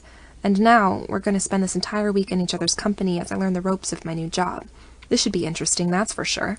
I arrive at the Bastien offices right on time, dressed in my best professional hipster office attire, but as I step out of the elevator ready to dive into my training, I'm surprised to find myself alone in the communal workroom. Of the dozen or so other employees, no one else seems to be around. Hello? I call, glancing around in search of my coworkers. I check my phone and see it is indeed 10 a.m., the start of the workday. What gives? For something to do, I head on over to the well-stocked bar and snack cart where a fancy gleaming espresso machine stands at the ready. As I set to work crafting myself an excellent cup of coffee, I hear footsteps behind me. Spinning around, I find myself face to face with the man I've been thinking of incessantly for the past 2 days. Oh, Abby, you shouldn't have, Emerson teases, eyeing my espresso. It's not your job to make me coffee in the morning. How convenient, I chirp, playing along with his bit as I grab my mug because this sucker's all mine. I'll just have to join you then. Emerson smiles, stepping around me to get at the espresso machine. Unless we're still doing that not talking thing I hate so much. Not at all, I reply, my heart thumping wildly in my chest. And not from the caffeine either. Provided that you don't hate me after Saturday night. Please, Emerson laughs. I've long since stopped caring about what people think of me, Abby, and I certainly don't take a habit of holding people's families against them. I'm sorry that I said those shitty things about your grandparents. It's not my place to judge them, even if they have no problem at all judging me. Man, how's the weather up there on the high road? I laugh, sipping my coffee. What can I say? That charming temper of mine isn't quite as hot as it was 8 years ago, he replies, picking up his own mug of joe. Turns out that punching people is frowned upon in the tech industry. Who knew? So what do you say? Are we all right? We're all right, I smile back. I see you like your present, he observes, looking down at my right hand. Oh yeah, I reply, admiring the silver ring once again. Thank God I remembered to put it on the right hand rather than the left. It's beautiful, Emerson. I'm glad you still think so after all this time, he says. Still the same old Abby, huh?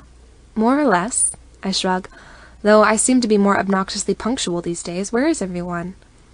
Oh, Cooper doesn't usually roll in until noon or so, and the rest of the office is taken to his schedule, Emerson tells me. Jeez, I say, just when I was thinking this job couldn't get any better. It's a pretty sweet gig, Emerson agrees. We work hard, but on our own terms. I've never been happier with any other company I've worked for. I figured I'd get here early to meet you today, show you the ropes before everyone gets here. Ready to start, protégé? All set, I say, draining the rest of my coffee. Teach me your ways, oh wise one. The rest of the day unfolds before us as Emerson walks me through all the ins and outs of the agency. My job will mostly consist of brainstorming new ideas for marketing and branding before passing them along to different clients. I'll get to execute my ideas using Bastien's top-of-the-line design suite, too. I never thought I'd get to have a job that I actually like, especially not this early on in my career. Between the new gig at Bastien and Emerson happening back into my life, 26 is shaping up to be a fine year indeed. That is, as long as I don't think of the whole grandparents disowning me thing. Emerson and I are sitting together at the end of the communal desk as our coworkers begin to arrive a couple hours later. Everyone greets me in a cordial, if not chipper way. But hey, we're all millennials, that's how we roll. I'd rather they be real with me than over-enthusiastic. I recognize a few people, Bradley, Tyler, and Emily, from the other night at the bar. They all smile politely at me as they settle down to work, but I can feel their eyes darting back and forth between Emerson and me. I'm sure they're wondering what we were doing at the bar together, what the nature of our relationship is, all that. I almost laugh thinking about how I'd explain our relationship these days. Oh, we were step-siblings for a day, slept together once, haven't seen each other in 10 years, but yeah, it's totally chill. I decide not to worry about what anyone else might be thinking and focus on learning the ropes. By the end of my first day, I feel like I'm starting to have an idea of all that the job will entail, and I'm more excited than ever to keep learning more. It turns out Emerson is a great teacher. Cooper doesn't roll in until afternoon, just like Emerson said. He smiles around at his worker bees and comes over to say hello to me and Emerson. "How's your first day so far, Abby?" he asks jovially. "I haven't broken anything yet," I reply, "so I guess it's all good." "She's a natural at this," Emerson tells Cooper. Out of the corner of my eye, I see Tyler nudge Bradley and shoot him a knowing look. I should remind Emerson not to praise me too vocally around the others. It might get people talking about us. Maybe even feeling a little jealous of my friendly relationship with one of the agency's higher-ups. My grandfather's quip about what I might have done with Emerson to get this job still stings. I don't want anyone else here getting the same idea. Though glancing around at the communal workstation, it looks like it might be too late for that. I feel myself growing quiet as the day wears on, self-conscious of what my coworkers might be saying about my rather cozy relationship with the head of the company's European branch. By the time we all start to clock out and head home once more, my jaw may as well have been wired shut. My growing silence isn't lost on Emerson either. "I know it's a lot to take in all at once," he says as we step into the elevator together with a few other coworkers, "but you're really doing a great job. You're doing so well here. Abby, I'm proud of you." I bite my tongue until we reach the ground floor. As the other Bastien employees head off in their own direction, Emerson and I fall into step with each other out on the sidewalk. I feel like I can breathe again for the first time in hours. Never underestimate the stifling nature of a coworker's judgy passive aggression. "How does it not bother you that people are clearly gossiping about us in there?" I ask Emerson as we head for the subway. "What are you talking about?" he asks, cocking an eyebrow at me. "Our coworkers," I spell it out. "They obviously know that something's up between us." "Well, something is up, isn't it?" he asks, slipping an arm around my waist in his mischievous fashion. "Seriously, Emerson," I say, drawing to a stop beside the subway entrance. "Aren't you worried that this could mess things up for us at work?" "No," he says shortly, looking a bit irked. "I'm not worried about being fodder for the rumor mill for a week or two. This isn't high school, Ab. Gossip can't hurt you." "It could be a bigger deal than that," I reply anxiously. "I mean, what if Cooper doesn't approve of us, being whatever we are?" "How can he disapprove of whatever we are if we haven't even decided what we are yet?" Emerson counters. Oof, this is making my head hurt. I laugh, the tension of the day dispelling now that we're out of the office. "But I have the cure for what ails you," he replies, taking my hand in his and tugging me down the block. "That's my train," I inform him, glancing back at the subway. "I know," he says, "but my apartment is this way." "Are you inviting me over?" I ask, trailing along behind him. "Obviously," he laughs. "What for?" I ask, sticking my heels in ever so slightly. In case you've forgotten, I'm a pretty decent cook," he replies. "Let me make you dinner. We can call it a belated double birthday celebration since our other attempts at celebrating got derailed this weekend." Dinner at Emerson's apartment? That sounds an awful like a romantic evening to me. And though I know it would be wise to take this whole thing slow, I just can't resist him tonight. Who am I kidding? When have I ever been able to resist Emerson Sawyer? Okay, I smile. Lead on, Iron Chef. We swing by a fancy high-end grocery store on the way to Emerson's apartment so he can gather his ingredients. I can't help but smile wistfully as I think of the last time he cooked for me. There was so much sweetness and sorrow wrapped up in those few fleeting weeks of our younger years that any thought of them is bursting with remembered sensation. Of course, it's not like this reunion of ours has been without its emotional moments. "Here we are," Emerson says, drawing to a stop on a gorgeous block lined with cozy cafes and classy boutiques. He leads me up a set of stone steps and unlocks the door there. "This is where you live?" I breathe, glancing over my shoulder at the cosmopolitan block. "Sure is," he says, holding the door for me. I expect to walk into the lobby of an apartment building, a ground floor leading off to a bunch of different units, but as Emerson nudges open a second door and steps through, I feel my jaw drop. The entire space inside is an open, spacious loft. This entire building is his. I've watched enough house hunting reality TV show to know that this is easily a multi-million-dollar property. And this isn't even his only place. The impossibly high ceilings vault above a perfectly arranged interior. There's a huge, sparkling kitchen, a sunken living room, and an enclosed bedroom off the main space. Huge, towering windows take up the entire wall opposite us and lead off into a private terrace. The design is mostly minimal. White walls and hardwood floors, with purposeful touches of natural material like wood and stone. The appliances and decor are an artful mix of new and vintage. Emerson's home is utterly perfect. It could have been ripped off my dream home Pinterest page. Amazing how our tastes are so aligned, even though we come from totally different backgrounds and have led completely different lives. I'd call that a good sign. I gasp as a throw pillow comes barreling my way, only to realize in the next moment that the galloping bundle of white fluff is actually an adorable little West Highland Terrier. The tiny dog collides with my legs, tail wagging 1,000,000 miles an hour. "You must be Roxy," I laugh, reaching down to scratch her ears. "Yep, that's the lady of the house," Emerson smiles. "House?" I shoot back, kneeling down to get a better look at the friendly Westie. More like palace. "Pick your jaw up off the floor and tell me what kind of wine you like," he laughs, setting the groceries down on the kitchen island. "Something red," I say, staring in wonder at the impeccable space. "Coming right up," he replies, opening a concealed miniature wine cellar nestled in the island. "How does a nice Rioja sound?" "It sounds nice," I tell him, settling down on one of the wooden stools before the counter. Roxy follows me over into the kitchen and sits at my feet, staring up at me with amiable, adorable curiosity. "She likes you," Emerson observes, pausing to give Roxy a good nuzzling. "Well, she has wonderful taste," I kid, flipping my blonde hair theatrically. He produces a couple wine glasses and pours generously. "To our 26th years," he smiles, clinking my glass. "To you not doing too shabby yourself," I replied, taking a sip of the delicious wine. "I mean, you told me how well you've made out with this app development thing, but holy crap, this loft, Emerson?" "I'm glad you like it," he says, gathering and prepping his ingredients. "I actually prefer it to my London place, to tell you the truth, but that's where Cooper decided he needs me most, so—" It takes a second for Emerson's words to click. He's not even based here at the New York offices in Bastien. He runs the show in Europe. That means, of course, that he's probably due back there soon, like the end of the week soon. Why didn't I think of that before? "You okay?" he asks, heating up some olive oil in a cast-iron skillet. "Oh, yeah," I say, snapping back to attention. I kind of forgot that this is a temporary situation, you being in New York." He mutters, non-committally. "It's true. I did only swing by to train the new recruit at Cooper's request. If I could have known that you were the new recruit, well, what?" I ask, leaning my elbows on the island. He glances over his shoulder at me, smiling. "Maybe I wouldn't have bought a return ticket in the end." I'm torn between elation and trepidation.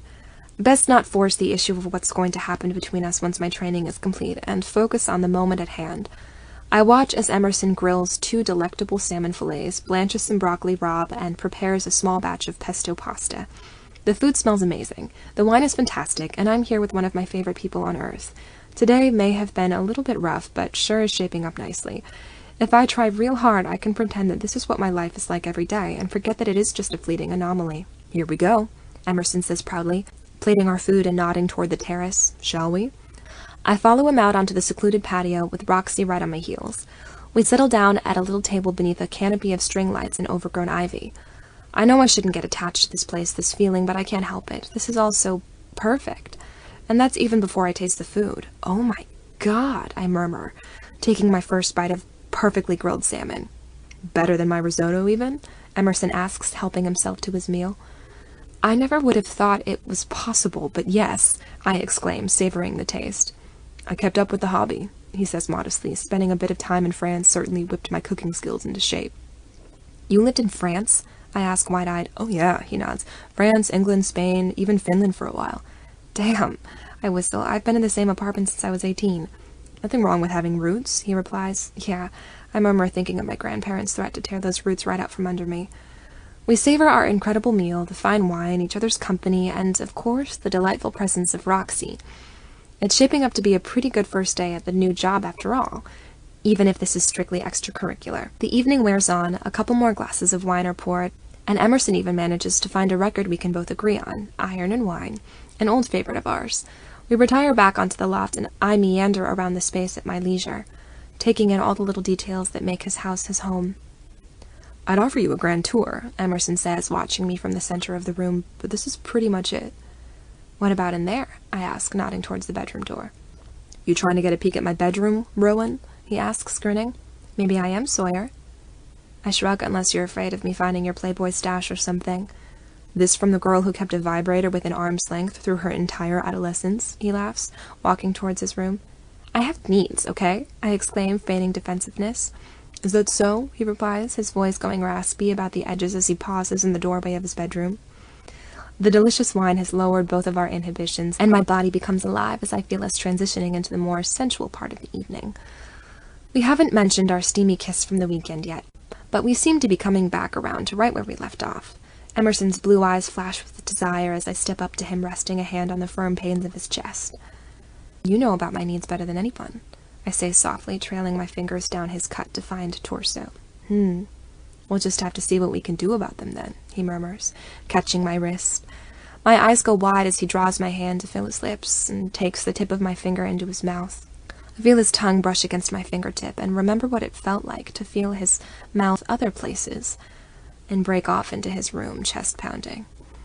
It's a small, simple space with high ceilings and a huge king bed front and center, a sleek dresser and a wide window round the space, and a few well-placed keepsakes make it feel like a sacred space.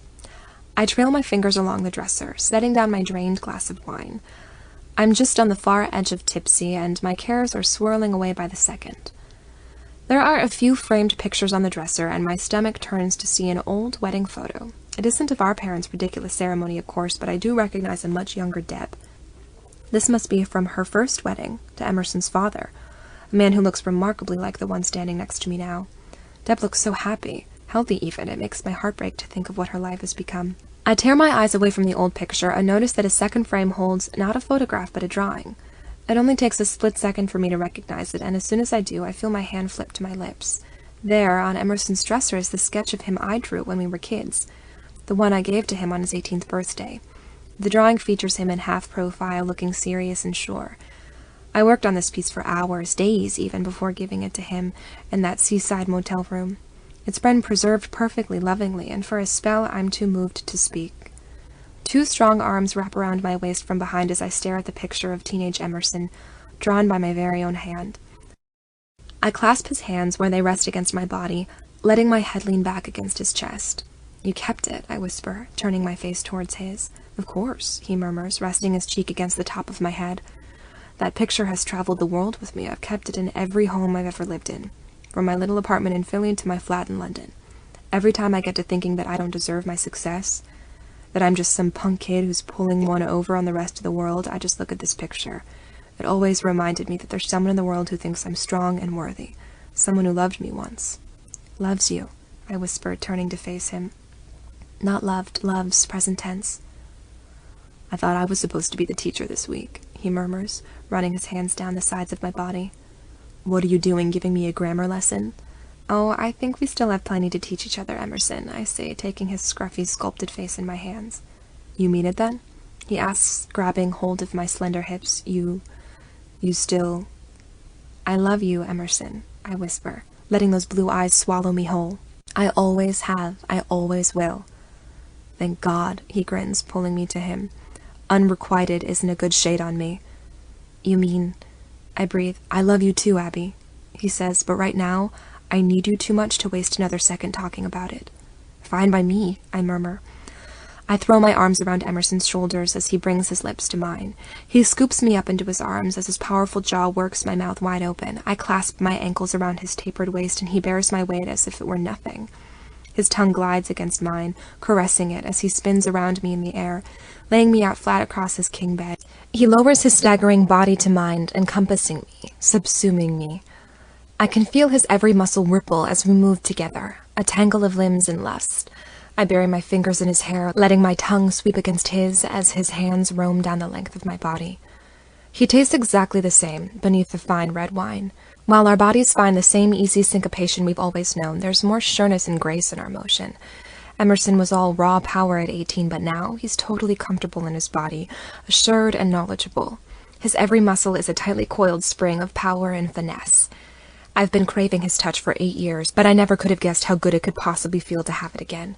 There's no preciousness in our desire now. No need for things to be right or perfect. We just need each other in the rawest, most carnal way. We tear at each other's clothing, ripping off layers and tossing them across the room. I rake my nails across the firm planes of his body, his rippling back, his impossibly cut torso. As he grabs hold of whatever part of me he can, in a matter of minutes, our naked bodies are pressed together on his king bed, our skin flushed with want, our mouths insatiable. I almost forgot this, I whisper, tracing the outline of his sparrow tattoo as he kneels above me. His cock is rock hard, throbbing at its full, massive best. I bring my hands eagerly to that pulsating length, shivering with delight as I wrap my fingers around its shaft. His eyes close as I work my hands along the full stretch of him, my numbs tracing along the ridge of his swollen head. Almost forgot this, too, I grin. Yeah? He growls, catching my wrists and pinning them over my head. Well, let me remind you of a few other things while we're at it. His eyes rake down the length of my naked body.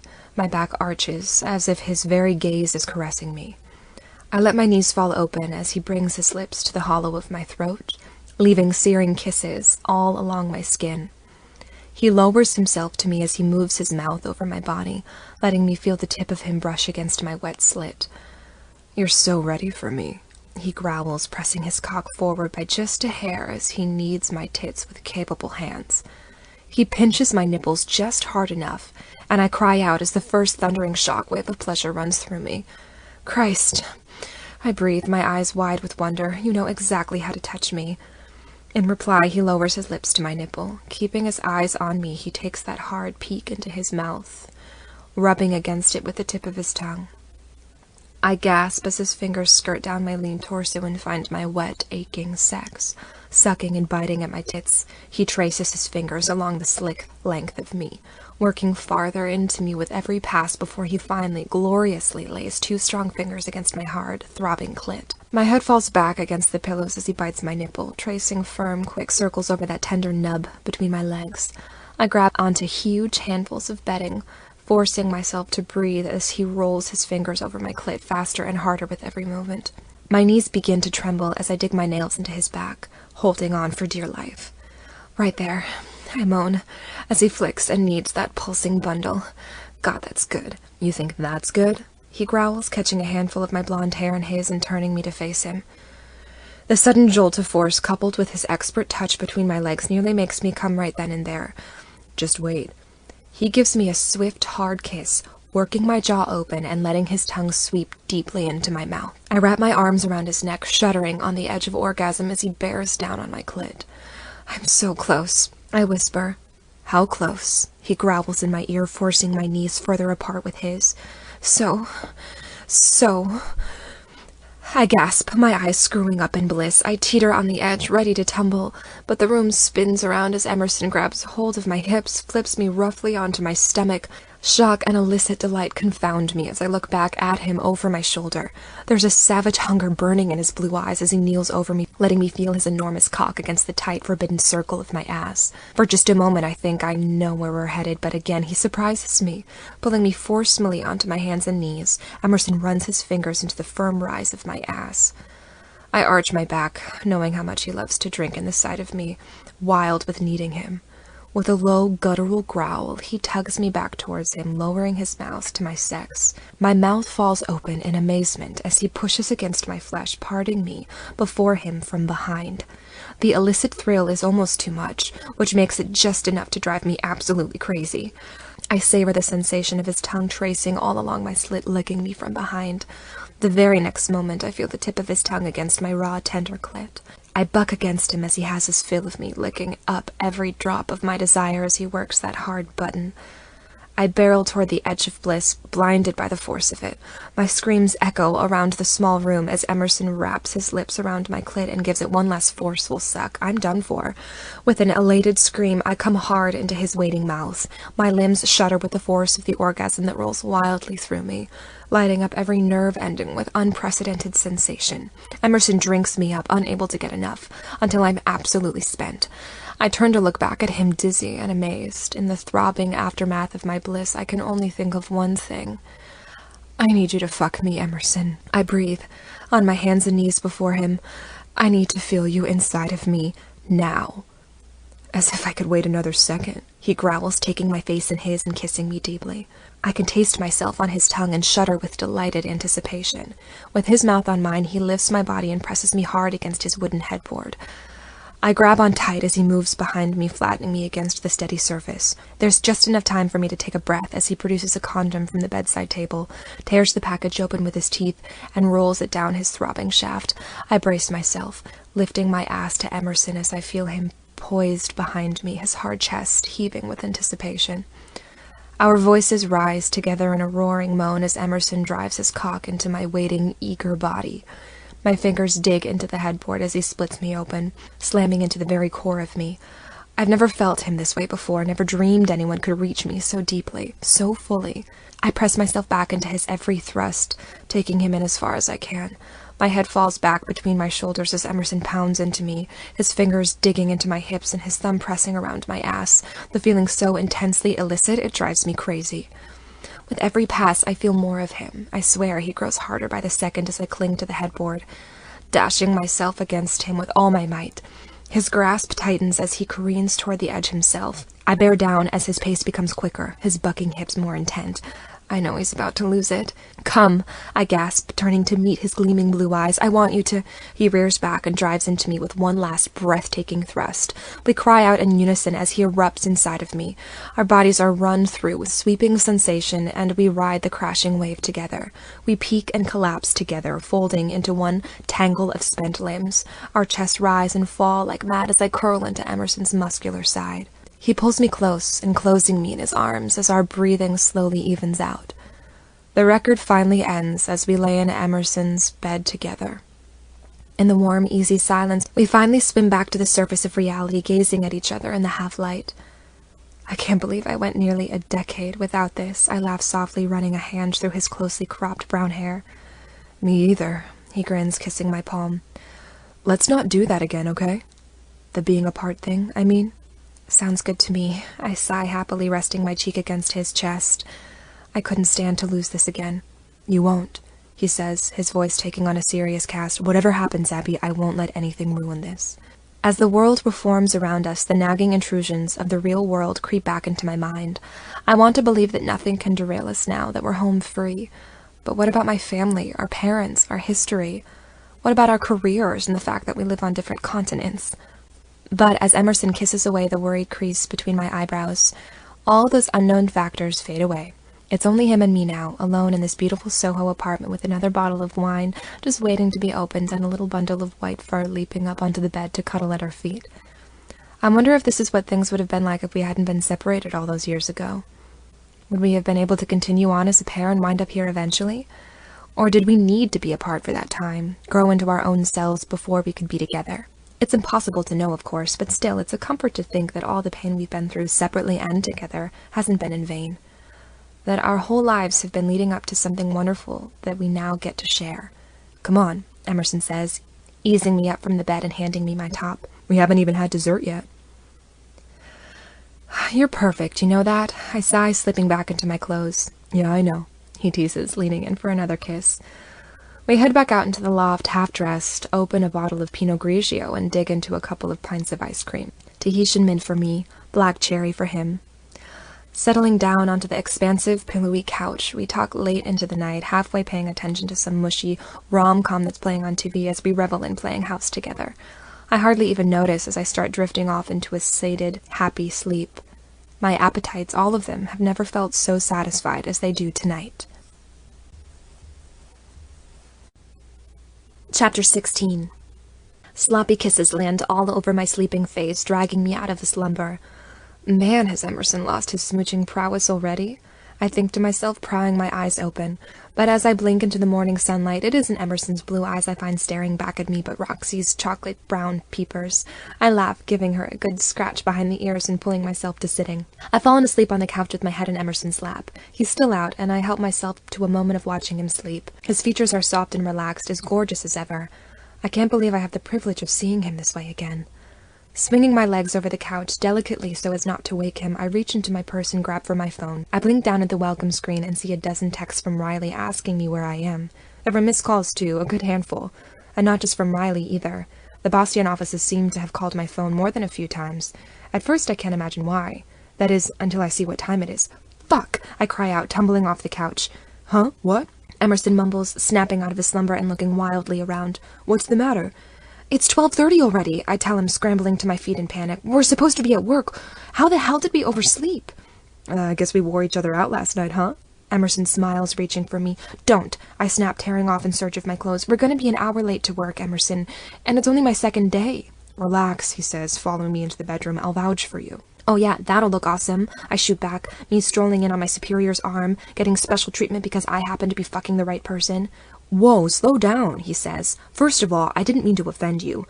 I just don't think this is as big of a deal as you're making it out to be. Cooper doesn't even show up until noon, remember? And secondly, I didn't realize we were just fucking here. We're not, I stammer, shoving my hands through my hair. I've been dreaming about a job like this for months, years, and now when I finally get my foot in the door, I fuck it up immediately. God, I don't even have any fresh clothes to wear. I'm gonna have to show up in the same thing I wore yesterday, and everyone's gonna know that we... Here, Emerson says, reaching into his wallet and withdrawing a credit card. Take this, go to the shop downstairs, and buy something new. We'll head right over to the office. I can't take your card, I say, gaping at him. It's yours. Why not? He shrugs. It's partially my fault we overslept. Let me help fix it. But... Go, he insists, pressing the card into my palm. I'll get dressed and meet you. Reeling, I gather my things and trundle out of Emerson's loft onto the Soho street. There's a tiny boutique downstairs, chock full of incredible items. The shopgirl raises an eyebrow as I barrel in, but forgets her troubles when I hand her the surprisingly heavy credit card. In no time flat, she has me styled in a combination of new and vintage pieces. Emerson appears as I'm being rung up, impressed by my sleek black jeans, silky yellow blouse, and grungy studded jacket. I nearly faint as I see what this outfit is going to cost, but Emerson doesn't even bat an eye as his credit card is charged. I still can't get used to the idea that money is no issue for him, and I definitely don't know how to feel about using his money for myself. But no time to debate the issue now. We've got to book it. We set off for our office, which is thankfully located in the same neighborhood as Emerson's apartment, but still, by the time we step in the elevators, it's 1 PM.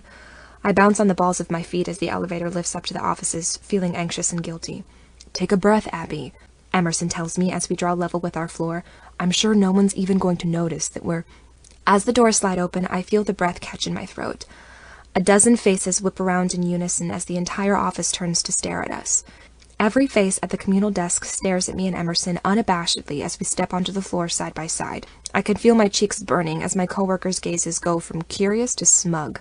I'm sure they all spent the entire morning wondering if Emerson and I were together, and now their suspicions have been confirmed. Cooper asked to see you both as soon as you got in today, says Emily, one of the people who saw me and Emerson at the bar together.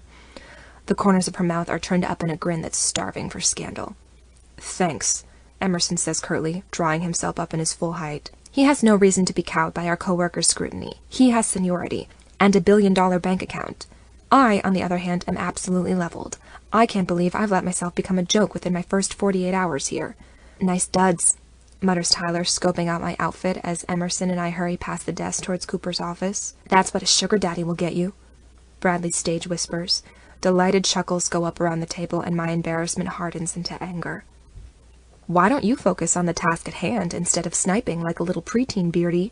I snap back at him. Wow, somebody's touchy, he says, raising his bushy eyebrows. I thought hot sex was supposed to be relaxing. Hey, Bradley, Emerson cuts in, whipping around to face the alternative douchebag. Why don't you try shutting the fuck up? The room goes quiet around us as Bradley and his cohorts back down. But instead of this being a relief, it only adds to my annoyance. Don't fight my battles for me, I mutter to Emerson, marching toward Cooper's door. Your battles? He shoots back. You're in this alone now, are you? I could have sworn it takes 2 to oversleep after tearing up the bedsheets all night. No, I begin, but the frosted glass door swings open before I can finish. Ah, you're here, Cooper says, appearing in the doorway. His jolly demeanor has totally vanished. In its place is nothing but a cool, detached stare. The transformation is total, and it takes me off guard. But Emerson's not worried, or at least he's pretending not to be. You wanted to see us? Emerson asks, strolling into the office. I hurry in after him, feeling a dozen judgmental stares boring into my back. Yes, Cooper replies crisply, closing the door behind him and taking a seat at his desk. Have a seat, you two. Have a seat? Emerson laughs. Feeling a bit formal today, Coop? Just sit down, Emerson. Cooper shoots back. Emerson and I sink down into the 2 chairs before Cooper's desk. Our boss looks back and forth between us, his expression unreadable. Emerson, for his part, looks cool as a cucumber. I, on the other hand, probably look like I'm going to be sick. I just might be, depending on how this little meeting goes. The last thing I want to do in my precious free time is intercept office gossip, Cooper begins, crossing his arms over his sweater vest, but the buzz about you two has been a bit impossible to ignore this morning. People like to talk.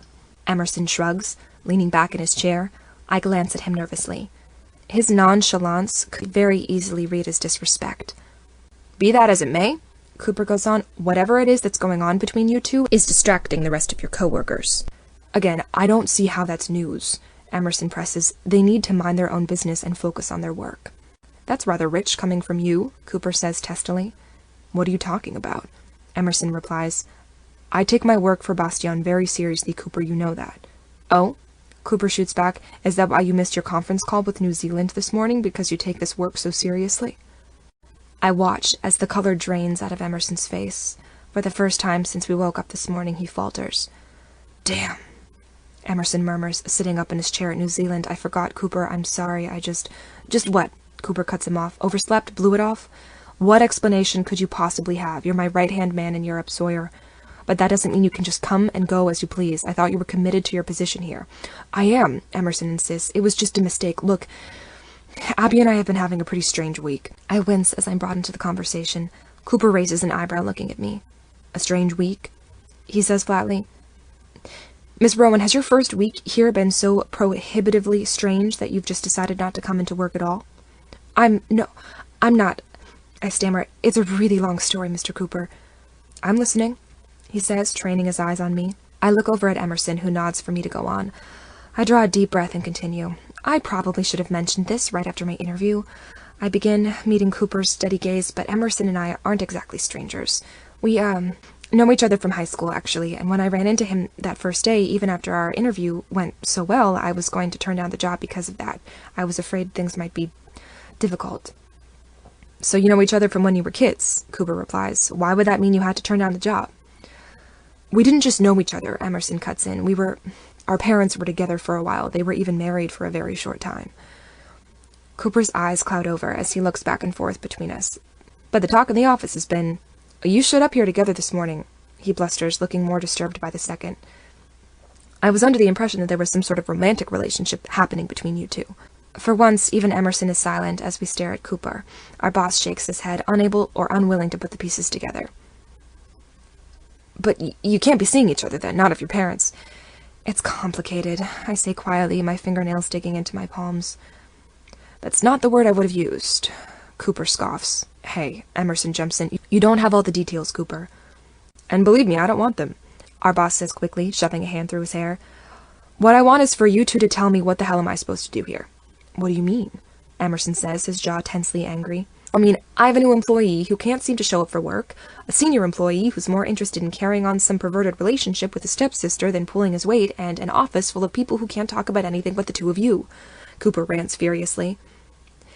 Emerson, I cry out as he lunges to his feet and towers over Cooper's desk. In an instant, it's like he's 18 again, facing off against his tormentors. His entire body is alive with powerful rage, and I'm truly afraid of what he might do next. Don't you dare presume to judge me, Emerson growls. Get out of my face, Sawyer, our boss cries, shrinking back into his chair. You don't know the first thing about my life, Emerson rages on, shaking. Abby is the best thing that's ever happened to me, and I'm not going to let you shit on what we have. Fine, Cooper shoots back. You two go off and live whatever kind of sin you prefer, just don't do it under my nose. Are you trying to fire me, Cooper? Emerson growls. I can't fire you. You're under contract, and all of the partners need to agree before terminating someone, Cooper says, exasperated, but I strongly suggest that you consider... I quit. Emerson cuts him off, pushing roughly away from the desk. Great, Cooper shouts. Good idea, Sawyer. Just walk away from the agency because you're caught up on a piece of ass.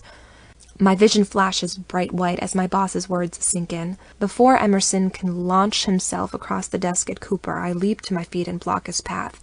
I stare down at Cooper, the corners of my vision blurring with rage. I'm not a piece of ass, I say, my voice clear and strong. I was almost the best graphic designer you ever had, but you blew it. If Emerson goes, I go too.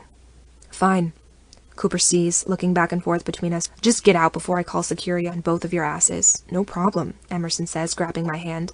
We storm out the door together, our shoulders squared. Good luck, you two, Cooper calls sarcastically after us as we march across the community workspace. Enjoy your incestuous little cabal while you can. Our co-workers rubberneck to get a better view of us as we pass, but one withering look from Emerson and they all pry their eyes away.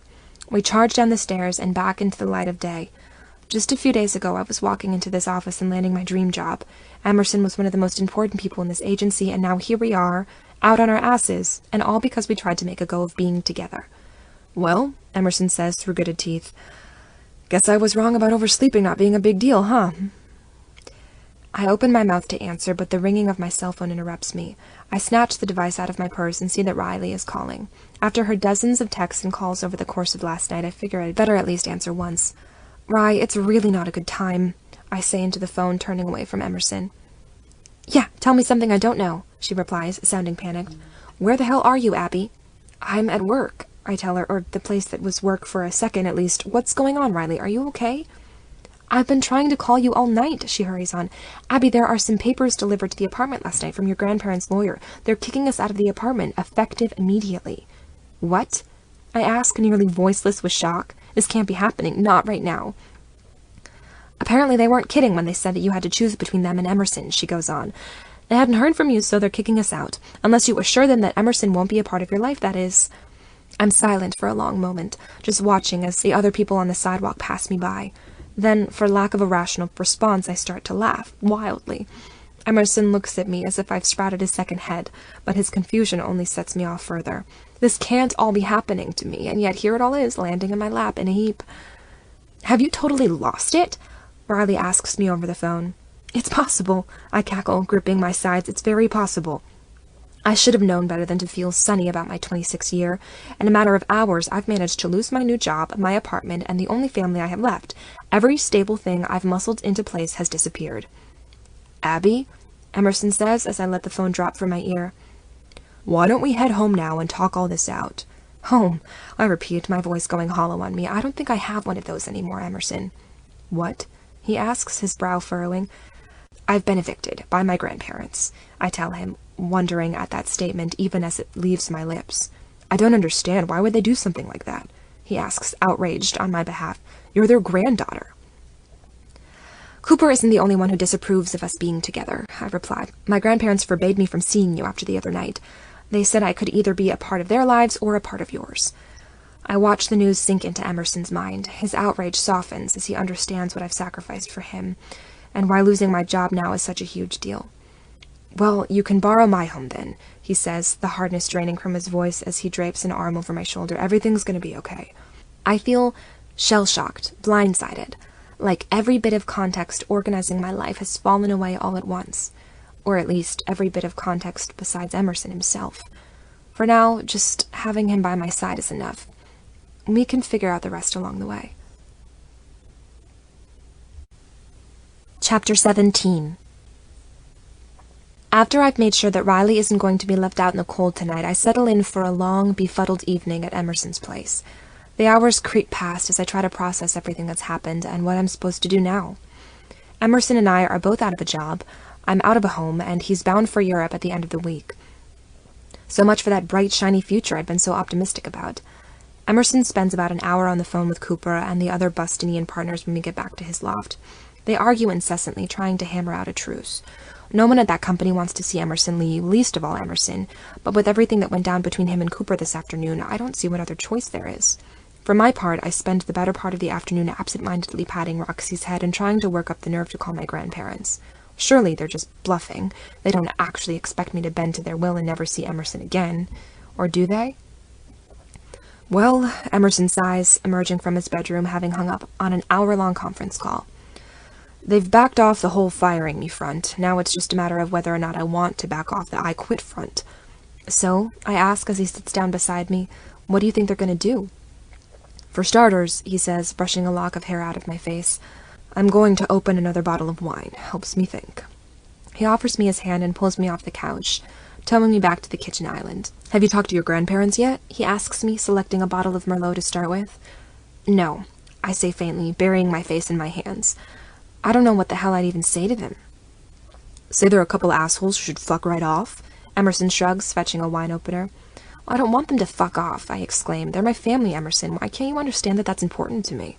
Maybe because I know just how badly family can mess you up, he replies, popping out the cork. You think I don't know that? I ask.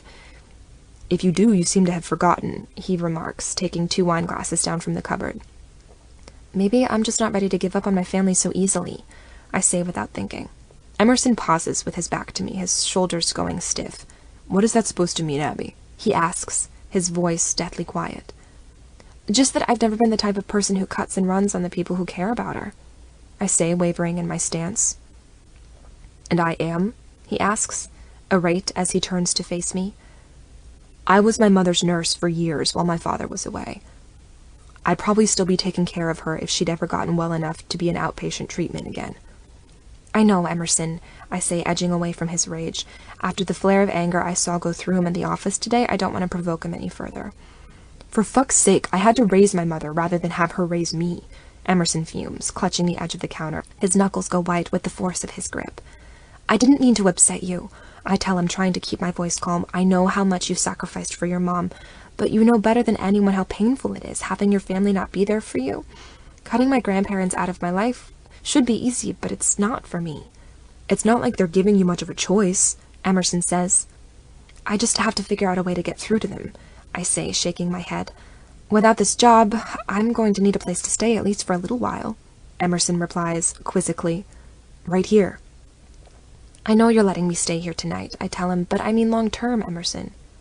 Maybe I mean long-term too, Abby, he shoots back, his anger fading to determination. What are you talking about? I ask him. You're not even staying here long-term. You're going back to London at the end of the week. Only if I decide to keep my job at Bastion, he says. I stare at him, jaw hanging out.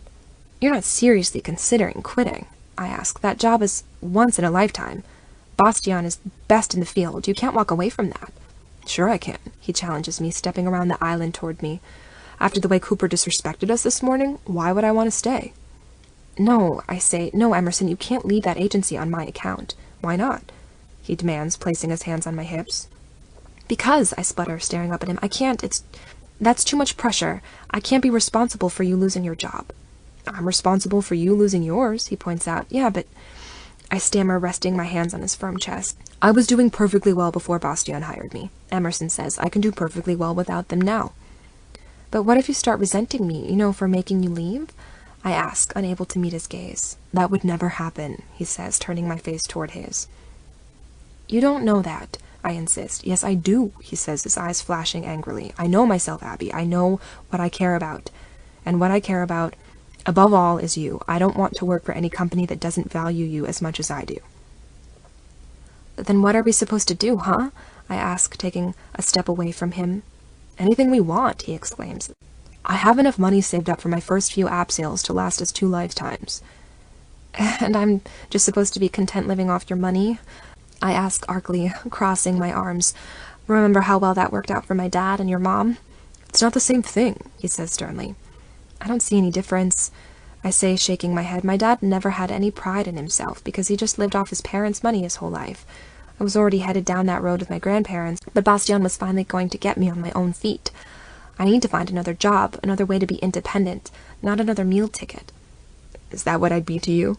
Emerson asks heatedly. Another meal ticket? Of course not, I cry. I love you, Emerson. I loved you when you were a penniless 18-year-old, and I love you now. So what the fuck are we arguing about? He shouts, slamming his fist down on the island. It's just money, Abby. It doesn't mean anything. No, it means nothing, he insists. You sharing my life, my resources, wouldn't mean that you were bound to me or that you owed me anything. It wouldn't mean I had power over you.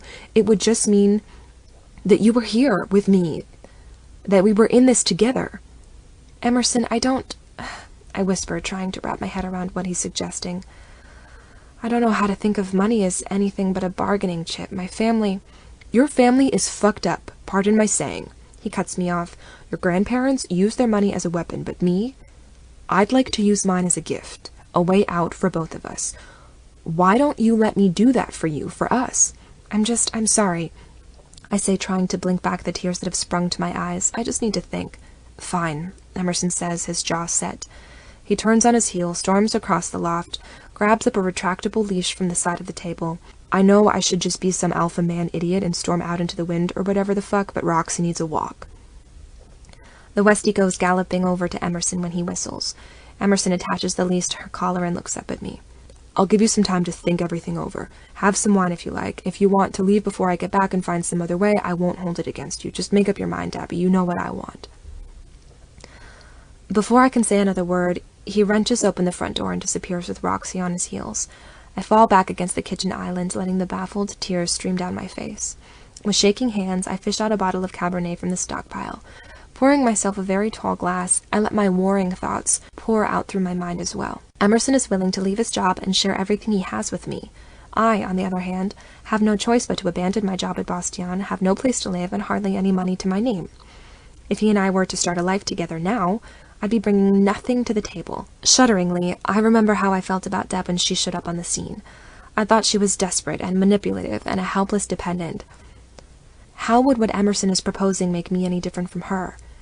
As much as I hate to admit it, I've been living off the generosity of my family for my whole life so far. Sure, I work hard to get into a good college and paid most of my tuition with scholarships, but I have privilege coming out the wazoo. And now what? I'm just going to marry rich and have that be that? How am I supposed to live with myself if I go down that path? I have to earn my own way through this life.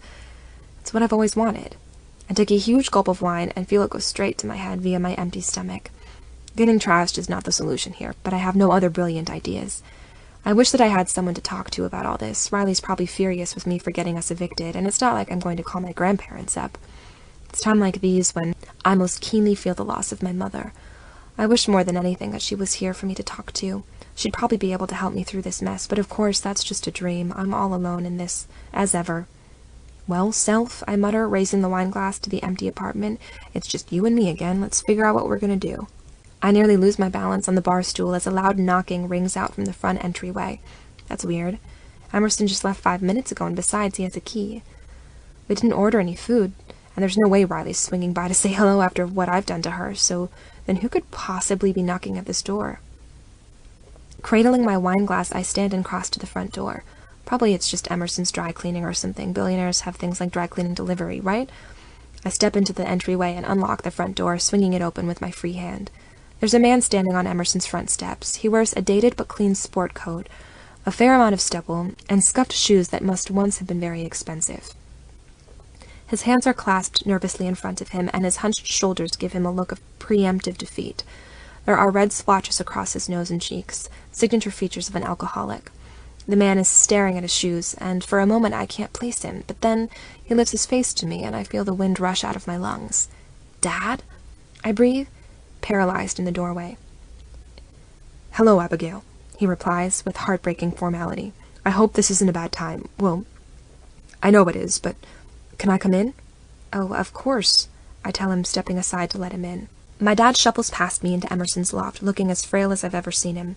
I stare after him, utterly baffled by his sudden appearance here.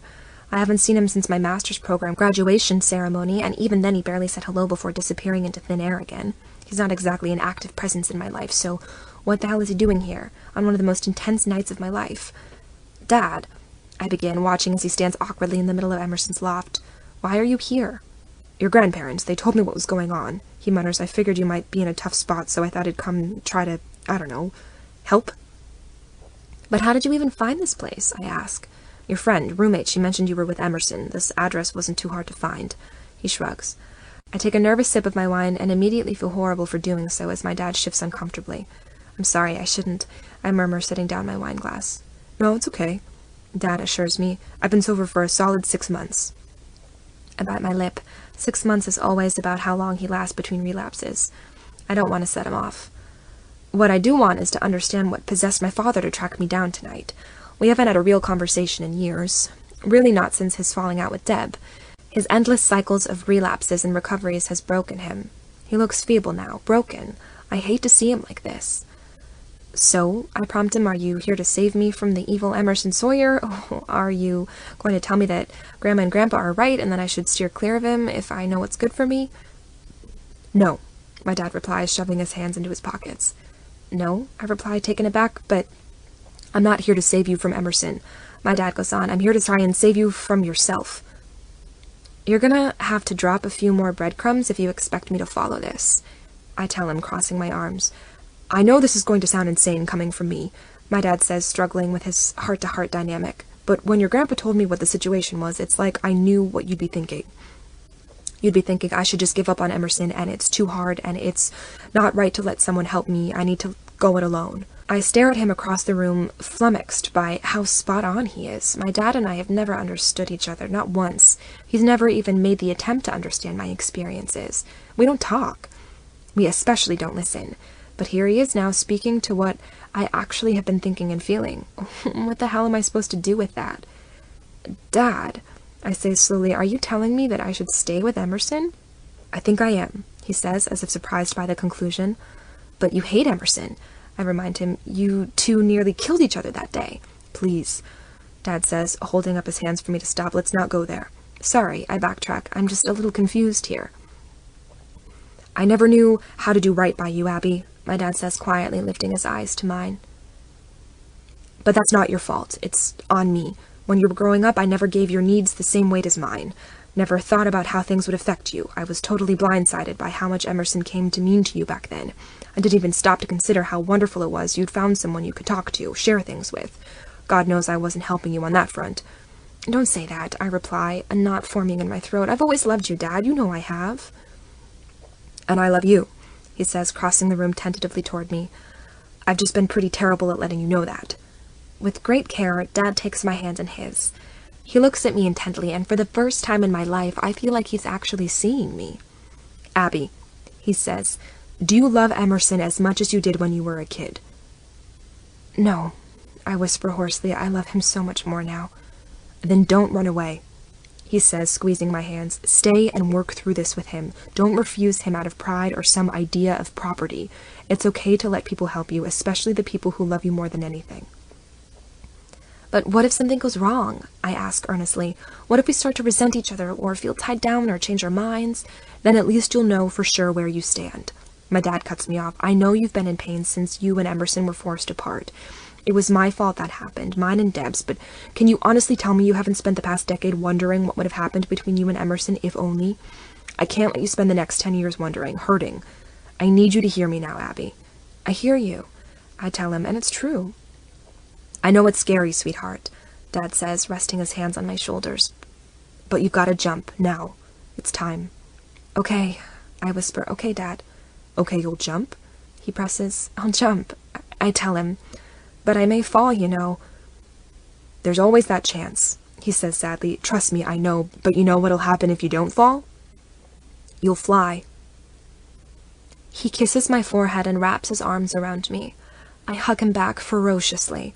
I think this might be the first honest moment we've ever shared together. And all I had to do was let my life go almost entirely derailed to bring it about. Life's funny, isn't it?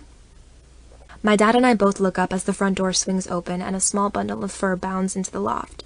Roxy runs right up to me, whiny with delight to find me still here. When Emerson steps into the loft after her, the same look of relief floods his eyes. He was worried I'd be gone by now. That relief gives way to surprise as he recognizes my dad standing next to me. Bob? Emerson says, looking back and forth between us. Hi, Emerson, my dad says, going to shake Emerson's hand. Sorry to drop in unannounced. I just needed to have a word with my daughter. Oh, sure, Emerson says, giving my dad's hand a firm shake. You guys have a lot to talk about. I'll get out of your hair, Dad says. But Emerson, I know I have no right to ask anything of you, given how I've treated you in the past. It's just, be good to her. Be better to her than I ever was. I intend to be, Emerson says, training his eyes on my dad. Whatever she decides that means to her. My dad smiles, faintly but resolutely, gives me a final wave and sees himself out. Emerson and I stare after him as the door closes quietly in his wake. For a moment, the only movement in the room comes from Roxy's exuberant tail wagging. When Emerson finally swings his gaze my way, his eyes are full of cautious hope. So, he begins, did your dad give you good advice? You know what? I laugh softly. He really did. Did that advice involve getting as far away from me as humanly possible? Emerson asks, taking a step forward. Not at all, I tell him, countering his step. In fact, it was just the opposite. Huh. Emerson replies as we slowly move toward each other in a dance of barely contained desire. Does that mean you've come to some kind of decision about what you want to do? What you want to happen next? It means that I'm ready to ask for what I've wanted for the last 10 years, I reply as we meet in the center of the loft. I take his hands, take a breath, and take that final leap. I want to be with you, Emerson, now and always. I know that what we have is unconventional and that it's not going to be an easy journey, but there's no one else I'd rather be on my journey with, so if you'll still have me, I'd like to stay here with you. If I'll still have you, Emerson breathes, taking me into his arms, I'd give up everything to still have you in my life. Not that I'm suggesting that as a game plan, but... We're really gonna do this? I ask, wrapping my arms around his shoulders. We are, he replies, circling my waist. No one can stop us, Abby, not like before. There's no one we need to apologize to, nothing we have to explain. We're free. I pressed myself to him, bringing my lips to his. Our kiss is searing, blinding, full of promise and hope. Roxy runs circles around us as our mouths move together, making up for lost time. I grin as I kiss him, happy tears running down my cheeks. As we finally break apart, Emerson brushes a lock of hair behind my ear, gazing at me with great purpose. There's just one last thing we have to figure out then, he says, his voice rasping with emotion as he takes my right hand in his. What's that? I ask, wiping the tears away. He looks down at my hand, rubbing his thumb over the single pearl glimmering on my finger. I feel the breath catch in my throat as I guess his meaning. Would you rather be wearing this on the other hand? He asks, his blue eyes gleaming as they drink me in. Do you mean... I stammer, all my composure going right out the window. Emerson's face breaks into a gorgeous grin as he slowly lowers himself onto one knee before me. I laugh with confounded elation as he slips the pearl ring off my right hand. What do you say? He asks, holding the ring up to me. I say, let's jump. I breathe, staring down at him. His smile grows impossibly wide as he slides the band onto my left finger. Turns out that I chose my engagement ring when I was just 17 years old. And you know what? I chose the person I wanted to share my life with when I was 17 too. It just took us both a while to realize it. Emerson stands and scoops me up into his arms as we both burst into ecstatic laughter. This has to be the least conventional relationship anyone's ever heard of, but it's ours. No one can take us away from each other. No one else gets the final say. But there is one last thing I have to ask him now. Are you going to take me to bed now, or what? I grin, running my hands along his impeccably cut chest. He slips an arm under my knees and carries me towards the bedroom like a bride on her wedding night. We're getting a bit ahead of ourselves, maybe. But we've always done things out of order, Emerson and I. Only now we are catching up to where we left off when we were 18. But if there's one thing I'm sure of now, after all these years, is that what we have has always, always been worth the wait. Epilogue. 1 year later. I push down on the top of the French press and pour the delicious-smelling coffee into 3 generous mugs. 2 excited voices banter behind me, and I turn toward them with a smile. Here we are, I say, setting the 3 mugs down on the kitchen island. We can't plot brilliant business strategy without coffee. That, my dear, is a fact, Riley says, gratefully taking her cup. Hear, hear, Emerson replies, grabbing one for himself. I settle down at the island beside them. The entire surface is covered with outlines, graphs, and ideas. A flurry of excited butterflies rally around my stomach as I look over all our hard work. This is really happening, isn't it? I grin. Sure is, Riley replies. You guys are ready to launch. I just have one more feature I want to add to the app and we'll be golden, Emerson says, stepping my way and slipping his arm around my slender waist. You feeling good, Miss Founding Partner? Good and ready, Mr. Founding Partner, I laugh, clinking my coffee mug to his. For the past year, Emerson and I have been hard at work developing a suite of new applications to take the world by storm. The suite will be the centerpiece and first project of our 2-person creative collective, Treehouse. We're the founding partners, CEOs, and only employees, save for our PR consultant, Riley, and our de facto mascot, Roxy. But though we may be small, I feel very good about our operation. Our first batch of apps is targeted at friends and family of people struggling with substance abuse. There are resources, information, and support available through this modest suite of applications.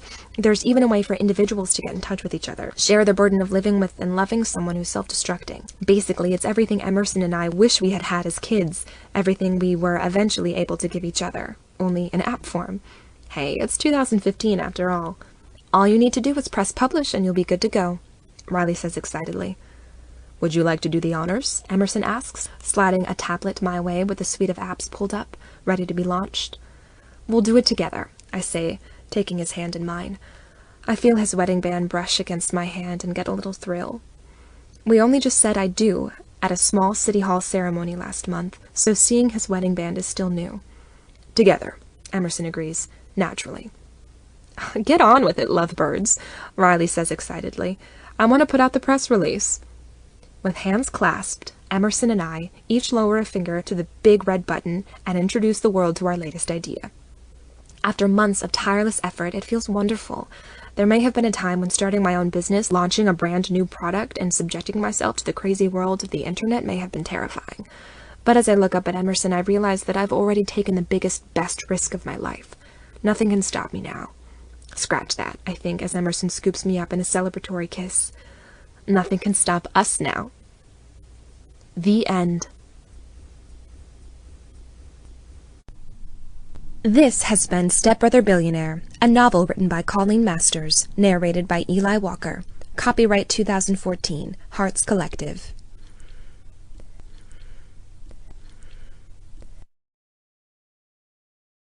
Audible hopes you have enjoyed this program.